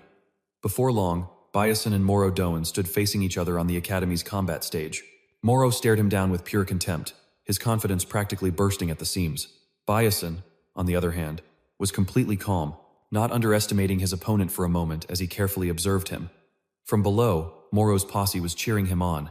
"Tear him to shreds. Put that guy in his place in front of everyone." Moro Doan, his voice dripping with arrogance, shot back. "You got it. Just sit back and watch." Byason let out an exasperated sigh at the scene, thinking, "What is this? So they're Yake and Vaden's cronies. Kids these days are so petty." But seeing his opponent's overbearing attitude, a small part of him was actually pleased. This is great. It's a required course, after all. And It's not like I could do much anyway since I can't use magic. His attention then shifted to the instructor who set this all up. Come to think of it, Barin had a reputation for being ruthless since the first-year story arc. And so, in a surprisingly good mood, Byason quickly decided, all right. At that moment, his own confidence rivaled Moro's. Time to use this opportunity to test the results of my training. After the two opponents sized each other up, the rules were laid out. The duel would proceed in turns of attack and defense, and no other magic was permitted. The proctor then shouted, Moro attacks first. The boy immediately struck a pose, readying his spell. Moro's cronies below were chanting, Moro's got this in the bag. He's not just good at defense, he's also a master of offensive earth magic. There's no way anyone can block his attack. Unbeknownst to them, Jeremy Sken had also appeared in the crowd, silently observing the tense showdown. Just then, Instructor Barin's voice boomed, Ready!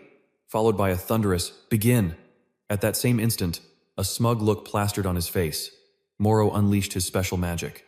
The students below saw it and began to murmur, Is that a Tier 2 spell? The unwritten rule of the basic magic class is that you're only supposed to use Tier 1 spells. A wave of concern washed over the crowd. Is Byason going to be alright?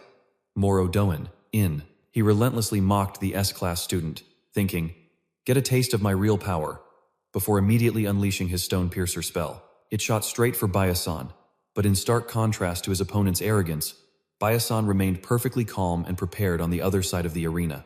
To counter, he tightened his grip on the invisible sword in his hand, his eyes filled with sheer determination as he unleashed his own technique. With a single, decisive move, Byason effortlessly shattered Muber's Stone Piercer spell, completely nullifying the attack. The spectators below broke into a cold sweat, their anxiety palpable, while Jeremy Skaven, on the other hand, simply watched in silence. He observed every single move the two made on the dueling platform. After seeing his spell so easily dismantled, Mu was in disbelief. He simply couldn't believe his eyes, his entire body trembling as he thought, What? No way, my magic just vanished. After that single strike, Byason became incredibly calm, carefully assessing the situation. Meanwhile, the female students were in a heated debate. Did he just slice through a magic spell with his sword? But can you even make magic disappear just by doing that? Instructor Baron couldn't believe his eyes either, trying to rationalize what he had just witnessed. It couldn't have been a simple slash, but there was no denying it. Byason had definitely made Mu's magic vanish. From what the instructor knew, every spell is sustained by a flow of mana. If one could sever that flow with pinpoint accuracy, the spell would dissipate. Looking at the young man, standing there so confidently, Baron couldn't help but wonder, did he actually pull it off? At that moment, Byason glanced down at the invisible sword in his hand and thought with a hint of satisfaction, not half bad, right? Even though he could only slice through third circle magic for now, the fruits of his relentless training were finally paying off. He quickly made up his mind, this should be enough. Unable to accept this reality, Mu's face flushed with anger. He gritted his teeth, his face turning red with rage. Damn it, how dare a commoner like you? Instructor Baron was in a similar state, as he was, starting to worry about his own hide. This is a real problem, he thought. If Mu loses here, I'll be in deep trouble. Immediately after, Baron shouted out, Byason, I acknowledge your defensive capabilities, but a defense like that can only block one spell at a time. Ultimately, it has its limits. He deliberately emphasized, for example, when you're faced with a whole barrage of attacks. This was a clear hint for Mu, and a sinister smirk spread across his face as the realization dawned on him. The instructor's words, however, also made Byason uneasy, thinking to himself, what is this guy rambling on about? Before he could process it, his intuition flared, sending a powerful warning that his opponent was already casting another spell, preparing a different magic circle. It seemed Mu had let his anger get the best of him, his expression twisted into a devilish sneer. His actions immediately set off a wave of murmurs among the crowd. Wait, hold on. Isn't that going too far? That's way too dangerous. Why isn't the professor stopping him? But Mu seemed to draw strength from their fear, a wicked grin spreading across his face as, without a moment's hesitation, he charged forward. This is the end, he screamed, aiming his piercing stone lance spell directly at Byason. The attack was completely unexpected. For a split second, Byason couldn't react, his eyes wide with shock as he stood frozen, about to take the full force of the vicious spell. But in reality, his mind was racing, secretly calculating. A total of 11 projectiles are heading my way, he thought. I can't use blink, and I can't possibly cut them all down in time. Without another moment of hesitation, he made his decision. The only option left is to block every single one of them. And so, Byason immediately unleashed a series of defensive maneuvers. Seeing this, Mu's confidence wavered, his brow furrowing with anxiety. He gritted his teeth and glared daggers at his opponent.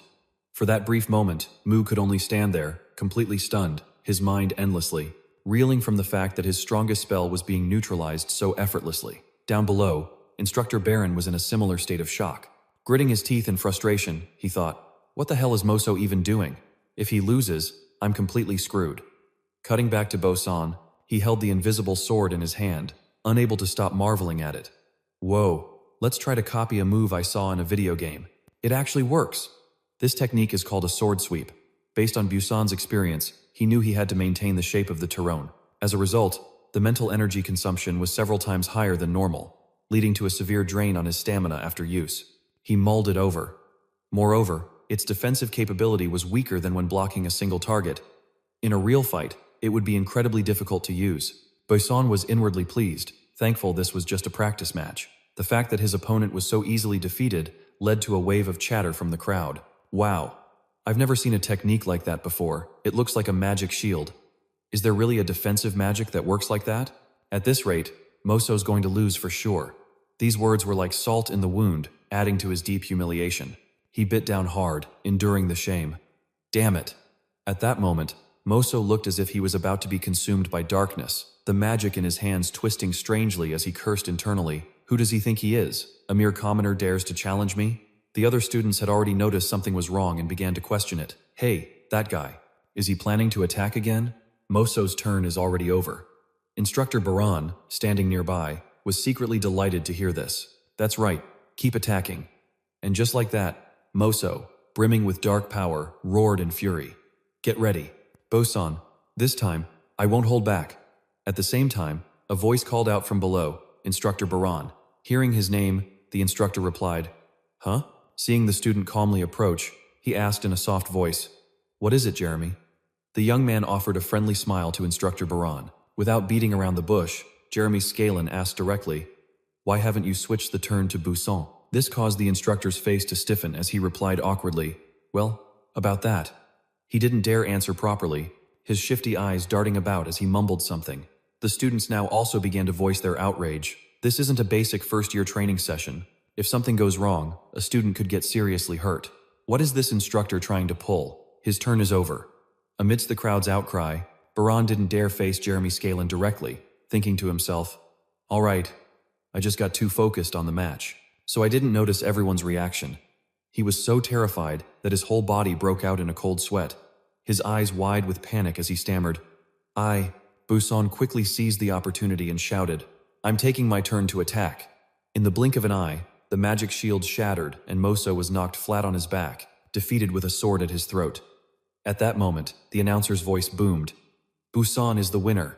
Moso was completely frozen, his earlier arrogance gone, replaced by pure fear and anxiety. Down below the arena, Jeremy Scalen let out a small, satisfied smile. So, Byason won after all. He's more skilled than I thought. But then, his expression twisted into a sinister, demonic grin. After the match had concluded, inside a luxurious room, agonizing screams echoed continuously. Baran stood silently in a corner, listening to the pathetic cries for mercy. Please, please, spare me. Let me go. These screams belonged to none other than the pathetic loser Moso, who was being punished for his disastrous challenge against Byason. At this point, he was already lying crumpled in a pool of his own blood. And the one administering the punishment was Jeremy Scalen himself. He was casually wiping the last specks of blood from his hands as he called out to Baran. The instructor quickly replied, Yes, sir. Jeremy Scalen, now calmer than ever, said to him, It seems my friend is quite badly injured. Take good care of him, won't you? I'd be absolutely devastated if anything happened to you. Burr could only manage a quiet, Yes, I understand. He also politely added that he wouldn't trouble her any further. And with that, he turned and walked away, leaving her swimming in a sea of curiosity. Bear watched his retreating figure, her mind in a complete turmoil. He wasn't a subordinate, but a friend. From what she knew, in the Sken Empire, a place where magical prowess dictates one's standing, Jeremy Scalen had outclassed all of his siblings to seize the Crown Prince title at the tender age of 12. However, the fact that this boy wasn't Jeremy's subordinate meant the Doan family would be permanently cast out from the political arena. With a look of deep concern, Bear thought to herself, This isn't just about Mu anymore. Once you're on Crown Prince Jeremy's radar, that commoner Byason's academy life will be anything but peaceful. The scene then transitions to the academy, the very institution every aspiring student dreams of attending. Inside, a crafting class was in session with all the students present, and among them, a pair of students were buzzing with gossip. Hey, did you hear? About Byason from the S class? Something about him having the spirit of a knight. The spirit of a knight? What's that got to do with a magic academy? Yeah, but he took down Mu from the Doan family. For real? The Doan family actually carries some weight in the Sken Empire, don't they?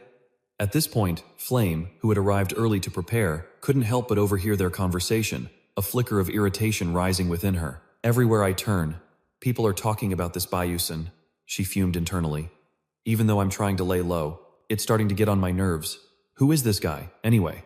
Just then, a sharp, acidic female voice sliced through the room. All right, that's enough. Focus. This was Mayan Tian, the professor of alchemy. Holding a vial aloft, she lectured, "Alchemy demands absolute precision, in dosage, timing, and temperature." Professor Mayan Tian announced in a loud voice, "Today, we will be brewing the Tian recovery potion, a formula of my own research and development. Everyone, pay close attention to the demonstration." Down at her station, Flame was meticulously measuring every last drop, thinking in frustration, "This is so irritating. One tiny mistake and the whole thing is a wash." Listening to the professor drone on only bored her further. Honestly, I'd rather avoid alchemy altogether. It's far too complex and finicky. At that moment, Mayan's sharp voice rang out from across the room. "Anissa, what on earth do you think you're doing?" She laid into the poor student relentlessly. "And you expect to become an alchemist with work like that?" The terrified student could only stammer, I'm sorry." Witnessing this, Flame's thoughts drifted. They say Professor Mayan Tian eventually becomes an infamous dark mage. I still need to get more ingredients, so I guess I have no choice but to stick with this class for now. Abruptly, her attention was snagged by someone, and her gaze drifted over to him. He was in the middle of concocting something, a strangely sinister expression plastered on his face. That's right, it's him.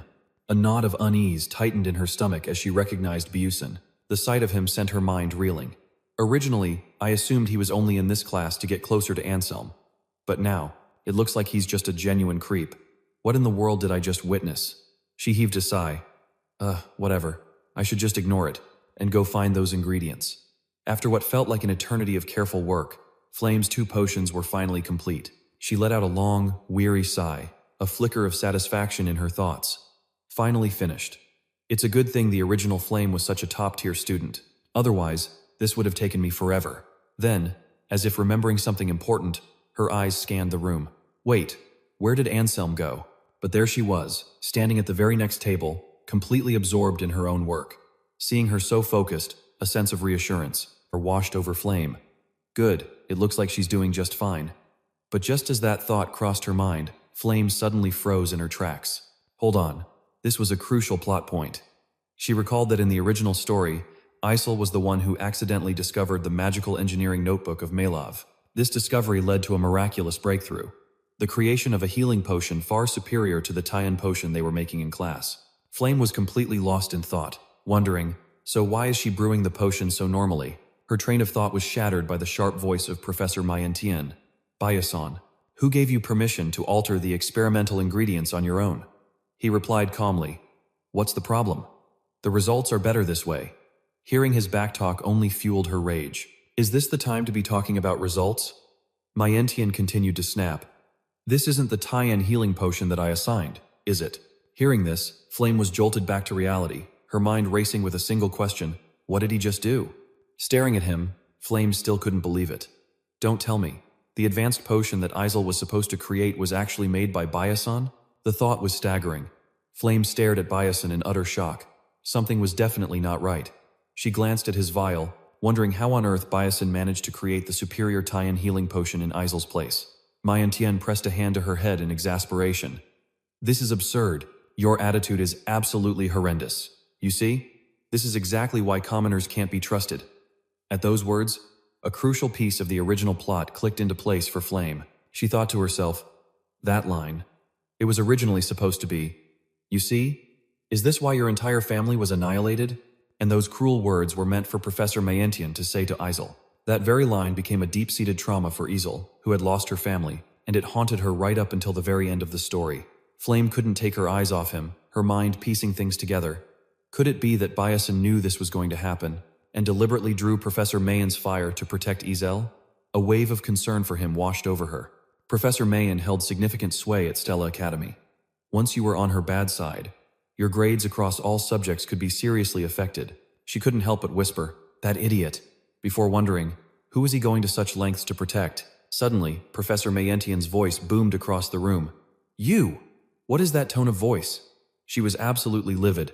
"Get your parents in here, now." It was only then that he realized the gravity of the situation and sighed internally.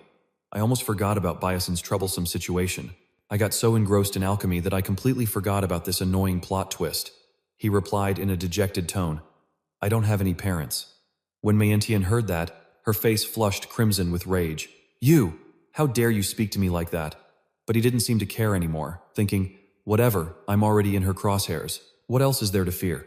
Fine, tomorrow I'll try my hand at making a kimchi potion and a cola potion." A few weeks passed, and Byason was once again the target of Professor Mayentian's booming voice, causing all the students to turn and watch the unfolding drama. It seemed their argument had never really ended since that fateful day. She spoke with clear annoyance.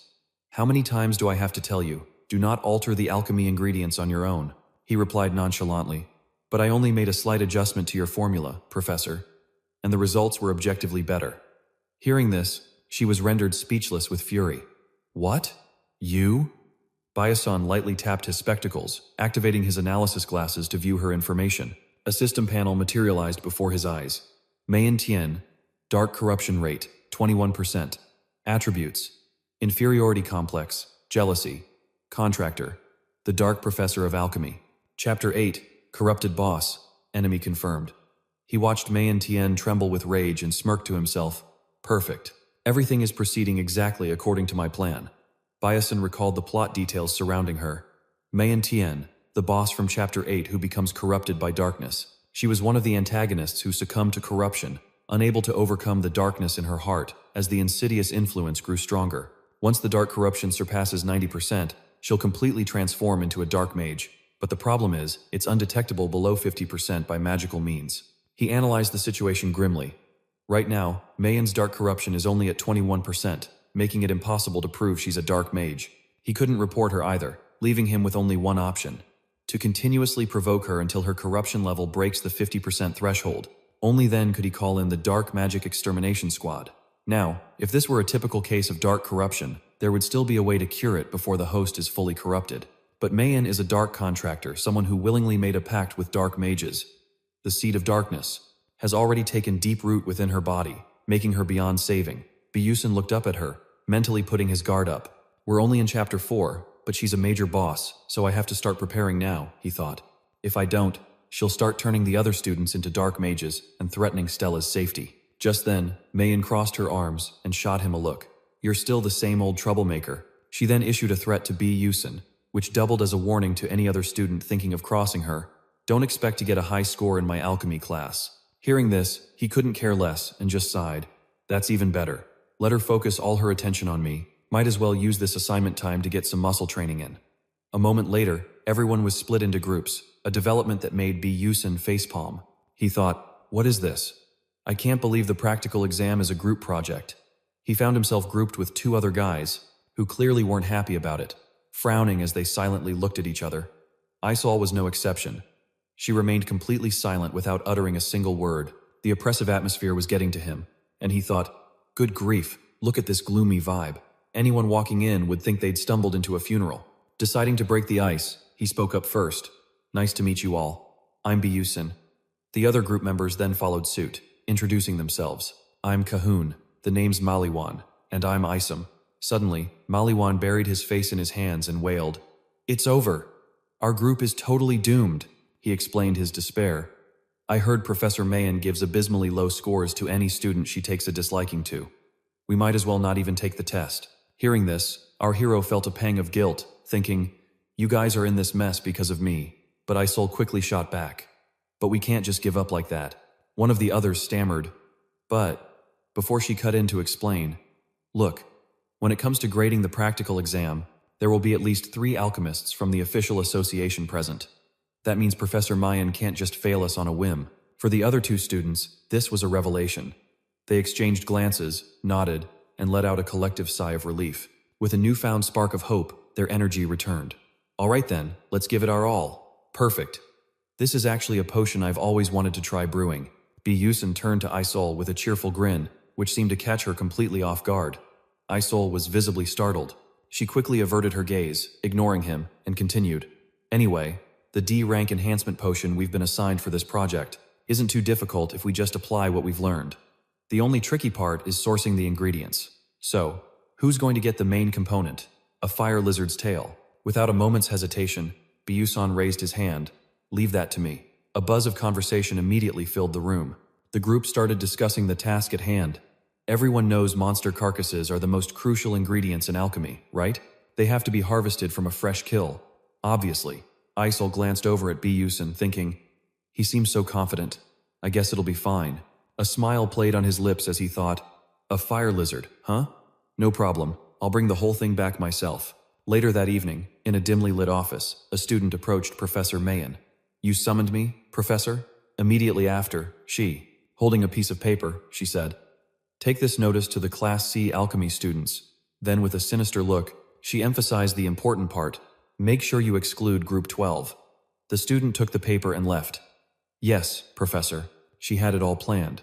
The practical alchemy exam would be held under the watchful eyes of professional alchemists from the Alchemist Association. If they saw his pathetic performance, his future in the world of alchemy would be as good as over. She leaned against the wall, muttering smugly, Byason, I'll teach you the consequences of defying your teacher. The following day, in the Class S training hall, Flame was practicing her magic when she heard someone call her name. Flame immediately turned to see who it was. The student handed her the paper and said, this is for you, an announcement from the alchemy class. Flame took it. Oh, thank you. The student added, by the way, don't tell anyone about this. I was told that's what I'm supposed to say. After giving his instruction, he left immediately. She watched him go and sighed. He probably just means I shouldn't tell Byason's Group 12. Flame thought, as if I have to do what they say. She unfolded the paper and read the announcement about the exam's topic. The practical test would be changed from a D-grade enhancement potion to a tie-in supplement potion. All students were advised to take note. After reading it, Flame was surprised. Wait a minute. She realized that if Byason knew the contents of the original story, he would have been preparing to prevent this. Instead of getting ready to hunt fire lizards, the ingredient for the D-grade enhancement potion, he would be preparing to get Atalis shells, the ingredient for the tie-in supplement potion. At this thought, she clenched the paper and made a decision. This is it. Flame thought to herself, realizing this was the perfect opportunity to test him. To prepare the ingredients for the practical, Byason used a teleport gate to go to the Derb Coliseum. As soon as he arrived, he clutched his head and complained, these teleport gates are great, but stepping out always makes me dizzy. Suddenly, an unfamiliar voice caught his attention. Welcome, Mage Byason. A blonde staff member greeted him warmly. It is a great honor to welcome you to Derb. Byason shook his head shyly. I'm not an official mage yet. I'm just a student, she cheerfully explained. As a student of Stella, you enjoy the same privileges as an official mage. Hearing the staff member mention Stella, the people around them began to whisper excitedly, hey, look, it's a Stella student. One person whispered to another, pointing towards him. Really? It's my first time seeing a Stella uniform. I'm so jealous. The cheerful girl continued, how may I help you? If you require any assistance, just let me know. Byason turned, thanked her, and started to walk away. As he went, he thought about how just having a Stella pass and pocket watch allows you to be treated like an official mage anywhere. The Stella Academy truly is amazing, and on top of that, students can use the teleport gates for free, something that normally costs 100,000 credits. Thanks to that, he'd been taking advantage of the gates every weekend to visit the neighboring cities. As a result, he confirmed that everything he knew about this world was spot on. After walking for a while, he ventured deep into the forest, looking around and muttering, this seems to be the place. Byason knew that his target for the day was the fire lizard, a grade 2 monster. While their strength and stamina were only slightly higher than a normal beast's, they possessed a high magical defense and were incredibly agile, requiring at least grade 2 magic to be taken down. Byason thought back. I've hunted grade 1 monsters before, and it wasn't too difficult. A grade 2 shouldn't be a problem. Suddenly, something zipped past him like a gust of wind. Byason instantly recognized it as a monster, thinking to himself, it's here, as he raised his sword, ready to strike. He stood perfectly still. his focus sharpening as he sensed a pair of glowing red eyes peering out from the dense bushes. Staring intently at him, the creature locked onto its target and shot out with lightning speed. Byason immediately activated his intuition skill to engage in combat. With no wasted motion, he spun around, the tip of his sword plunging straight through the fire lizard's body. The creature coughed up blood from the single, decisive strike, letting out a pained shriek. Byason watched impassively as it thrashed about in its death throes. After its final struggle, the fire lizard went rigid and collapsed onto the ground. Byason let out a breath and flicked his sword clean, only to hear more rustling from the surrounding foliage. Byason quickly turned, spotting several more fire lizards that had been drawn by their comrade's dying cry and were now scurrying closer. He gripped his sword, a smirk playing on his lips.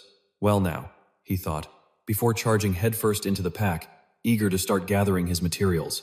The day of the practical exam finally arrived. Iso's eyes widened in sheer astonishment as she stared at the pile of shimmering ingredients he presented. She couldn't help but exclaim, "These are incredibly fresh," Byason nodded proudly. Naturally, Iso hesitated for a moment, adding, "Well, at least you know how to choose your materials," he retorted. "If you get it, then just keep quiet." Iso, however, was overjoyed to see they had everything they needed. "Perfect. Now all we have to do is combine them." The group members exchanged encouraging smiles, ready to give it their all. "Let's do this." Meanwhile, Professor Mayan stood beside 3 other examiners and announced, "Has everyone assembled?" She then turned to her fellow judges and continued, "Today, as previously announced, the examination will be conducted under the supervision of esteemed alchemists from the Alchemists Guild. If you manage to impress them, your future path as an alchemist will become significantly brighter. With that said, let us begin." Mayan reiterated, "The subject of today's exam is the Type B Taiyan supplement potion." Upon hearing this, Byason's group was stunned. "What?" she continued. "I trust everyone has prepared the necessary ingredients?" Iso, in a panic, quickly raised her hand. "Excuse me, Professor, but we were under the impression that the assignment was the enhancement potion." The professor offered a thin, dismissive smile. "That was indeed the original assignment. However, I did announce a change to the test subject, switching it to the supplement potion instead." She glanced down at the assembled students. "Isn't that right, everyone?" Iso frantically looked around, but not a single person spoke up to contradict her. It was clear that everyone else in the class knew about the change except for Byason's team. Seeing this, he thought to himself, "She's playing dirty. I'll be fine, but if the others fail because of this, they'll be in serious trouble." Byason fell into deep thought, trying desperately to recall if a plot twist like this ever happened in the original story. Just then, he noticed Flame glancing back at him. When their eyes met, she quickly turned away, leaving Byason puzzled. Flame, meanwhile, frowned in confusion. "What's going on here? Don't tell me Byason doesn't know the original plot? But if he did, why didn't he prevent this?" Professor Mayan feigned concern as she addressed Iso. "Is it possible you prepared the wrong materials, dear?" Iso stammered. "Well, about that." The professor put on a look of annoyance and continued, "An alchemist, a seeker of truth, making a fundamental error with materials and losing sight of the objective. It's truly a shame." She then flashed a sinister smile. "There's no other choice. It seems Group 12 will have to be." But before she could finish her sentence, a voice cut through the silence. "Hold on a minute." Byason raised his hand. "What's so difficult about creating a Taiyan supplement potion?" he challenged, causing the professor to sputter in disbelief. "What did you say?" "I'll make it right now," Byason pressed on. Mayan was dumbfounded to hear him claim he could create the potion with different ingredients and that its effects would be even better than her own recipe. He then flashed his usual, confident smile, absolutely certain of his success. The 3 guest alchemists began to whisper amongst themselves at this unexpected turn of events, while the professor could only stare. He scoffed. "The primary ingredient for a Taiyan supplement is a talus spider carapace, which is packed with a vast amount of nutrients. And the Taiyan supplement is the exact potion created from that specific material. And yet, that kid intends to use a fire lizard's tail." A smug thought crossed Mayan's mind. All the better. I'll seize this opportunity to end his entire alchemy career, right in front of everyone. She glanced toward Bayuson's group and announced, "Very well, you have 1 hour." Mayan sternly reminded them, "Complete the Tian supplement within the allotted time." Staring at the red lizard tail on the table, a team member cried out, Are you insane?" A flustered Cahoon stammered, Well," but Byason simply tilted his head and smiled. "Since things have come to this, our only option is to take a leap of faith." Byason reassured his teammates, who were exchanging anxious glances, "Just trust me, and follow my lead. It's better to try than to be eliminated." Hearing this, everyone's spirits seemed to lift. Alright, I'll do it. I want to give it a shot too. Let's show them what we're made of. Seeing their renewed determination, Byason smiled, satisfied. Okay then, listen closely to my explanation. A golden magic circle materialized. Alchemy. Byuson's mind drifted back to his time in the real world throughout his entire journey to conquer the game world. Alchemy has always been one of the fields I was most passionate about. He sat before a computer screen, his fingers flying across the keyboard. I meticulously documented every single formula, down to the most minute detail, he affirmed. And of course, the recipe for the Type B tie-in supplement was no exception. Byason thought to himself, I didn't originally intend to use this recipe, because this is the very thing that the future Professor Mayan will spend years of painstaking research to invent. Pointing to the lizard resting on some paper on the table, he began to explain, the reason the Atlas spider carapace is so rich in nutrients is because they are essential for its reproduction process. He then indicated an exposed section of skin near the fire lizard's tail sheath. This creature has a similar organ, right here, this very blood vessel. He added, I've heard that the Alker tribe in the southern desert regularly uses the blood vessels of fire lizards to bolster the health of their chieftains, who are known to live exceptionally long lives. So this should definitely be able to replace the Atlas spider carapace. Maliwan raised her hand to offer, I actually know a little about the ingredient processing techniques of the Alicer tribe. How about I handle this part? Byason immediately agreed. Yeah, that would be perfect. He then glanced down at the red leaves on the wrapping paper. As for this mistletoe, it needs to be dried using a special desert method. Does anyone know how to do it? Cahoon quickly caught on. You mean the solar desiccation method, right? I learned it while traveling with my father. With this much of the blood vessel, I can get it completely dry within 5 minutes. Byason then asked, and what about this other processing step? So quickly volunteered, let me handle it. Byason replied politely, thank you, I'm counting on you. After assigning each person a task, they all became intensely focused, seriously working on their assigned roles. Byason watched his teammates, thinking with satisfaction, everyone here is quite capable. Once he saw that everyone had made significant progress, he spoke up. Now, we will begin the brewing process, following my instructions to the letter. Professor Mayan stared in astonishment at the finished product, a vial containing a mysterious, shimmering purple liquid, looking no different than she would have imagined. This is, he introduced with a smile, the Type B tie-in supplement, Professor. The red-robed professors standing behind her began to whisper amongst themselves, it's unbelievable. Did those kids actually manage to do it? Mayan thought resentfully, unable to accept it. Ridiculous. It took even me many years of research to create the tie-in supplement. How could they possibly have completed it? How could it possibly be this easy? A woman in a red robe reached for the potion vial, declaring, allow me to examine it. She then closed her eyes, using her magic to inspect the vial, only for them to fly open in astonishment. Another member of the group asked, what is your verdict?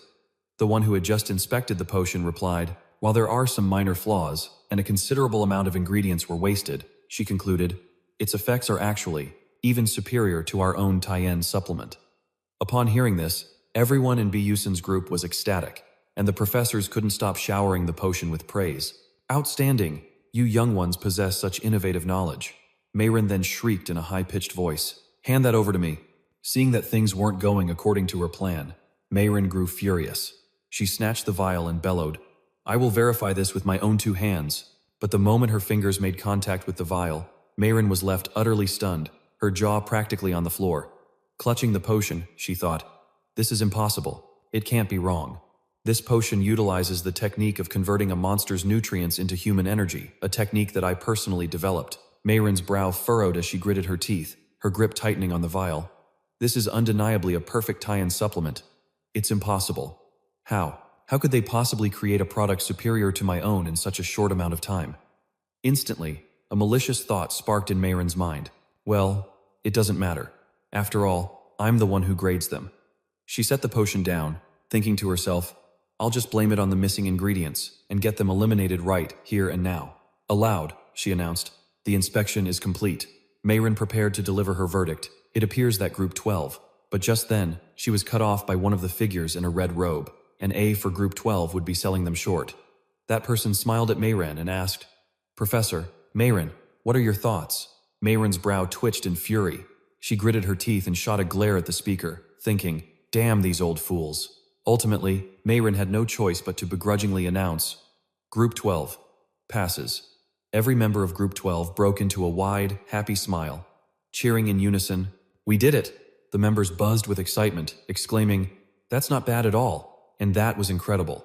Meanwhile, Mayrin stood behind them, her hands clenched tightly into fists, her face contorted with rage as she seethed. "I will deal with you later, Byason." A system notification popped up. The rate of dark corruption for Professor Mayrin Tyan is increasing.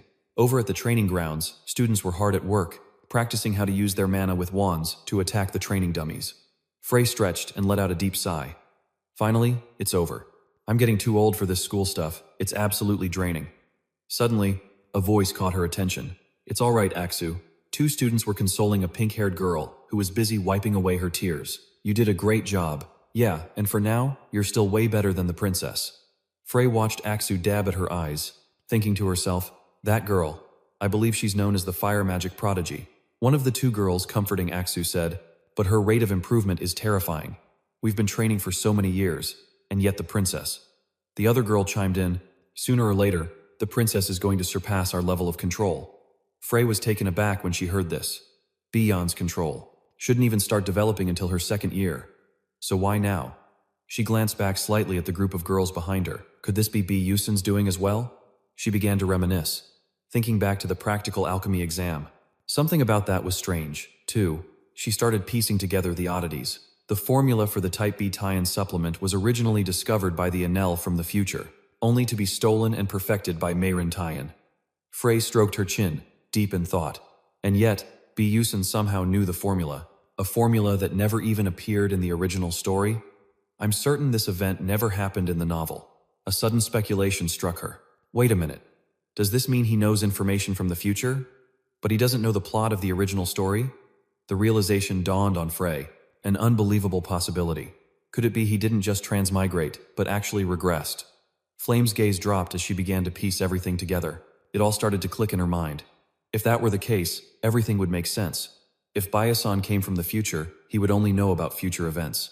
He wouldn't possibly remember every single minor detail that happened to Enel. It was then that she recalled something crucial from the original story. In the novel, Ma Seong had also experienced regression one time. She pictured two hands cradling a brilliant, metallic hourglass, the power of Yoon Se-wol, the one and only being in this world who possessed the power to manipulate time. If his power was involved, a voice suddenly cut through her train of thought. Is something wrong? Surprised, she looked up to see Hae Gunrang approaching. She rushed over to him. Perfect timing, she said. You know Byason, right? Does anything about him stand out to you? Hae Gunrang looked at her, puzzled. What do you mean? I just think he's a student who's a little bit different, that's all. Flame pressed on. Is that it? You don't sense anything else? Hae Gunrang simply replied, No.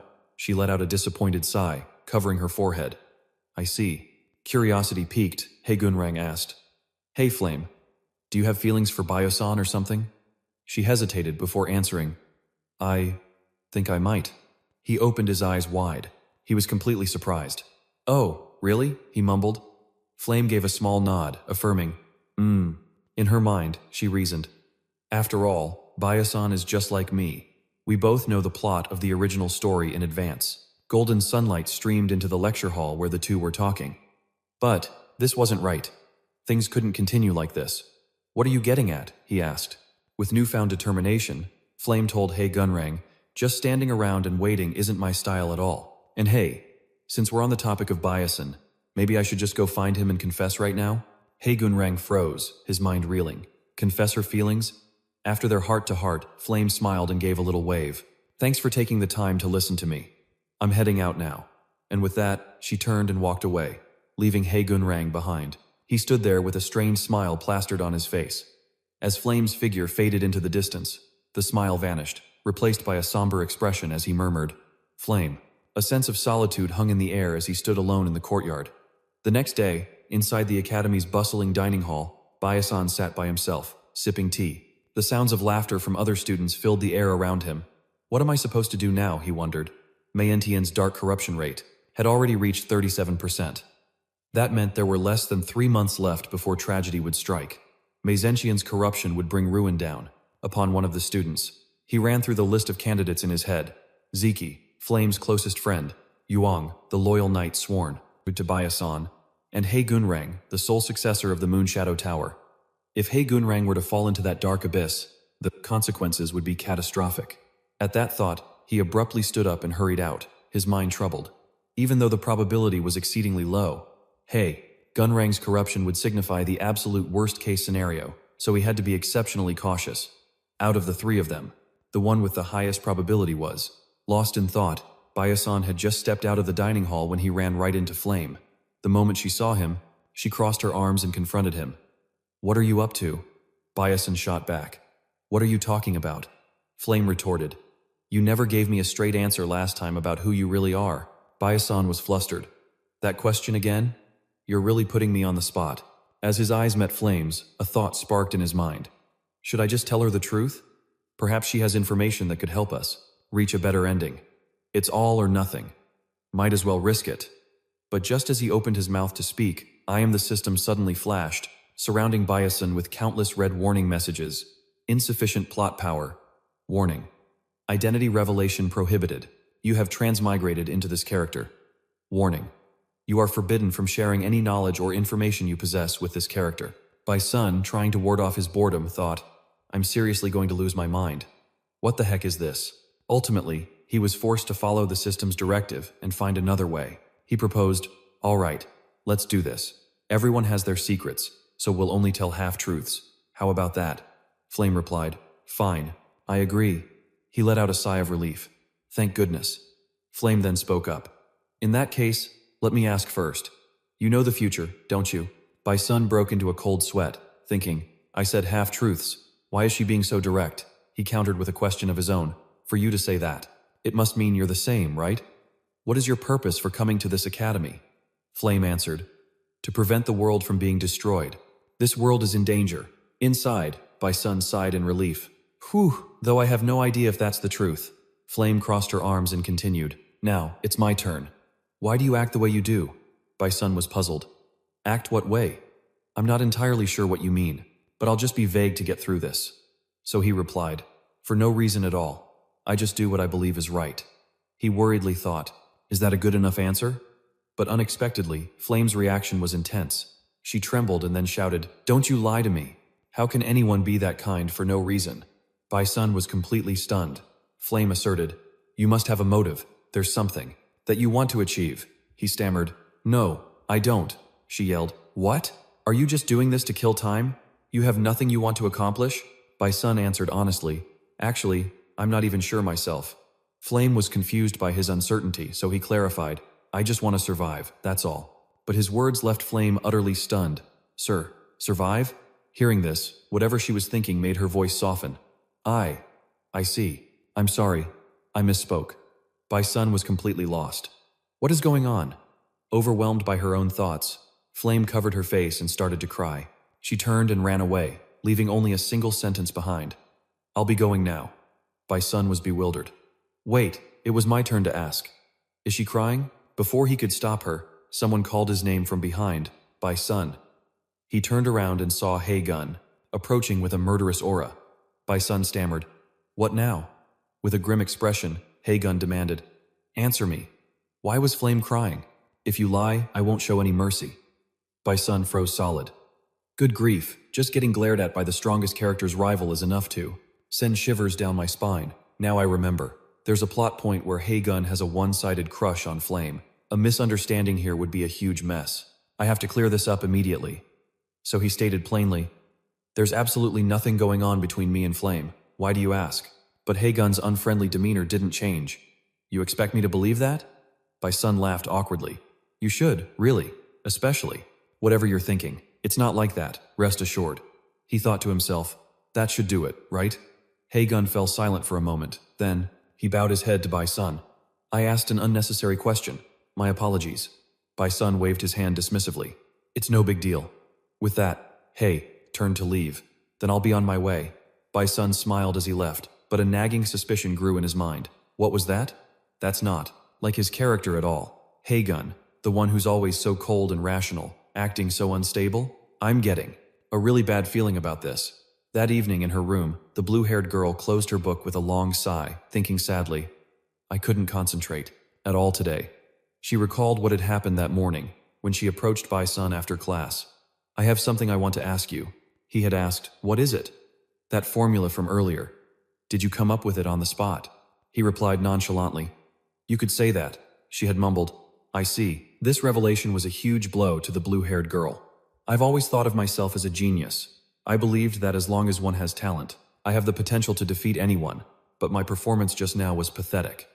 Aizman gritted her teeth, thinking if things keep going like this, how will I ever avenge my father?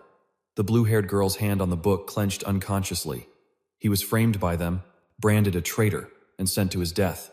The Adolphus family is corrupt and filthy, and I refuse to let them get away with it. I can't give up now.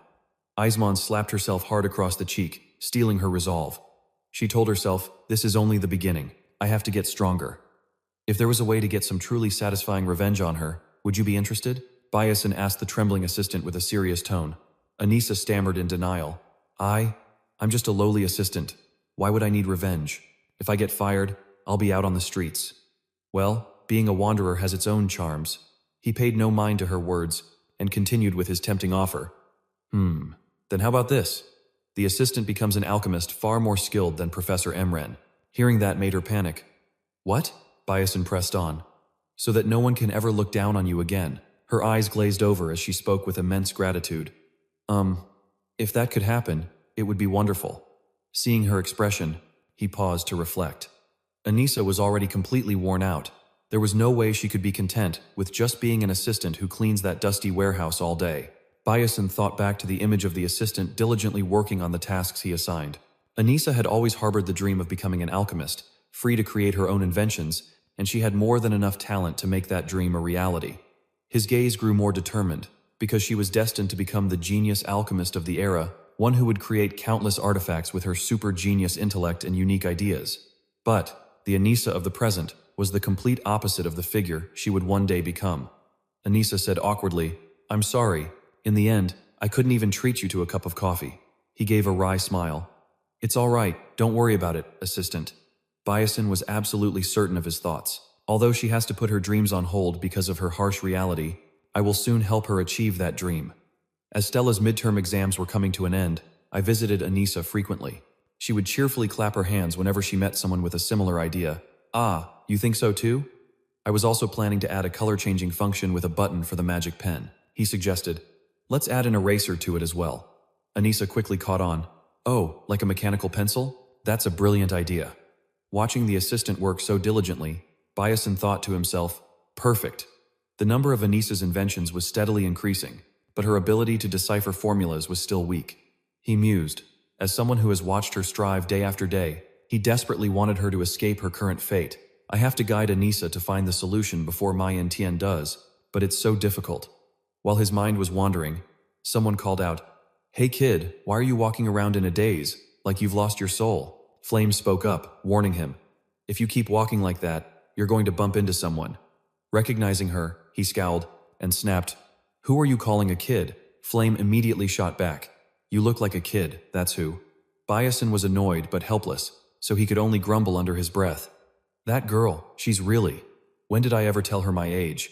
We must be running into each other too often. That has to be it. Then, trying to be amicable, he thought, well, it's good that I ran into her. He stopped her to resolve a question of his own. Hey, you know Zeki, don't you? Upon hearing this, Flame immediately became guarded, her evasive tone a clear warning. What are you planning? What's with that look? You planning to do something illegal? Taken aback by how quickly she caught on, he immediately tried to clear the air. Hey, I haven't even said anything yet. Seeing the suspicion in Flame's eyes, he finally said, just keep a close watch on him for me. He stared intently at Flame as he explained, there's a chance he might be going through something. Byason then began to analyze the situation in his head, thinking, if he's being affected by the darkness, his mental state would be incredibly unstable. Flame crossed her arms, offering up a piece of information. I don't know the full story, but we did make plans to go hunting together this weekend. I'll keep an eye on him then. Hearing this, Byason immediately seized the opportunity. Right, I'm counting on you. He quickly put the pieces together in his mind. The hunting event. He didn't even need to ask where they were going. It was the setting for Chapter 4, the Mativis Cemetery, a desolate place completely shrouded in dark energy, where all the key characters like Mao Xian, Iso, and Flame were supposed to participate. It was the stage for a massive battle, marked by the appearance of a fifth-class necromancer. Byason thought to himself. Even though I'm not directly involved in that part of the story, if I can grab the hidden reward from this place, it would be a huge boost for the Familia contract ceremony. Later, Byason politely handed a document to Professor Lee Hangan. Sir, here is my pass. The professor began to read it, asking and then answering his own question. For training, you say? Makes sense. It's not like anyone at Stella teaches swordsmanship or the Knight's Code. A flicker of suspicion crossed Byason's mind as he probed. Sir? The professor immediately deflected. Oh, it's nothing. But Byason's gaze was fixed, zeroing in on a stack of papers on Professor Lee Hangan's desk. He wondered, is that Mao's leave of absence form? Maybe I should try to fish for some information. No sooner said than done. He looked at the professor and casually started a conversation. Seems like a lot of students are taking leave for the hunt lately, aren't they? This time, Professor Lee Hangan was surprisingly forthcoming with information. They're all heading to the Mativis Cemetery for a club activity, probably hoping to set up a shop or something. Byason then used this as an opening to steer the conversation toward his real interest, as expected of top students like Mayu and Hagenrang. Always so diligent. Professor Lee Hangan corrected him. No, Mao said he's going home. He then added, Hagenrang, on the other hand, is going with Flame. The words hit Byason like a bolt of lightning. What? Without Mayu Xian, how are they supposed to survive the necromancer's onslaught? He recalled the boy's usual arrogant and conceited attitude, wondering what on earth could have possessed him. Mayu Xian, someone who would never go home without a damn good reason, was suddenly taking a leave of absence. He quickly began to analyze the situation. One thing was crystal clear. With their current lineup, they stood no chance against a fifth-class necromancer. He stroked his chin, his face etched with deep concern. What am I going to do? I can't request backup without any solid proof. And on top of that, the power of the main story prevents me from just spilling the beans. Byason clenched his fists, his resolve hardening. But I can't just stand by and let them die. His expression grew serious as a risky plan formed in his mind. There's no other choice. I have to handle this myself. A few days later, at the Mativis Cemetery, which was shrouded in a palpable dark energy, the desolate scenery was enough to send a chill down anyone's spine. A young man casually finished off a giant fish-like monster, tossing its carcass to the ground. A second-year student named Kwang Dok sneered. And they called this a second-class monster? This piranha was pathetic. From a distance, another student yelled at him, Hey, you moron, you completely wrecked it. A second-year named Kiftrick marched forward, shouting, Didn't you hear the captain's orders? Kwang Dok just scratched his head with a goofy grin. Oh, my bad. His completely nonchalant attitude absolutely infuriated Kiftrick. How can you be smiling right now? Nearby, another second year, Bandon, glanced over and said, Just leave him be. Let's go. There's no point in talking to them. Then she turned to Isolman, reassuringly, Hey, don't pay any attention to them. A little flustered, she quickly replied, Right. But their conversation was cut short by the other two grumbling, Hey, we can hear every word you're saying, you know. Bandon shot back provocatively, So what if we heard you? In response, her teammate snapped, Shut up, can't you watch your mouth in front of an underclassman? Bandon just laughed it off, teasing, Not a chance. The three of them were clearly having a great time, completely oblivious to her standing awkwardly beside them. Watching the three of them, Isolman felt a sense of relief. She'd only come because she heard this club, which offered special class exemptions, was looking for new members. Thankfully, they didn't seem like bad people. The senior from earlier called out to her, Isol, let's get going. She quickly replied, Yes, senior. But before the words even left her mouth, a sudden surge of magical energy erupted nearby, causing her to freeze in place. Bandon asked, confused, What was that noise? With his hands casually tucked in his pockets, Kwang Dok replied, Sounds like someone's engaged in a serious battle close by. As Bandon peered into the distance, Derek suggested, We should probably go say hello, make sure we aren't stepping into someone else's hunting zone. What do you say, Captain? He was a bit slow on the uptake, stammering, right. And with that, the team of four headed towards the source of the powerful magical disturbance. Isolman stopped dead in her tracks, her eyes wide with astonishment at the scene before her as she wondered, Is that? Standing there, face to face, were Flame and Hongban. A sinister, dark energy enveloped the two of them. As Isol watched the pair, the air between them crackling with hostility, she tried to make sense of the situation, observing them more intently.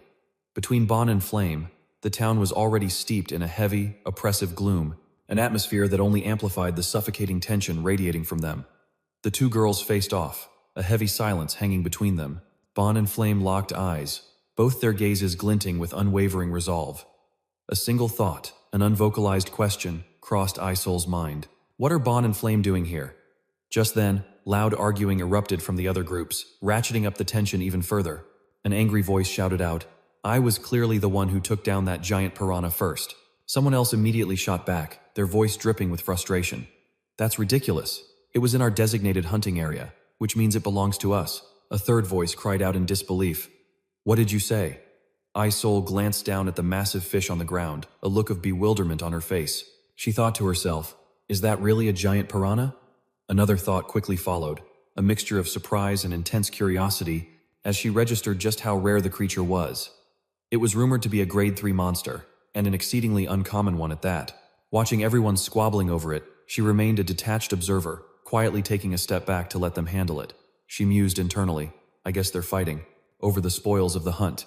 Surveying the chaotic scene, Isol quietly thought, "Getting mixed up in this would just be asking for trouble." Her gaze shifted slightly, a flicker of hesitation in her eyes. Besides, her eyes fell on Bon, who was still standing, there in complete silence, her head lowered, not uttering a single word. Isol thought grimly, "I can't bring myself to face the sister of the man who killed my father." She began to back away, a single thought dominating her mind. "This is bad, I need to leave. Right now." Just then, a male student came running over, dashing past her and straight into the heart of the commotion. "All right now, my dear underclassman." He half closed his eyes, a sly grin spreading across his face, as if basking in the attention he was drawing, and said in a charming tone, "If there's a problem, you can tell your favorite senior all about it." He continued in that same cheeky voice, "We were having such a lovely time here." But before he could finish his sentence, Flame and Bon cut him off in perfect unison, shouting, "Shut your mouth and get lost." Hearing that, his expression stiffened, but he tried his best to play it cool. With a confident tone, she challenged him, "Is that any way to speak to a senior?" Bon's gaze was sharp as ice, showing no intention of backing down. A senior should act with a bit more dignity. Hearing that, the boy began to stammer, his eyes locked on her in utter confusion. "What?" Feeling the ground tremble beneath their feet, Bon and Flame simultaneously looked up, expressions of pure shock on their faces. A sense of dread washed over them as the ground began to shake violently, as if something massive was moving just beneath the surface. Something was trying to break through. A startling thought flashed through her mind. This energy is...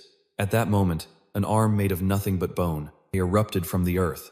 Its skeletal fingers, pale and gaunt, clenched slowly but with undeniable strength. Witnessing this, Exo and the male student beside him could only stare with wide eyes, utterly speechless at the sight of the horrifying bone-white arm clawing its way out of the ground. Bon was equally stunned, frozen in place, her gaze glued to the bizarre spectacle before her. Flame stared at the unfolding horror, her eyes wide and her voice catching in her throat from sheer disbelief. "No, it's impossible." Suddenly, hordes of pale skeletons, reeking of a dark aura, materialized before their very eyes, creating a truly grim and terrifying scene.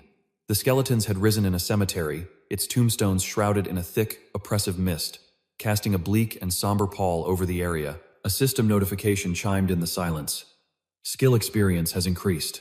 The system chimed again, this time more clearly. "Stat experience has increased." A voice then echoed in the empty space. His vacant gaze fell upon a defeated creature as he let out a soft sigh. "2. If only I could use magic, too." Byason rested his sword on his shoulder, his expression indifferent but laced with disappointment. He muttered to himself, "Why did it have to be Flash? Of all things, Flash." Suddenly, Byason's head snapped up, his gaze sharpening. "Well, I guess it's about that time, huh?" He glanced from side to side, his eyes scanning the area, searching for something in the oppressive silence. His eyes settled on a hazy area up ahead, and his expression grew serious. "Ah," he uttered softly. Before Yusan stood an enormous tomb, simple in its construction but radiating an ancient aura. He whispered to himself, "There it is." He paused, his expression turning pensive as he thought, "I don't have some overpowered skill that can wipe out an entire army of skeletons like Mayu can." After a moment of silence, he continued his thought. "And I don't have overwhelming physical power either." Taking a deep breath, he resolved, "There's only one way for me to survive this." Byason stood firm before the tomb, ready for what was to come, his eyes sharp with focus and determined. A sudden realization struck him. "I have to fight this like a player would." He stood tall and unyielding. His gaze was steady, like a warrior prepared to face any challenge. A crisp notification sound cut through the air. Chapter 4. The Necromancer's assault has begun. A sudden noise made Byason's brow furrow, his sharp gaze snapping toward the source of the sound. A thought flashed in his mind as he saw it, a skeleton with a commanding aura, pulling itself from the ground right in front of him. He narrowed his eyes as a name instantly came to mind. A bone general, the commander of hundreds of skeletons. What? He watched the menacing skeleton emerge, his eyes locked onto it as his mind raced. The bone general. A sub-boss monster that only appears 3 times during this entire chapter. At my current power level, a direct confrontation means I'm a dead man. His eyes widened as the reality of the situation hit him. But of course, I have no intention of doing that. Wham! Byason suddenly shot his hand out, landing a solid punch right on the skeleton's skull. Get back in there, he ordered coldly, as the skeleton reeled from the blow. All the skeleton could do was growl as Byason, his face lit up with glee, raised a hand high as if he'd just discovered a universal truth. A supremely confident thought crossed Byason's mind. The unwritten rule of all stories is that when someone is transforming or summoning, you have to stand still and watch. The skeleton he'd been manhandling is rendered completely helpless by this logic, unable to do anything but wait. Byason's train of thought continued, but standing still doesn't mean you're just going to get caught. He then picked up the skeleton's skull, tinkering with it for a moment in silence. Suddenly, he announced loudly, S-class bone staff, complete. A wicked grin spread across his face, his eyes gleaming with smug satisfaction, as he held up the staff he'd fashioned from the very skull of the skeleton, now a formidable weapon. Instantly, a playful voice declared, "And with this, command over the skeleton general is all mine." Abruptly, his tone dropped, his gaze becoming deadly serious, with not a hint of his earlier playfulness. Well then, Byason paused for a beat, then his voice rang out with chilling resolve. Let's begin. Meanwhile, over with Bon and Flame, the skeletons stood perfectly still, their faces vacant and their hollow eye sockets fixed intently on the students. The entire group was forced back to back, as a palpable tension filled the air, the grim realization dawning on them that they were completely surrounded. The undead legion watched their every move. Flame raised her scepter, her brow furrowed and her eyes betraying a deep unease. She silently cursed herself, thinking she had let her guard down. This is the Necromancer's Academy, after all. Yet, a strange feeling of wrongness crept over her. Frowning, she thought, but something here is off. She glanced at the others fending off the attacks, and a thought suddenly struck her. If I remember correctly, the one who resolves this chapter is Manhwa. Flame was utterly bewildered. Looking around, she wondered, so why is Ayil here with this group? Where's Manhwa? She tightened her grip on her scepter, a heavy sense of dread settling in her chest. Don't tell me I have to face a level 5 necromancer alongside these people? While Flame was lost in her grim thoughts, a familiar voice suddenly cut through the tension. It was Haegun, pulling her out of her stupor. I've already sent a distress signal to Stella Academy. Using my pocket watch. We just need to hold on until they get here. Someone in the group nodded in firm agreement, their voice adding a note of reassurance to bolster everyone's spirits. That's right, we just have to hold out a little longer. The professors from Stella will be here soon. But their situation was hanging by a thread as the skeletons continued their relentless advance. Then, all of a sudden, a girl in the group spoke up, her voice firm and resolute. Even if we can't defeat the necromancer, we can at least get away. Bon, however, raised her brightly glowing scepter, her expression dead serious as her voice cut through the chatter with unwavering resolve. This is no time for empty reassurances. Having fully assessed the situation, Bon scanned their surroundings, her gaze sharp as a razor. This is a cemetery, she continued. The longer we drag this out, the more skeletons will rise. And just as she predicted, more skeletons began shambling towards them, step by agonizing step. Bon's voice boomed with authority. We need to get back to the base, now. Jackie cried out in alarm, seeing 2 skeletons cornering her, their bony feet closing the distance. She shrieked in terror, "No, stay back!" But the skeleton paid her no mind, continuing its relentless and ferocious charge towards her. With a guttural roar, the skeleton lunged, its sharp claws aimed right for Jackie. But just then, a flash of energy erupted, blocking the attack just in the nick of time. It was Ayil who had saved her. "Are you all right?" Ayil asked with concern. Jackie, breaking out in a cold sweat, could only manage a weak nod. "Yeah." Nearby, an upperclassman was continuously weaving spells, a slight scowl on his face as he muttered. Aso let out a faint smirk. "Oh, that top student Nam isn't half bad." After observing for a while, she was completely certain that this necromancer was well prepared. "Extremely well," she continued, her voice contemplative. "It's highly likely he's created a mana container. The purpose of such a container is a technique necromancers use to store up their mana. Aso's brow furrowed slightly as she contemplated the current situation. Even necromancers have their limits when it comes to mana. If he were summoning skeletons in the usual fashion, she mused to herself, a third rank or B-class necromancer could only summon a maximum of 15 skeletons. But judging by the sheer number before her, Aso couldn't help but feel uneasy. And yet, this guy was somehow able to control an area as vast as this. An upperclassman glanced around, and seeing the number of skeletons growing, he cried out in alarm, "More of them are pouring in." A weary expression washed over his face, his eyes seeming to pierce through the truth behind this assault. He let out a deep sigh, his voice heavy with fatigue. It seems this whole thing was planned well in advance. His gaze remained locked on the grotesque skeletons that were casting magic, his tone turning serious. They're probably trying to take us out to create more skeleton mages. Nearby, the senior student Nam managed a strained smile, trying to conceal the growing anxiety in his heart. As the team leader, he thought, he had to make a stand. However, as his gaze landed on the encroaching skeletons, a flicker of unease crossed his face. He quickly reassured himself, "I'll just wipe them all out with a powerful spell." His mood becoming more rushed, he gripped his magic staff tightly. The instant his fingers made contact, a small magic circle began to form as he prepared to cast his spell. But just then, a skeletal hand erupted from the earth, its desiccated and sharp fingers resembling claws.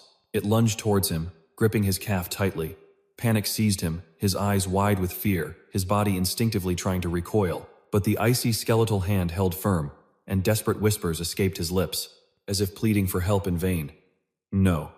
At that exact moment, the skeleton let out a horrifying growl, the sound echoing through the area like the roar of a creature straight from the depths of hell. Seeing his teammates panic, the other senior student didn't hesitate for a second. He rushed in and landed a solid punch on the skeleton's face, trying to rescue his comrade. But things went south. In his haste to attack, he accidentally collided with Nam right as he was in the middle of casting his spell. Before it could be properly controlled, the spell erupted outwards, accompanied by Nam's panicked screams. Arg! The others realized the danger, their eyes widening as they broke out in a cold sweat. The senior's heart hammered in his chest as he grasped the critical situation, a single thought racing through his mind. Damn it, they're chanting a spell. Just then, someone shouted at the top of their lungs, "It's a counter! Get down!" The moment the warning was shouted, a blue circle crackling with energy began to expand. Fa Lair and the girl ahead of her heard the yell and spun around, their eyes wide with disbelief. A helpless cry of "no" escaped their lips. Their voices were laced with unconcealable anxiety. The girl's face tensed, her eyes darting towards the rampaging magic. If that thing goes off, we're all toast. Meanwhile, at a secluded corner of the academy, the ground was littered with bodies, while the survivors were still desperately fighting off the skeleton soldiers. As the battle dragged on and on, her eyes began to glaze over with exhaustion. Fa Lair's anxiety spiked as she thought, "This isn't good. I'm at my limit." Her friends. "I've been overwhelmed by them. And the situation is dire. My mana is almost completely drained with no time to recover." The skeleton soldier's eyes were a terrifying, solid black void, its hollow maw gaping as it relentlessly advanced on her. And to make matters worse, their numbers were overwhelming. They began to lunge at her in a frenzy. Flame gritted her teeth in terror as her consciousness started to fade. Is this it? Is this where I die? Pain and despair flooded her thoughts. The skeleton soldiers closed in, now just inches away from her. They were about to touch her small frame, but in an instant, Flame froze in place. What in the world? She was utterly stunned by the unexpected turn of events. The skeleton soldiers had stopped their assault. The entire horde came to a halt, and then the sound of someone's footsteps echoed from the distance. A young man with dark brown hair stood silently behind the mob of skeletons, his handsome face marked by a pair of sharp, cold eyes. She couldn't hide her astonishment. Byason? Flame thought to herself, what is he doing here? Suddenly, a skeleton soldier appeared, radiating pure fury. The sight made her jump in alarm. Is that a skeleton general? The leader roared in fury as bolts of magic began to crackle around it. A skeleton general is leagues stronger than a regular grunt, not to mention it's protected by a retinue of elite skeleton guards. And yet, this guy managed to single-handedly defeat and capture the skeleton general. Byason stood there casually, preparing to deliver the final blow. In the blink of an eye, it was completely obliterated. Ichor splattered everywhere, some of it even landing near Flame. She stood there, completely stunned, finding it hard to believe. But one thing was clear, they had been saved. The scene shifts to outside the academy, where a young man with brownish-orange hair speaks up. Thank you so much, we owe you our lives. Byason replied nonchalantly. It was nothing. Exo then asked, looking puzzled, But how on earth did you get the skeleton general's head? Yusun just grinned, gave a thumbs up, and joked, "Oh, just fished it out of some bone broth." He thought to himself, no need to tell them I was staking out the general's spawn point, which left her standing there completely baffled. Seeing her confusion, Yusun cleared his throat and changed the subject. "Anyway, we need to figure out a plan, and fast. If the necromancer decides to ignore the general and just directly command the horde of skeletons, we're going to be in some serious trouble." The dark-haired young man immediately asked, "Hey, you got a plan or what?" Yusun turned to him and replied, "On my way here, I noticed something. The necromancer has already taken control of the area around the base. Escaping this encirclement is practically impossible." He then continued with a grave tone, which means there's only one option left, a direct assault on the boss. Hearing this, the other two just stared blankly, breaking out in a cold sweat and rendered completely speechless. After a moment of silence, they finally yelled, "What? Hold on, are you out of your mind?" Yusun nonchalantly replied, "Didn't you pay attention in class? A necromancer's greatest strength is their summons, but the caster themselves is incredibly weak." The gray-haired girl shot back, "But they're always surrounded by a ton of guards for protection."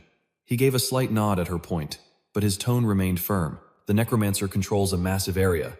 If we don't launch a direct strike, there's no way we're breaking out of this. Yusun's expression turned serious as he calculated.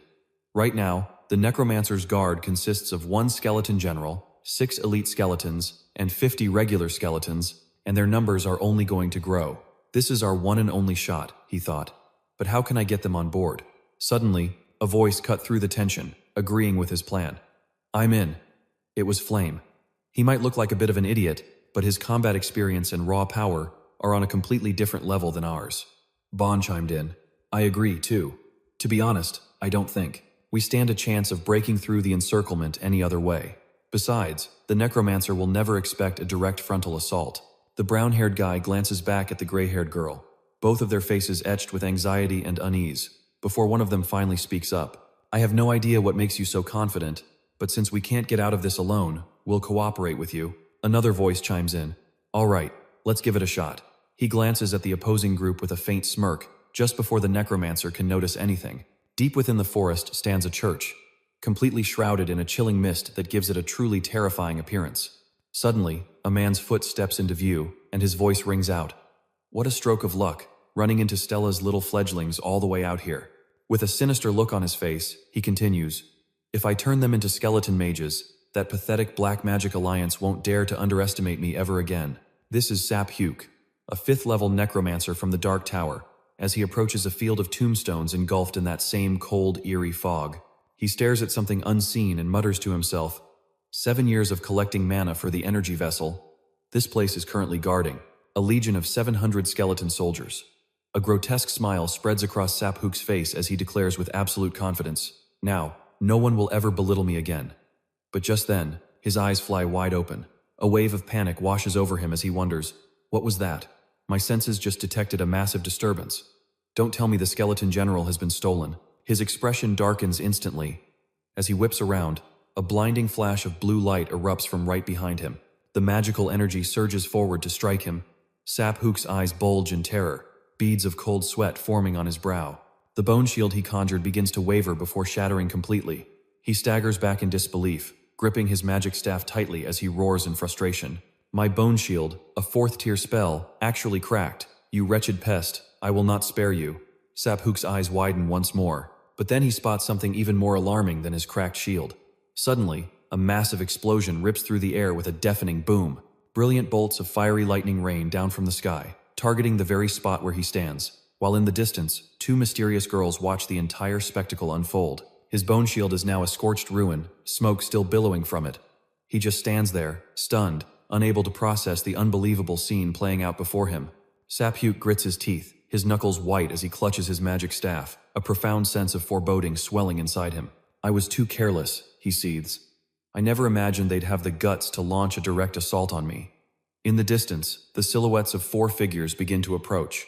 They may just be a bunch of rookies, but they're still Stella's students, after all, he thinks to himself. "I really didn't want to resort to this, but continuing this fight head-on is too risky. I have no choice but to summon my elite skeleton soldiers." He then lifts his index finger to his lips, biting down hard enough to draw blood. Spreading his arms wide, Sap Huke bellows, "My soldiers, arise and serve your master." A sinister purple magic erupts around him, splattering his blood as a catalyst, and in response, the skeleton soldiers begin to stir. An entire army of reanimated skeleton soldiers now stands at his command. He suddenly coughs up a spray of blood, wiping it away with a look of silent fury. Summoning this many at once has caused me some internal damage, but this will be more than enough, he thinks, before bellowing the order for his army to intercept the intruders. The undead legion lurches into motion with a collective groan. A satisfied smirk plays on Saphook's lips. Excellent. They're fighting just as I commanded. Now, I can finally relax. But then, the scene shifts to Byason, holding a magic staff that's crackling with what looks like golden lightning. Saphook grits his teeth, a new wave of anxiety hitting him. He turns to see the newcomer, his jaw dropping in shock as he stammers, "You, who in the world are you?" In response, the boy just offers a confident smile. Ready for the impending battle, the entire area is now shrouded in a thick, obscuring smoke. Byason stands there, holding a skull-top staff, his posture radiating an imposing aura. Seeing this display, Saphook screams at him, his voice filled with rage. "Just who are you? Where did you even come from?" But contrary to that furious display, Byason simply offered a faint smile. This sent a chill down Saphook's spine, and for a fleeting moment, he thought to himself, "I've pinpointed the location of every Stella student through my Bone Soldier's vision, so how could he be?" But before he could even process the thought, his eyes widened in absolute horror at the object in Byason's hand. That's my Bone General." Without giving him a chance to utter another word, Byason swung his arm and violently slammed the Bone General into the ground. Boom! In less than 2 seconds, a brilliant light of power erupted from the general's core before it exploded into countless fragments. Saphook immediately clutched his chest in agony, fresh blood pouring from his mouth as he coughed violently. He spat out a curse through clenched teeth. "Damn you!" Saphook's face went deathly pale as he realized. "I was far too arrogant." Before him stood Byason, an imposing figure radiating sheer power. Saphook looked up, a sense of awe washing over him as he thought, "So this is the true strength of a Stella student?" But just a second later, that ice-cold, badass demeanor completely vanished, replaced by a look of utter confusion. Uh-oh, that's not part of the plan. The original strategy was completely different.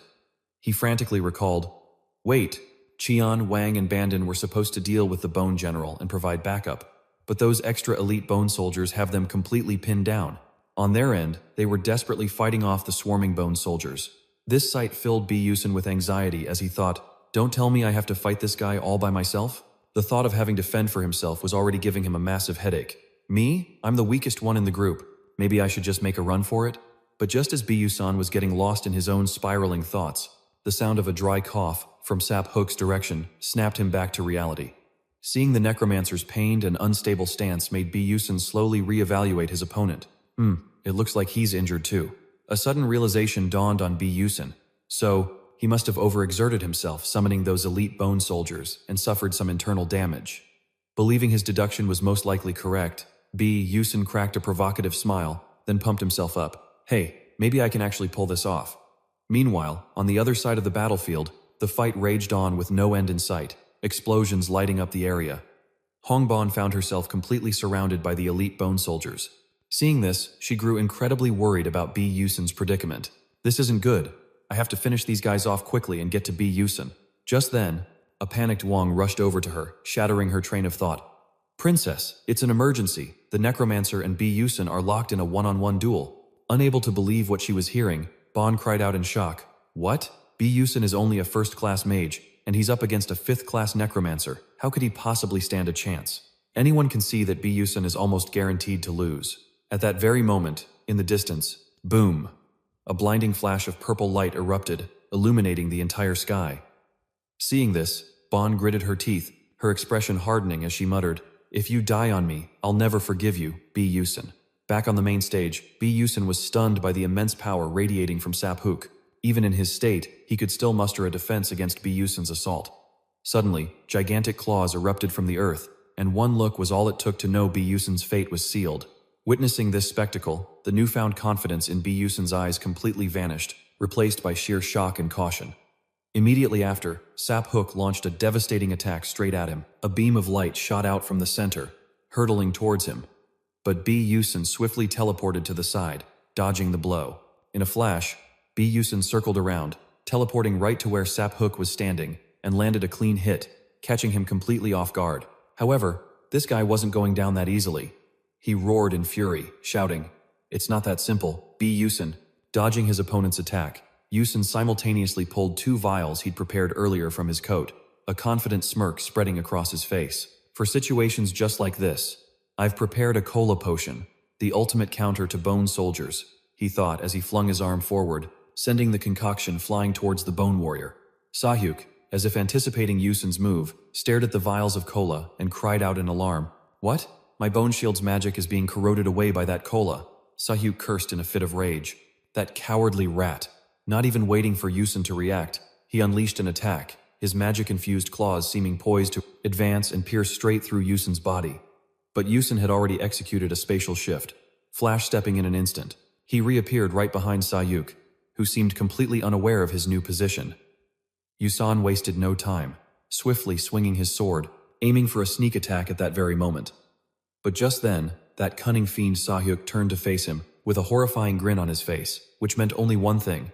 Yuson's plan was exposed, and he had walked right into a trap. Yuson was startled. Damn it. At that moment, a bone spike erupted from the ground below, a trap that had clearly been set in advance, lying in wait, patiently waiting for Yuson to arrive. The bone spike shot upwards, impaling Yuson completely. Erg, a pained grunt escaped his lips. His face turned pale as he grit his teeth against the searing pain, muttering, "He got me," before quickly leaping backward to create a safe distance. From the vile Sahyuk. Sahyuk pulled the blood-soaked bone spike from the ground, holding it aloft and sneering arrogantly. "Humph, you pathetic wretch. You ran your mouth, and now you face the consequences." Yuson panted heavily, thinking that he had severely underestimated his opponent, even though he was injured. He was still a level 5 after all. Despite the clear gap in their power levels, Yuson's determination didn't waver. He forced himself to stand with all his might. Yuson slowly assessed him, concluding, in other words, even for a level 5, this is his limit. And he was certain of one thing. Sahyuk was also exhausted. One more solid hit would surely bring him down. But unfortunately, Yuson himself was now gravely injured. He thought resentfully, "The pain is too intense. I can't focus my mind. In this state, I can't even cancel the motion of my flash step. What am I supposed to do?" Yuson's mind raced, spiraling into a panic. He couldn't calm himself. But just as quickly, a spark of an idea flashed through his mind. "That's it. That's the way." Yuson remained crumpled on the ground, giving Sahyuk the opening he craved. He closed in and unleashed a fatal blow. Towards Yuson, his face contorted in a triumphant sneer as he yelled, "Die!" Seeing this, Yuson instinctively dodged to maintain his distance, but the wound caused him to stumble and fall flat in a puddle of mud.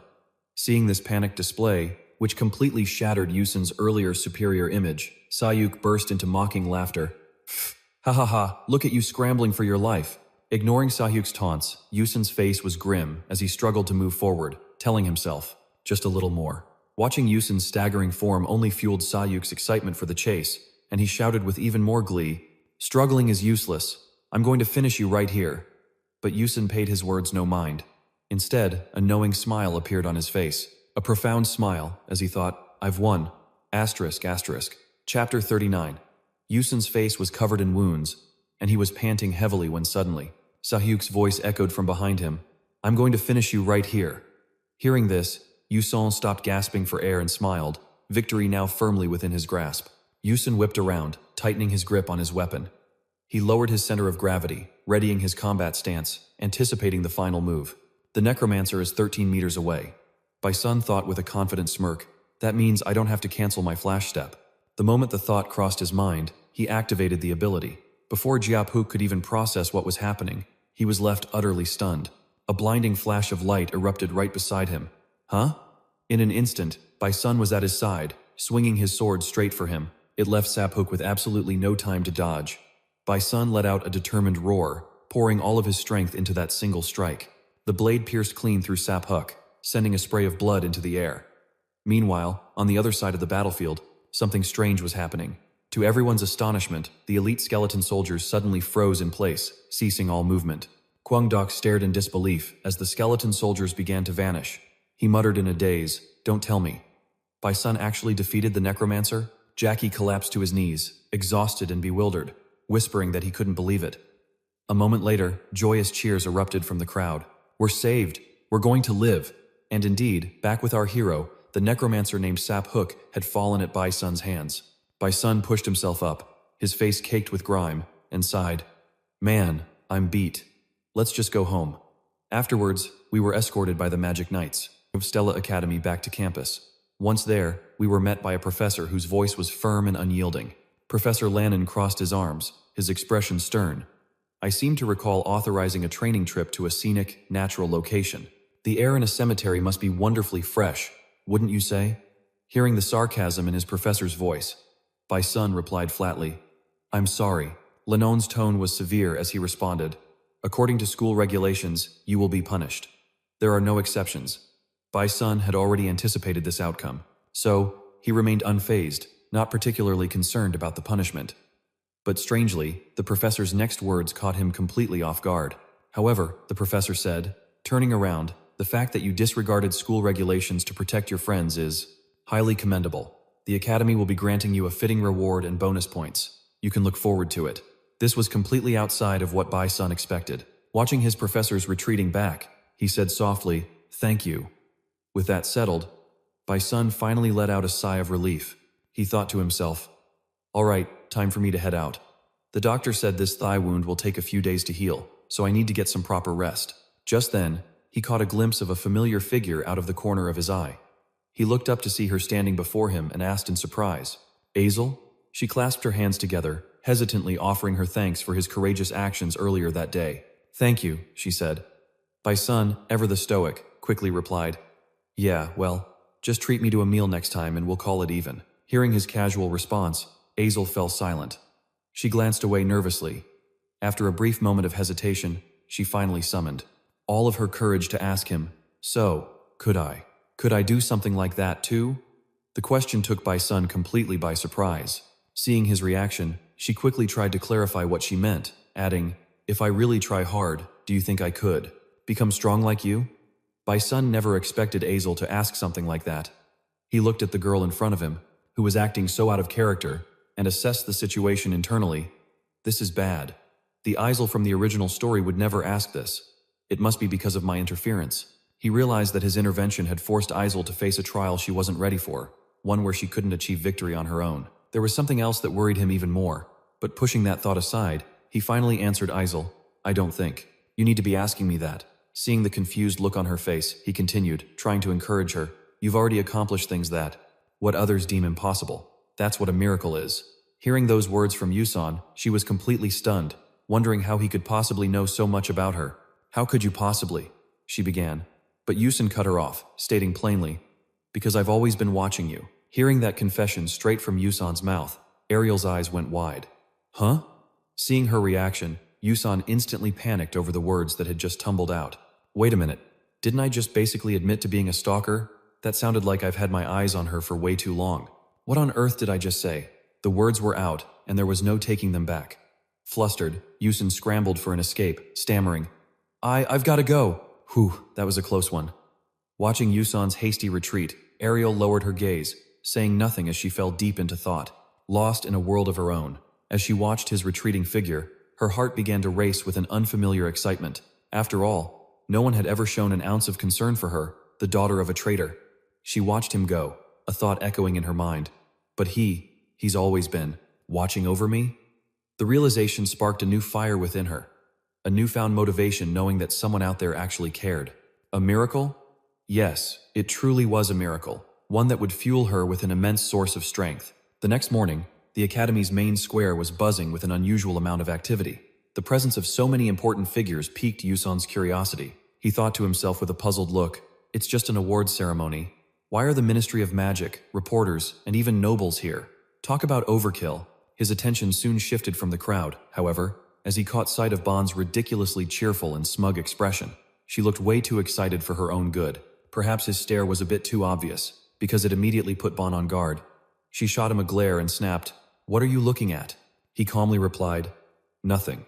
Just then, from the main stage, the familiar and stern voice of Professor Liangan boomed, snapping everyone's attention back to the ceremony and away from their private conversations. "Quiet down, everyone. Today, we will be presenting awards to the 12 brave students who fought valiantly against the dark mages." Just as the professor finished his sentence, the silhouette of the headmaster appeared. He gracefully approached the podium, waiting for Professor Lihangan to continue. "And these awards," the the professor began, then paused dramatically, gazing out at the students below. The headmaster simply waited, that same plastered-on smile fixed on his face. Not leaving the crowd in suspense for long, the professor announced, "I will be presented by the headmaster himself." The news hit everyone like a bolt of lightning, leaving Yusin and the entire student body completely jaw-dropped. Yusin was particularly struck by this man.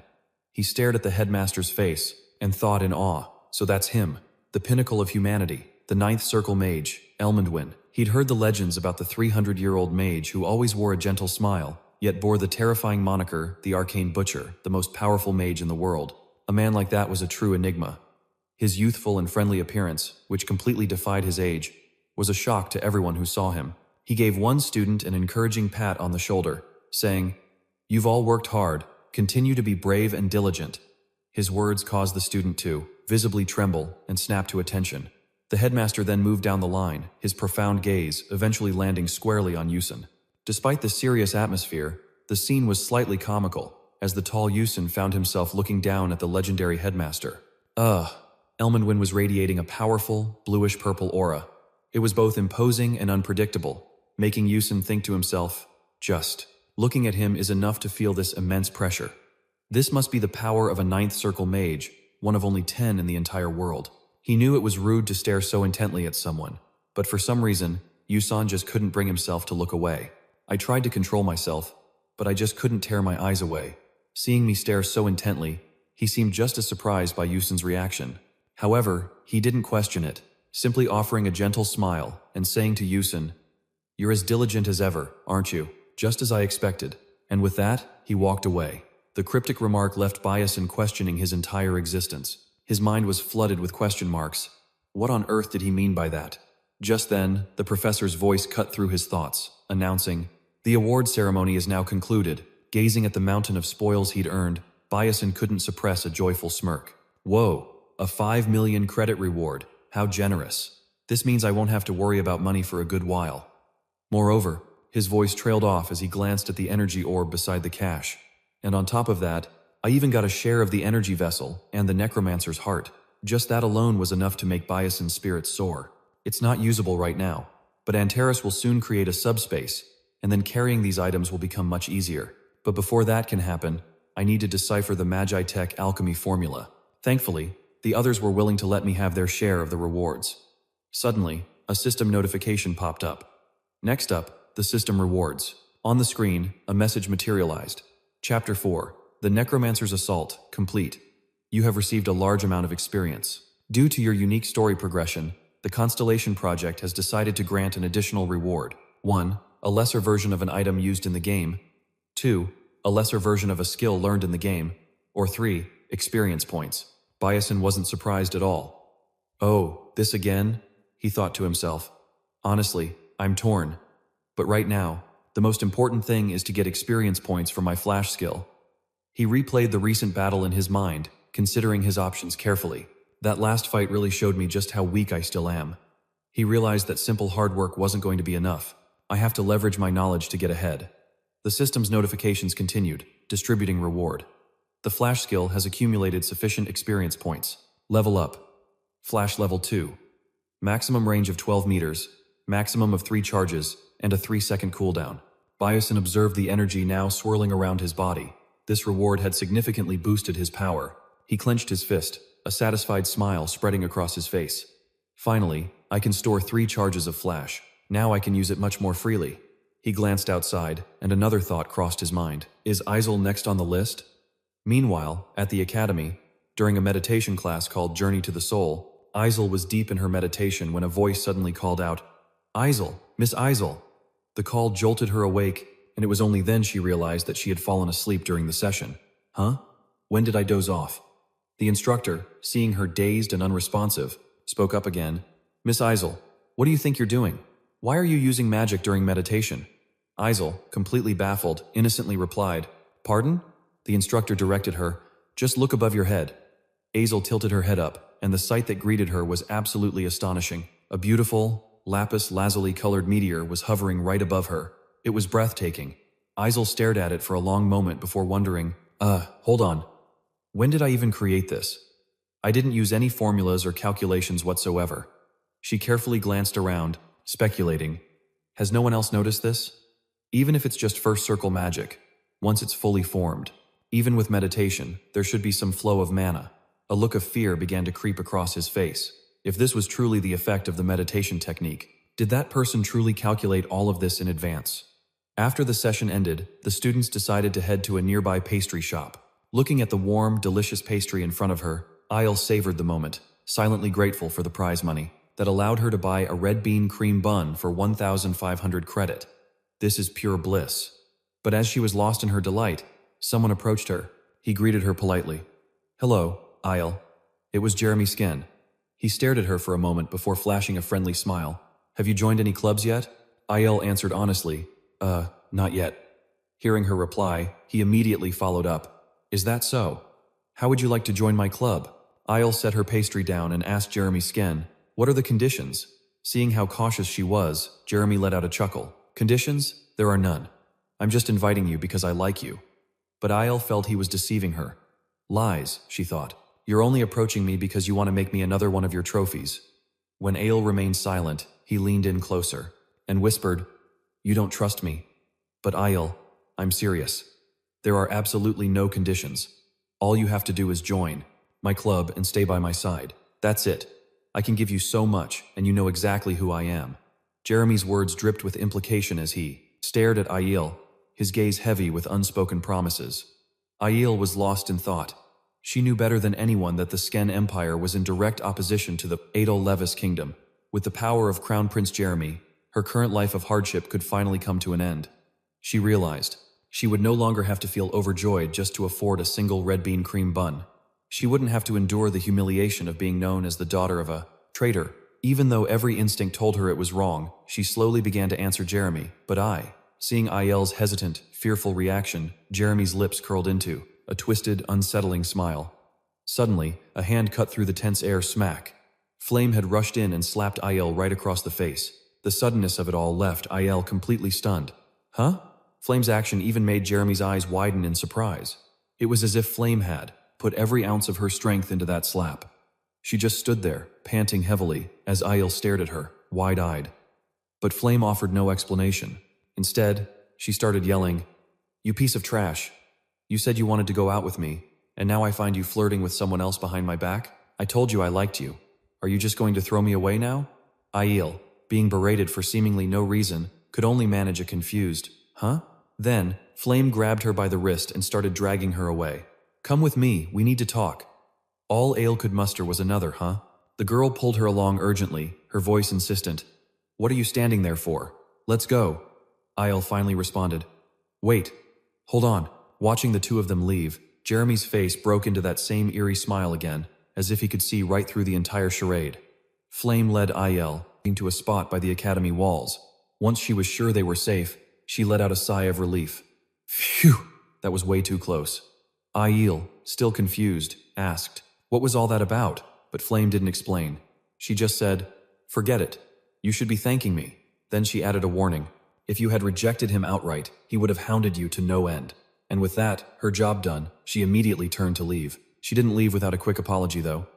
Anyway, sorry about the slap. I'm out of here. Aile, still completely bewildered, still managed to reply, okay. The other girl walked away in a hurry. As Flame replayed the events in her mind, a worried expression crossed her face. I did the right thing, didn't I? She thought. If Aiel had joined that club for real, Jeremy would have completely ruined her. I've been trying so hard to avoid interfering with the original plot, but seeing Aiel like this, maybe it's not so bad after all. Then, she suddenly stopped in her tracks. She reflexively glanced over her shoulder, a knot of anxiety tightening in her stomach. Did he know she was lying? Meanwhile, back at the royal palace, Jeremy was leisurely sipping his tea, his thoughts drifting back to the student he'd met earlier. A small smile played on his lips. How adorable, he mused, to put on such a show and lie just to whisk someone away from me. That student's fiery sense of justice had certainly piqued his curiosity. Now that's interesting, he thought, far more interesting than Isel. A familiar desire to conquer began to stir within him. I've decided I want you. Elsewhere, Professor Leon gestured toward a projection screen, which displayed the various locations for their next practical exercise. The locations flickered into view one after another. Today, he announced, We will commence the monster combat simulation. Every student in the room looked up, their attention captured. They listened intently to the professor's every word. For this practical exam, your targets will not be the level 1 or 2 monsters you're used to. Instead, you will face medium-sized, level 3 monsters, a significantly more formidable challenge. The professor's expression remained completely impassive. He continued in a slow, monotonous tone. The procedure will be as follows. You will form teams, research your target monster, and then neutralize it, using an appropriate strategy. Byason listened with rapt attention, clearly taking this practical exam very seriously. The professor's voice droned on. After selecting a medium-sized monster to engage, you will be given a period for training to prepare, to counter it. Having outlined the basics of the exercise, the professor then assigned a designated location for the students. You are to proceed to the Stella Dome.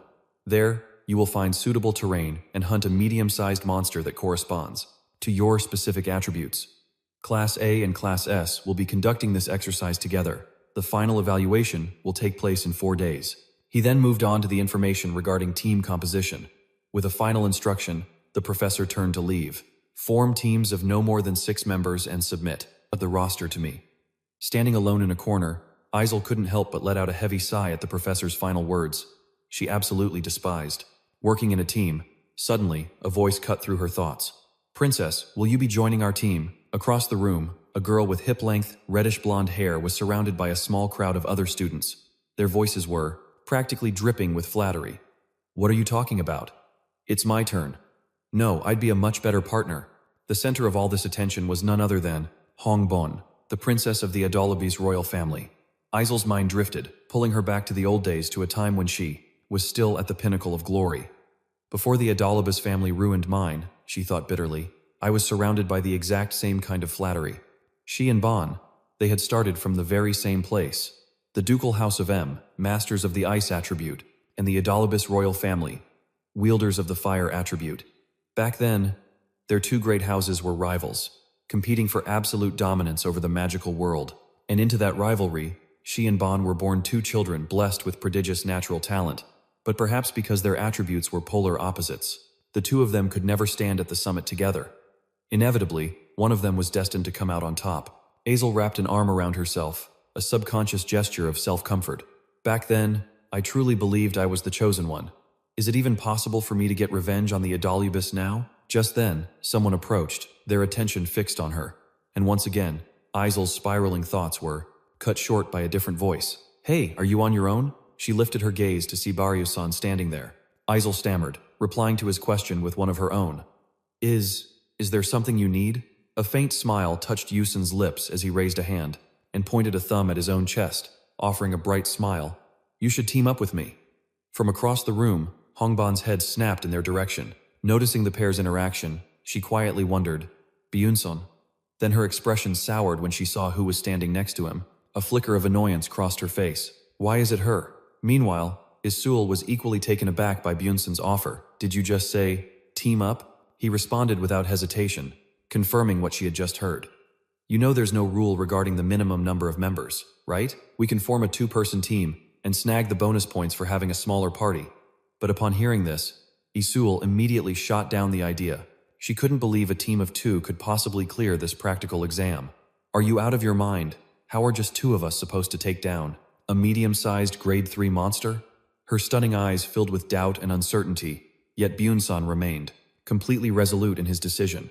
Flashing an incredibly confident smile, he asked her once more, "So, are you in or out?"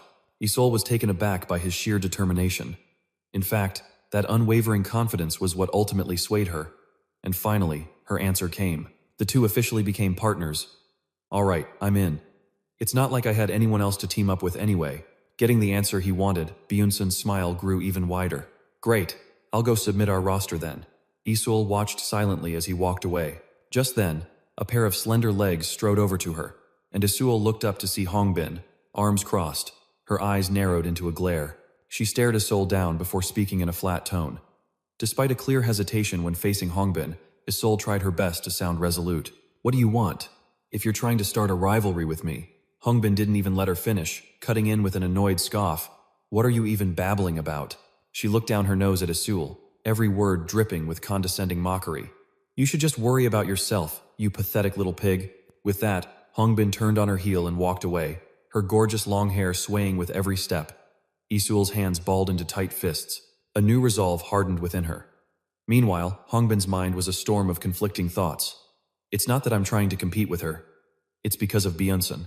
The fact that he had teamed up with Isul was infuriating to her, causing her to pause mid-stride. This is so irritating. Am I really going to be outdone by a complete failure and a commoner? Hongbin turned her head, her gaze sweeping across the room. She began to formulate a plan. She knew that while you could team up with anyone, it was crucial to have at least one of the strongest knights on your side to gain an edge. And just then, her eyes landed on a tall figure standing alone in a corner, bathed in the soft light from the window. Maziam immediately sensed her stare and glanced over at Hongbin, opening his mouth to speak. Well, hello, princess. What can I do for you? She didn't bother with pleasantries, getting straight to the point. Have you found a team yet? In return, he answered, not yet. I was planning on going solo. This was exactly what Hongbin had anticipated, and she quickly made her offer. Then why don't you team up with me? Maziam, however, didn't seem particularly interested. Is that really necessary? Byason and Isul have already formed a team. That statement seemed to strike a chord with him. Seeing her opening, Hongbin pressed on. I don't think they're aiming for the standard medium-sized monsters.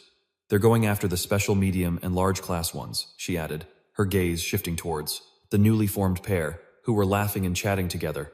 Hongbin seized the moment while Maziam was wavering, pressing her offer once more. I'll ask you again, team up with me. A smirk played on his lips as he considered it for a moment before replying, is that so?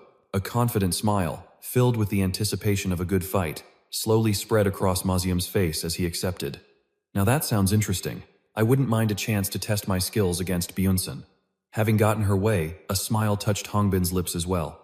Excellent. Then I'll be counting on you. Her gaze sharpened as she glanced over at the two of them chatting, a silent resolve hardening within her. Byason, and Isul too, this time. I'm going to defeat you both. Time flew by after the teams were formed, and after 4 grueling days of preparation, the monster combat simulation was finally underway. A grotesque, giant purple monster loomed before a group of students as Lon consulted the clipboard in his hand. It listed the names of the student teams. All right then, he announced.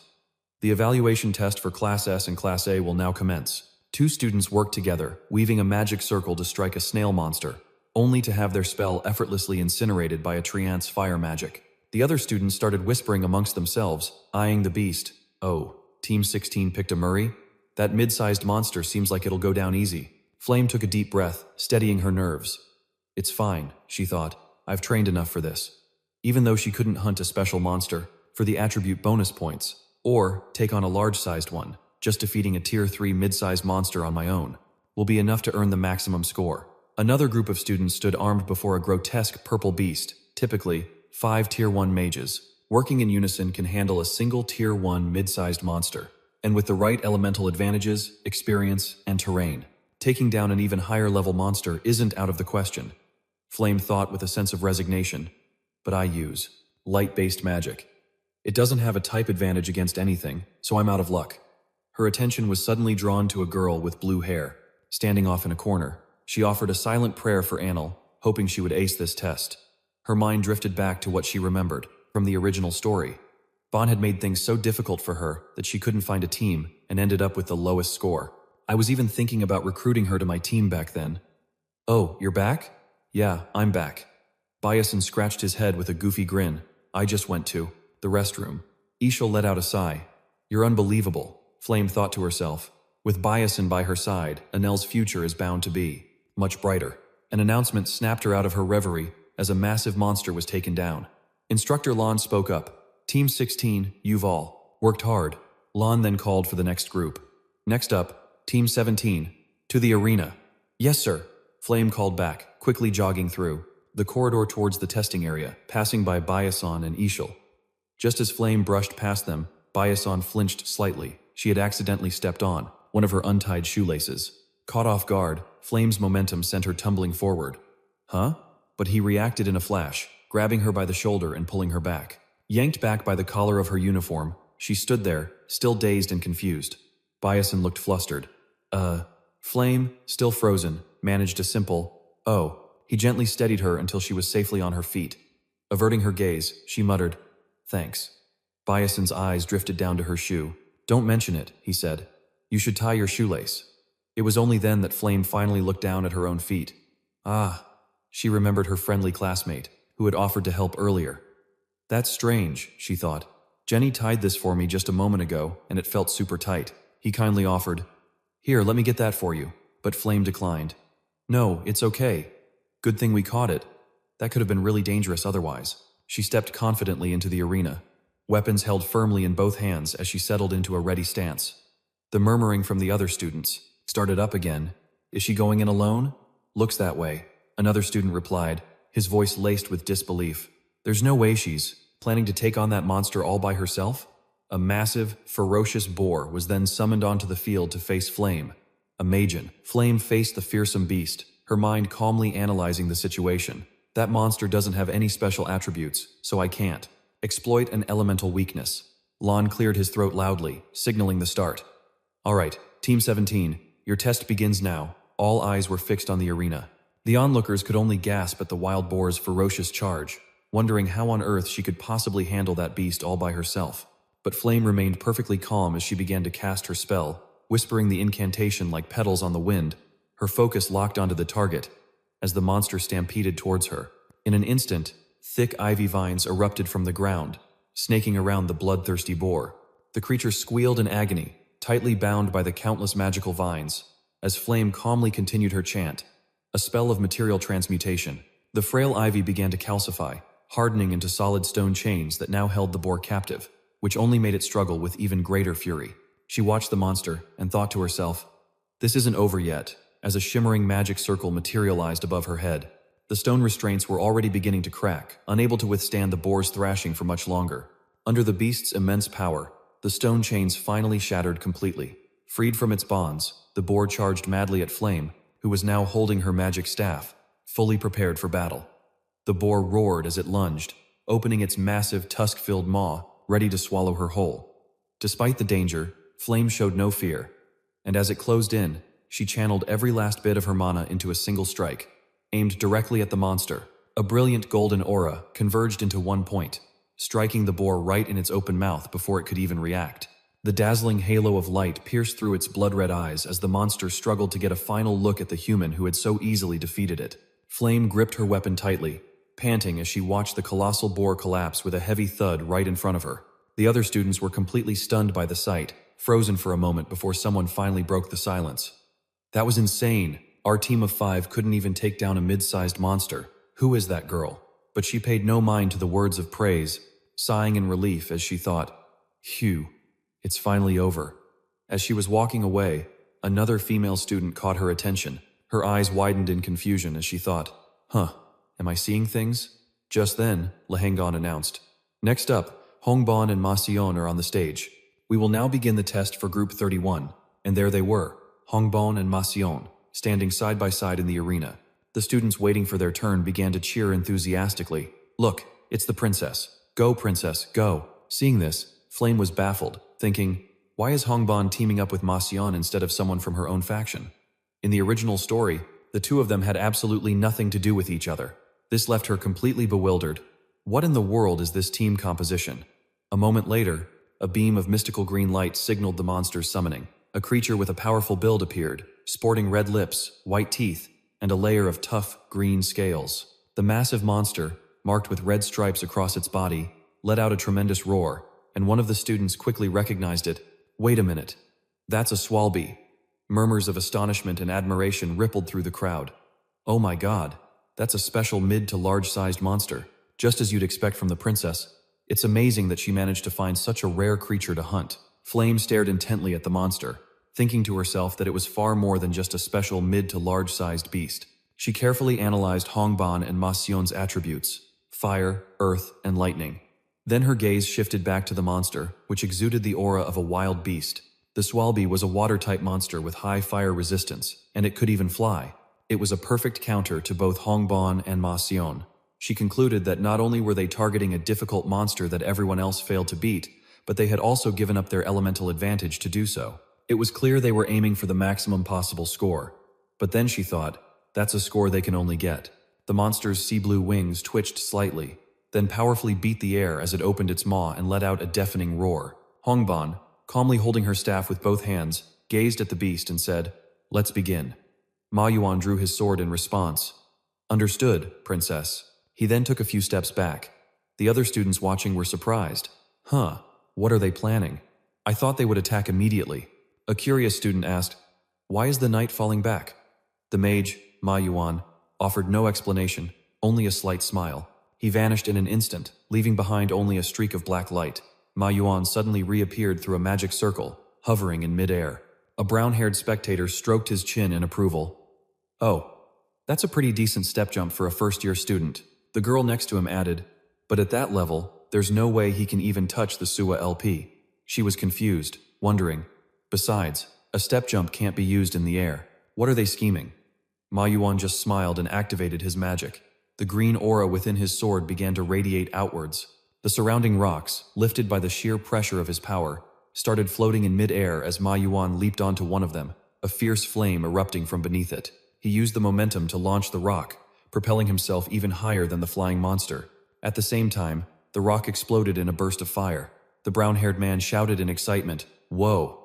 The girl beside him was also left speechless, her jaw dropped in amazement. Down on the ground, Hongban used her staff to cast fire magic, continuously supporting Ma Yuan. From his high vantage point, Ma Yuan glanced down at her. The audience couldn't help but admire their perfect coordination.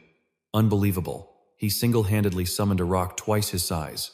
He hurtled towards the monster, thinking, just as I predicted, it tried to run. He then hurled the massive rock at the creature, slamming it from the sky and flattening it against the ground.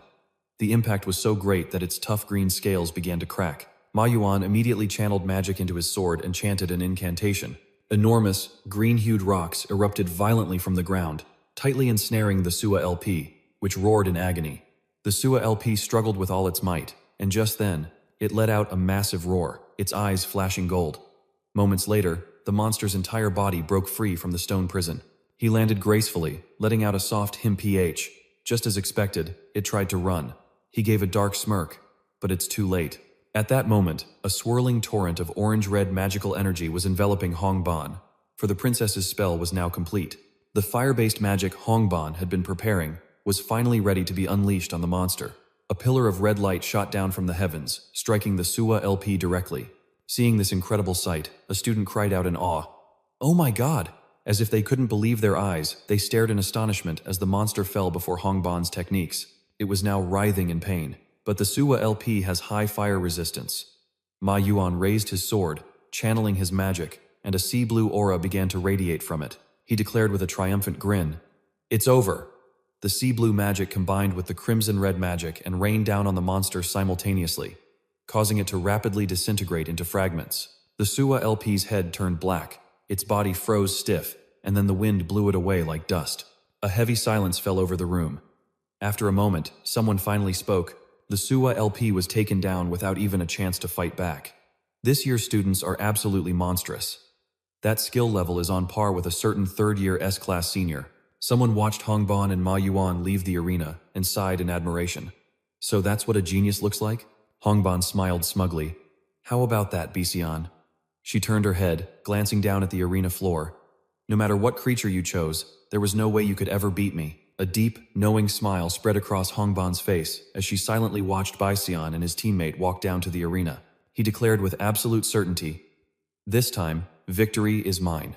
Down on the arena floor, Byason requested 5 monsters from the proctor, leaving Hongban utterly stunned. The other students erupted in a flurry of whispers. Did I hear that right? A team of 5 can barely handle one mid-sized monster, and yet those 2 dared to choose 5 of them? All attention was now fixated on Byason and Easel. The rumors about them were already wild, but this was something else. But Byason himself seemed completely unfazed by the students' astonishment. Even as someone in the crowd shouted, "Have they lost their minds?" At his command, the monsters were instantly summoned. In a flash, 5 grotesque beasts materialized, completely encircling him and Isel. Summoning complete. Monster researcher Btron immediately spotted something strange about the lineup. That frog-like creature with the incredibly long tongue is a Chimerodon.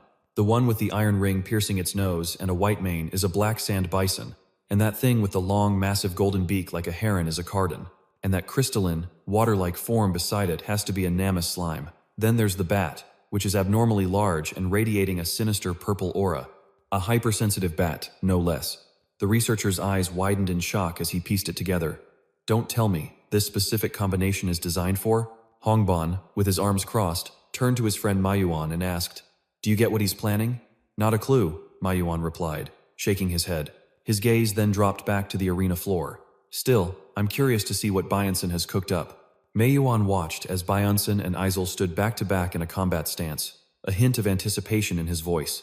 This might actually be interesting, he mused. Professor Li Han, however, looked on with a frown.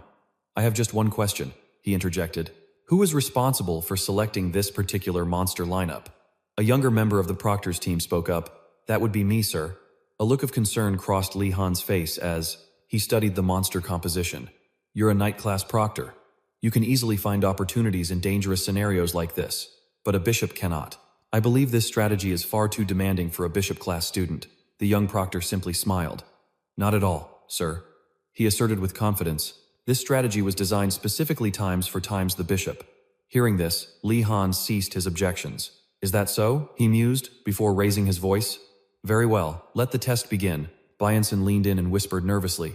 Hey, you got this, right? Isel shot back. Of course I do. Trying to sound confident, he added. Just put your faith in me. She retorted sarcastically. I'm getting real tired of hearing that line. But then, he said something that completely stopped her in her tracks. I trust times you asterisk. Isel fell silent. She wanted to say something, but the words wouldn't come. She thought to herself, Byason, I really can't figure you out. With her head bowed, Isel followed Byason as they advanced into the simulated forest. Her eyes fixed on the ground as she silently trailed behind him. She called out softly, Hey! Byason turned at the sound of her voice. Mustering up her courage, she finally asked the question that had been bothering her. Why did you pick me? I mean, a talented knight like you. You could have partnered with anyone. He didn't answer immediately, instead just scratching his head in thought. After a moment, he finally spoke. You're right, there are plenty of talented people. When it comes to pure firepower, for instance, no mage can even touch Bon. And for crowd control, Flame is the undisputed champion. He continued listing them off. Mayu is without a doubt the strongest first year. That's not even up for debate. Then you've got Exwaron and Adal, specialists in single target damage, who would have been a great fit for my style. She asked hesitantly, Then, why me? He started to walk away, then glanced back and said, Despite all that, I still felt you were the best partner for the job. He offered a slight smile. That's the only reason. Byason's voice snapped her out of her trance. So, shall we get back to it? The Cardin is next. She could only stare at his retreating back. Back in the present, Isel's grip tightened on her weapon. She closed her eyes, her resolve hardening. I still don't fully understand your reasoning, she thought. But I know you chose me for a reason.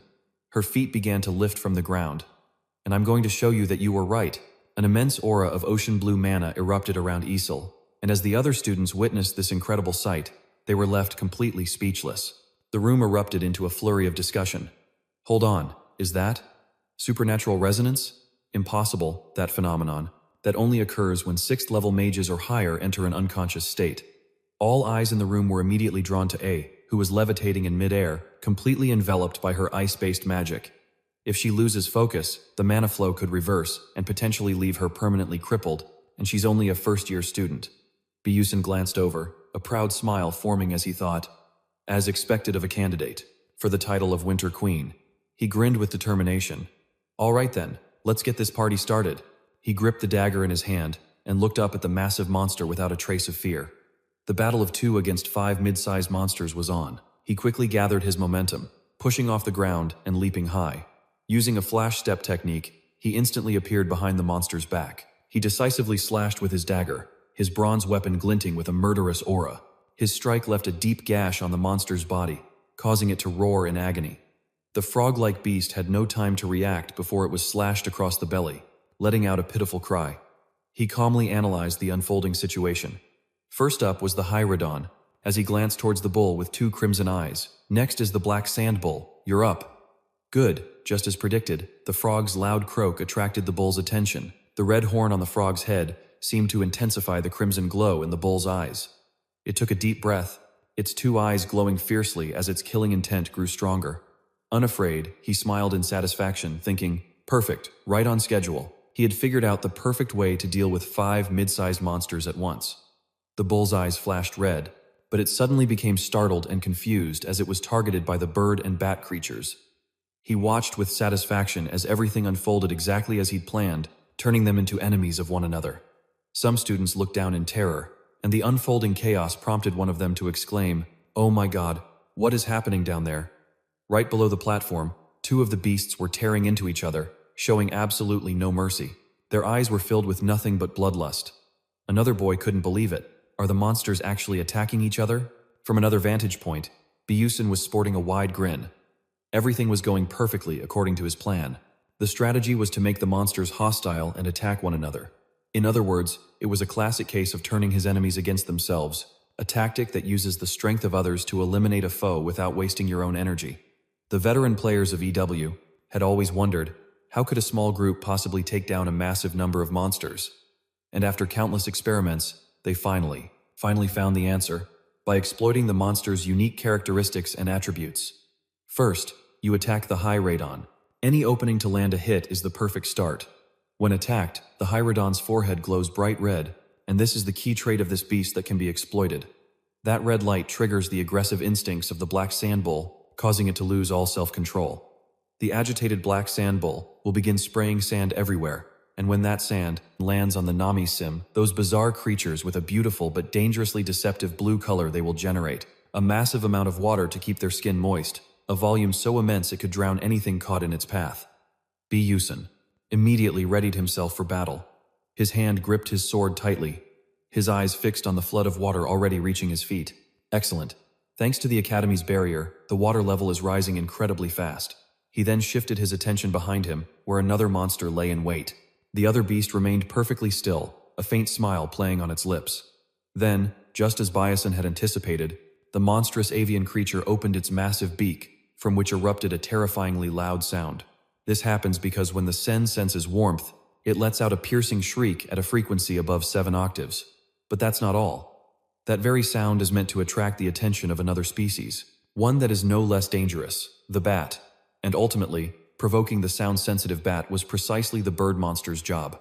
The massive bat slammed its black talons directly onto the other bird's head, using so much force that its opponent was completely unable to resist. The Nemese slime wasn't about to be left out of this confrontation either.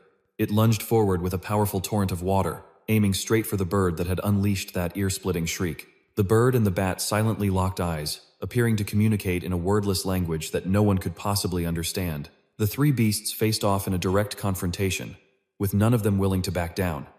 A spectator from above assessed the battle unfolding below and remarked, "All the monsters down there are agitating each other." The man with reddish-brown hair beside him also stroked his chin in amazement. Wow, this kid really understands the characteristics of each monster species, doesn't he? Even I, an expert in monsterology, never thought of this. It's truly incredible. The blonde woman next to them crossed her arms. Compared to Byason, she was paying far more attention to his teammate, but what was even more astonishing was Aisel's incredible concentration. From her observation, in the midst of such a fierce and tense battle, for the girl to maintain a steady flow of mana and focus in such a chaotic situation was truly astounding. This was only possible because of the bond between teammates. It was undoubtedly because she placed her absolute trust in her knight. Aisel had complete faith in the swordsman standing guard before her, protecting her with everything he had. Suddenly, in the blink of an eye, an incident occurred that forced him to abandon his position. The giant bird monster lunged forward, and Aisel was directly beneath its massive body.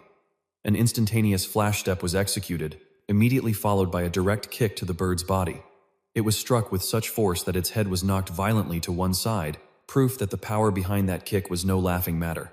Byason pushed off the water's surface, leaping backward towards Aisel as his eyes widened in alarm. An attack materialized out of nowhere, creating a massive explosion in midair. Aisel remained in her state of deep concentration with her eyes closed, seemingly oblivious to the chaos erupting all around her. A flurry of sword strikes was unleashed, as Byason used every means at his disposal to ensure the girl behind him remained as safe as possible.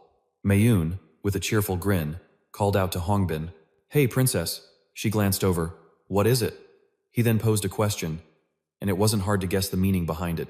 The main point was, "Don't you think Byason looks like an ideal knight?" The sight of him protecting Aisel truly resembled that of a knight defending his princess. Every slash he unleashed was brimming with power, just as darkness suddenly swept in, centering on the blue light emanating from Aisel and completely enveloping her small frame. Aisel's entire body seemed to float in the middle of a celestial void. She was surrounded by circles filled with intricate patterns and special characters, while the outermost ring displayed a string of text written in some unknown language.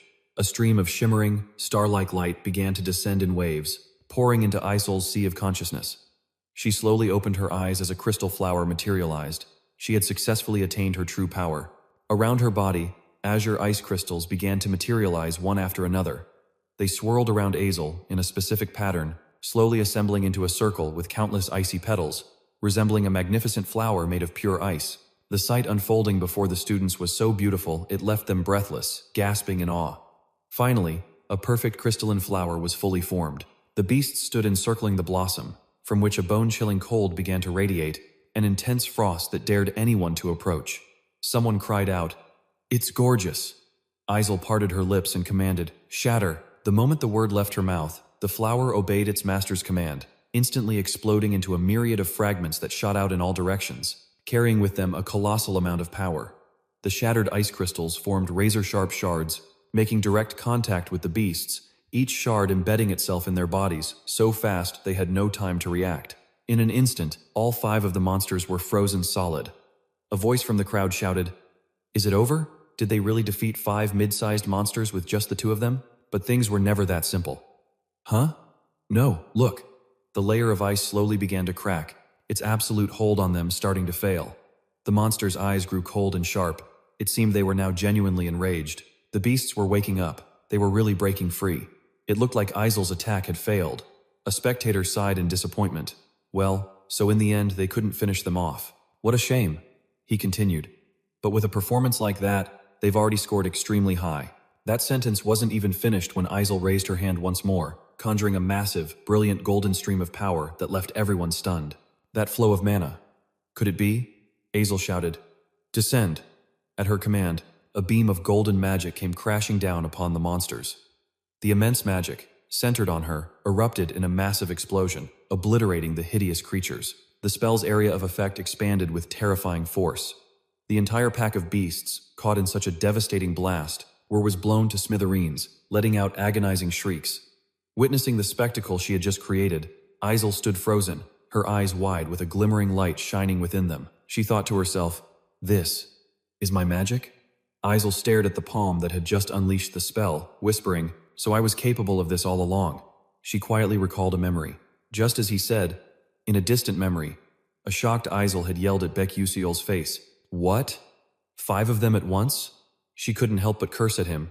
"Are you insane?" But in the face of her panic, he remained perfectly calm. Byason had said with unwavering conviction, "You can do it, and I believe in you." She was stunned by his next words. "So, trust me, the one who believes in you." Isel clenched her small fists as scattered memories flooded back.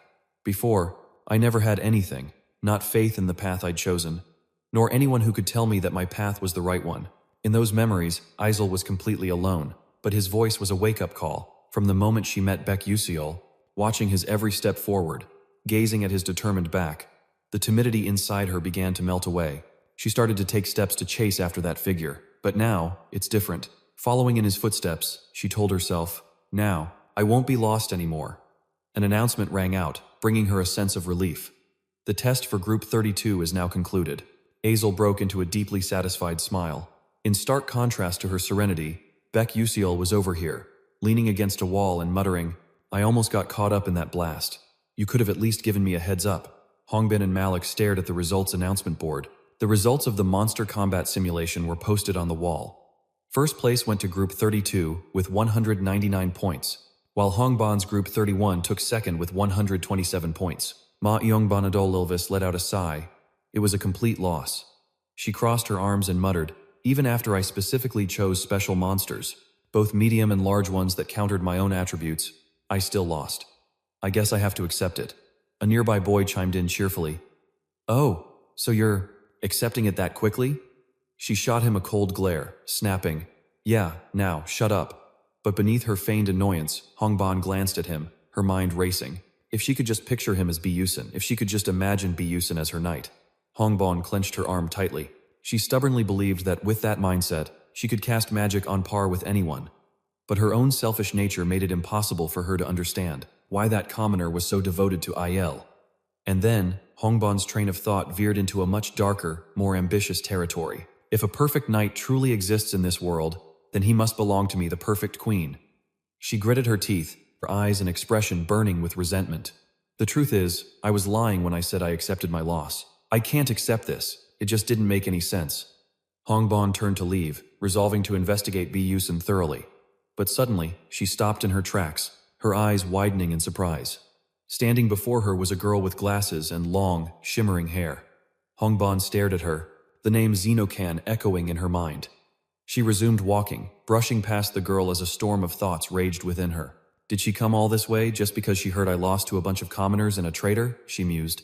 What an incredibly annoying woman. The two passed each other in the hall, and as Hongban disappeared, Xenocan's shadow lingered.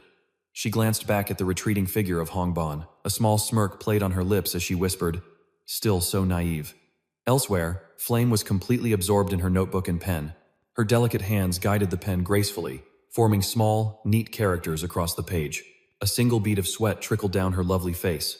I never expected her to be able to manifest the crystal flower so soon, Flame thought. She tried to visualize the specifics of Aiel's crystal flower magic. That spell, the crystal flower, was supposed to be Aiel's signature magic, something that should only appear after she'd overcome immense hardship and finally regained her self-confidence. Her pen had stopped moving, but her mind was still racing. If this followed the original novel, Aiel should be spiraling deeper into despair right now. Then, an image of Byason flashed in her mind, and it all clicked. And yet, she managed to cast the crystal flower in front of everyone? It had to be because of Byason. In the original romance novel, it was Ma Yuseong and Aiel who faced the end of the world together. Flame's speculation deepened. But what if there's a side story I don't know about? What if Byason, a character who was never even mentioned, was in love with Aiel? Flame continued her train of thought. And what if he was the one who chose to regress time at the moment of the apocalypse instead of Ma Yusong? She rested her chin on her hand, her gaze distant and contemplative. To turn back time for the person you love, even if the price is being completely forgotten by them, could Byason truly have no regrets? Flame raised her pen to her cheek, her eyes growing wistful. What must it feel like? To feel a love so powerful you'd sacrifice your very existence just to turn back time? Meanwhile, Byason stood with his arms crossed, a serious expression on his face as he read the notifications popping up before him. Chapter 51. The monster combat simulation has concluded. You have received a massive amount of experience. You have successfully guided the story in a positive direction. Project Constellatio will grant an additional reward. Byason's brow furrowed in thought. Which reward should I choose? His gaze hardened with determination as he began meticulously calculating his next move. My power has been enhanced a fair amount. It's best I prepare for the next chapter after some careful consideration. He declared to the system, I choose the item, Jfanel's leaf key. Faced with the system's silence, a flicker of anxiety sparked within him. After a tense moment, the system finally responded.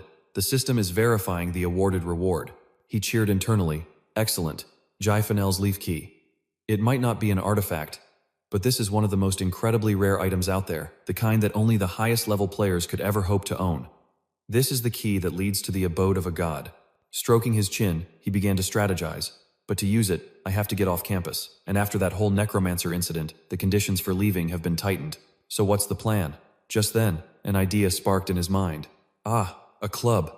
The scene shifts to a grand old building, bathed in the soft morning light, gently filling the space. On the letter was written, growing up, my family was poor, so we hardly ever got to eat out like other people. Whenever my mother was away at work, all I could do was cook instant noodles for myself. Eventually, I got so sick of them that I started begging, and for a delicious meal. My mother used her savings to buy me a bowl of jjajangmyeon. I was absolutely ecstatic, and even though my mom was with me, for some reason, she didn't eat any. She just said she didn't like jjajangmyeon. Byason stretched with a satisfied smile. All right, that's taken care of for now. His expression turned serious. Now, it's time to find a club. He stood before a bulletin board plastered with recruitment flyers. Coming from all sorts of different clubs, he felt a bit overwhelmed. Byason stroked his chin, pondering, but which one should I actually choose? The board was a sea of options. The Creative Writing Club, the Study Hard to Get Into University Club, the Sun Chess Club, the Ultimate Sport for Mages, and the Original Manuscript Club. Faced with so many choices, it was obvious that he had to choose carefully. Among all these options, very few were granted permission for special activities off campus. I have to think this through. Suddenly, Byason glanced to his side and called out, "Hey there." He looked at someone with a curious gaze. "You looking for a club too?" he asked. "Still haven't managed to get into one yet?" She shot back, a mix of annoyance and embarrassment in her voice. "What? So what if I am?" Yuson looked genuinely confused. I figured you'd be getting scouted by every club by now," she asked, a hint of helplessness in her voice. "Don't you know who I am?" he answered nonchalantly. "Of course I do. You're pretty famous these days." Flustered, she replied, well, that's true." Yuson watched her thoughtfully. After the placement test, Iso's reputation had changed drastically. She must have realized that herself. Iso cut through his thoughts, saying, "But you still have to choose a club carefully, you know." As the two of them conversed in hushed tones, they failed to notice someone approaching from behind. "Is this a buy one, get one free special? Why are you giving me the cold shoulder?" Ma Yusong said, stepping up and clapping a hand on his shoulder. "Yuson."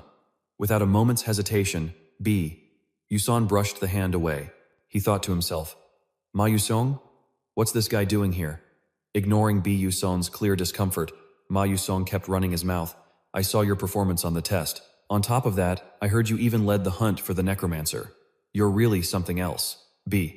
Yuson just brushed off the spot on his shoulder where the other boy had touched him, and replied dismissively, it was just a bit of luck." Ma Yusong stared at him, his eyes filled with obvious suspicion. After a long pause, he came to a conclusion. "Just as I thought. There's something about you." Ma Yusong's voice dropped to a low, serious tone. Even your panic looked completely different from everyone else's. Yuson said nothing, silently calculating how to deal with this. After a moment, he finally spoke up. "Well, you know, I'm a commoner, so I always have to be thinking of ways to do better than others." Ma Yusong sneered. "Is that so? You certainly used your time efficiently, much more than me." Trying to change the subject, I asked, "So, what are your plans for the weekend?" He shot the question right back, "Me," before Ma Yusong answered without a hint of hesitation. "Studying," he said, making both me and Aka freeze on the spot. With a completely deadpan expression, I grumbled. "I ask a throwaway question and get a throwaway answer." "Thanks a lot." He quickly tried to explain. "No, I'm really studying. I've been studying and then training, too." Hearing that just made me even more astonished. "What?" I questioned further. "That's not like you at all." He seemed a bit flustered. Well, yeah, you're right. I'm not sure why, but I've just been doing it lately." As I processed this conversation, I began mentally piecing together the timeline of all the recent events. Ma Yusong starting to train was something that should have happened much later in the story. What could be the reason? Suddenly, Aika interjected. "It was the dungeon field trip, wasn't it?" He eagerly admitted. "That's right. If the young lady hadn't stepped in back then, I probably would have been in some serious danger." Aika irritably snapped, "Don't call me young lady." Hearing that, I finally started to understand. That's right. In the original story, Ma Yusong had teamed up with Flame and easily defeated Hegulian. I replayed the events that had unfolded around all of them in my mind, but this time, because I interfered, Flame was held back, and Ma Yusong had to face Hegulian all by himself. Could this be the reason for this unexpected change? In any case, this was for the best. This way, both Hegulian and Ma Yusong would be driven to train themselves. I watched the two of them, my own calculations shifting. The growth of these two would undoubtedly have a positive influence on achieving the happy ending. Ma Yusong cut through my thoughts. "Hey, Baek Yusong, you still haven't joined a club yet, have you?" "It's been a while since school started." I gave a curt, cold reply. "I've been busy." He then enthusiastically pointed to himself and invited me. "Then you should join the same club as me." I averted my gaze and said, "We'll see. If you can meet my conditions, then I'll consider it." Ma Yusong's two monsters yeeked. "What kind of club are you looking for?" This time, I rattled off a list that left the other two completely stunned. It has to be quiet, with few members, no private gatherings, a full benefits package, and for lunch. They must serve cheese and pork cutlets. It also needs to allow freedom for outside activities, respect for personal time, and special off-campus permissions. Aika questioned, "Cheese and pork cutlets?" While Ma Yusong was stuck on, "A full benefits package?" She then shattered my little fantasy. "There's no club in the world that's like that." I put on a blank face, thinking to myself, "Of course there isn't. I was just joking." But contrary to their dejected looks, Ma Yusong just said, "Is that so?" Full of energy, he pointed a thumb at his own handsome face and declared, "Then I'll just make a club like that for you." I was absolutely floored. What? I asked again in disbelief. You can really establish a club that gets special off-campus permissions? He affirmed with unwavering determination. Yeah, I can probably.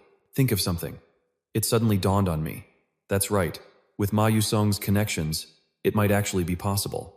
Still, I crossed my arms and questioned him. What do you get out of creating a club just for me? Ma Yuseong's reply was so firm, it almost knocked me over in complete and utter shock. Of course I get something, he said. It's because you're special. A cold sweat broke out on my brow. He knows something, I thought, not daring to say another word. And then I remembered. One of Ma Yuseong's core issues is his deep-seated fear of being alone. After a moment of hesitation, Baek Yuseon finally relented. All right, go ahead and make the club, special permissions and all. Hearing this, Ma Yusong was overjoyed, his entire face lighting up completely. Really? I couldn't care less and just affirmed, yeah. Then I pointed at Aka and added a condition, but she has to join as well. She asked, surprised. Huh? Me too? I crossed my arms, my mind already racing with calculations. In the original story, those two were a destined pair. Byason figured that if Ail joined, she could probably keep Moxon mentally in check. Moxon, beaming, chimed in, if the beautiful lady Ail joins, then I'll welcome it with open arms. But his enthusiasm was met with a splash of ice-cold water from her. Don't call me lady. It's annoying.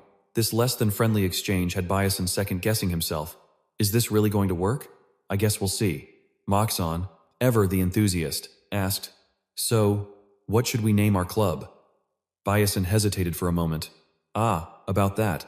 I've already got an idea. The application form was filled out. Application to establish a culinary club. Club name, the Culinary Club. President, by, members, Mu, Il, purpose, to explore cuisine. Il eyed the form skeptically. Is this really going to fly? To get a special activities permit, we need a faculty advisor and at least 4 members. Moxon declared with absolute confidence, I can take care of the members and the official seal. But his confidence wavered a bit as he added, finding a faculty advisor though, that's going to be tough for me. Byason, confused, pressed him, how come? You're the guy who can get a special permit to leave campus whenever you want. Faced with that question, Moxon's expression darkened as he replied, there, nothing but a bunch of scumbags. The harsh words left Byason a bit stunned. Is that so? After their exchange, Moxon took the application and waved it around. All right, I'm off to get this thing stamped. Byason simply replied, yeah, I'm counting on you. As he watched Moxon walk away, a thought crossed his mind. A seal for special activities isn't something just anyone can get. But if times they're times the one stamping it for him, then he's definitely one of times them asterisk. The #1 main tower was bathed in the warm light of the setting sun, creating an incredibly serene atmosphere. Inside the vice principal's office, a middle-aged man was idly fiddling with a porcelain vase when the sound of the door opening made him glance over. He was so surprised he could barely form a coherent word. Ah! Upon seeing Moxon step inside, he exclaimed, good heavens! He then offered a deeply respectful welcome to the young master. Moxon, in turn, replied just as formally, yes, it has been a while, grandfather.